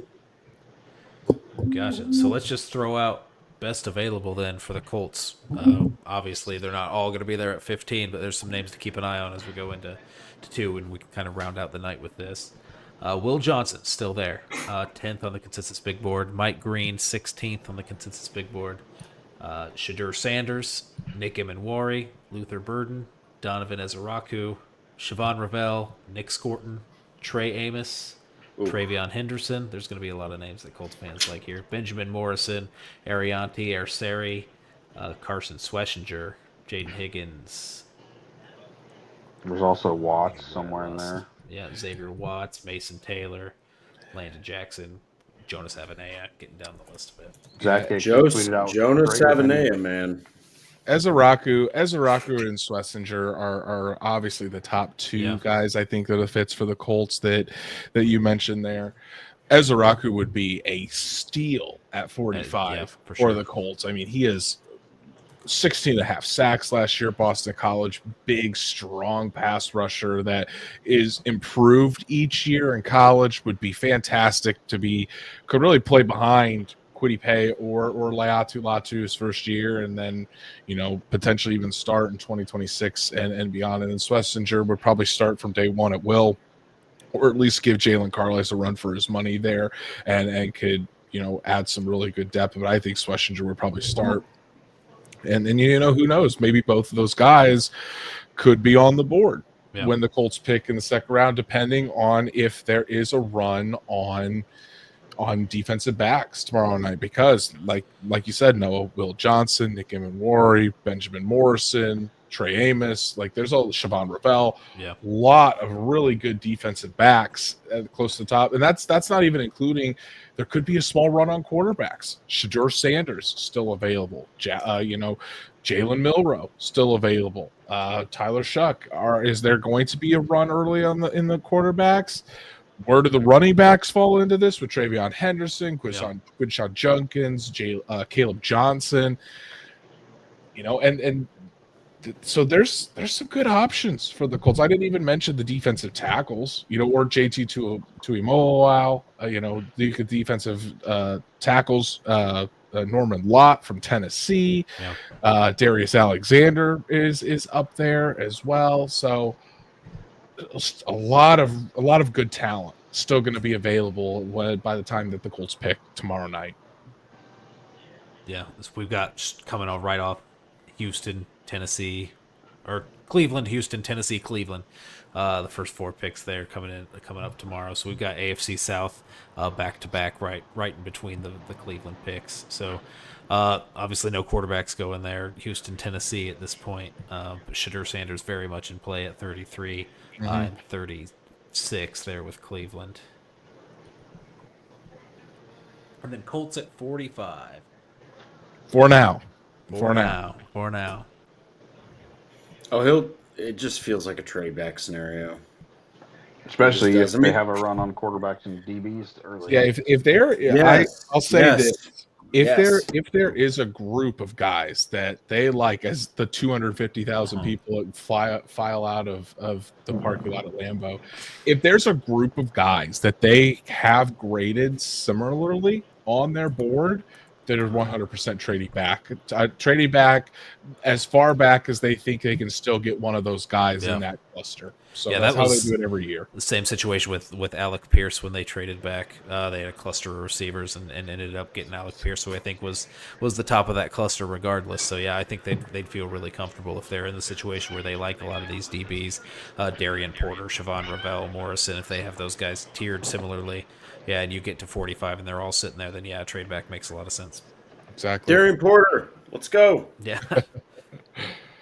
All right, And gentlemen. yeah. It was fantastic being on the show with you guys, breaking down the picks. Missed being on the Horseshoe Huddle. Missed the chat. Thank you to all the chat for not only continuing to keep the show strong with these guys, but welcoming me back for open arms. And I'll pop in. I'll still pop in here you and can there. literally come back whenever, so don't try to play the game. Yeah, dude, just text us. Shit the hell out of everybody. See you in a year. Yeah. Yeah. All right, boys. Well, hey, happy Draftmas to everybody. There's still 2 more nights of Draftmas. We're not going to be doing this live show. Not It's all doing about the 5 first more round. hours tomorrow night. No, we can't. Some of us have kids. So, but yeah, everybody, thank you so much. Not going to really mention the socials. You know where to find us. Everybody have a wonderful Thursday. Hopefully, somehow you're not working tomorrow. No. And take it easy, okay? And See make ya. sure order the indie draft guide. For You can sure. still use it next couple It's days. yeah. So tonight was It's cheap was big, and it's great. but, yeah, it's more valuable as the draft goes on because you're getting into these guys that we haven't heard a ton of things about already, like Tyler Warren. Yeah, so definitely check that out. It as the longer you wait, the more valuable it gets. So And then Drake and I will be live on Bleacher Report Sunday at 1 p.m. Eastern, breaking down the whole draft class. So you can catch our recap then. And then back with these guys Monday. You guys back Yep. live Monday? that's the Definitely plan. be there. Definitely be there for these guys. All right. Good night, guys. See you guys. Yeah.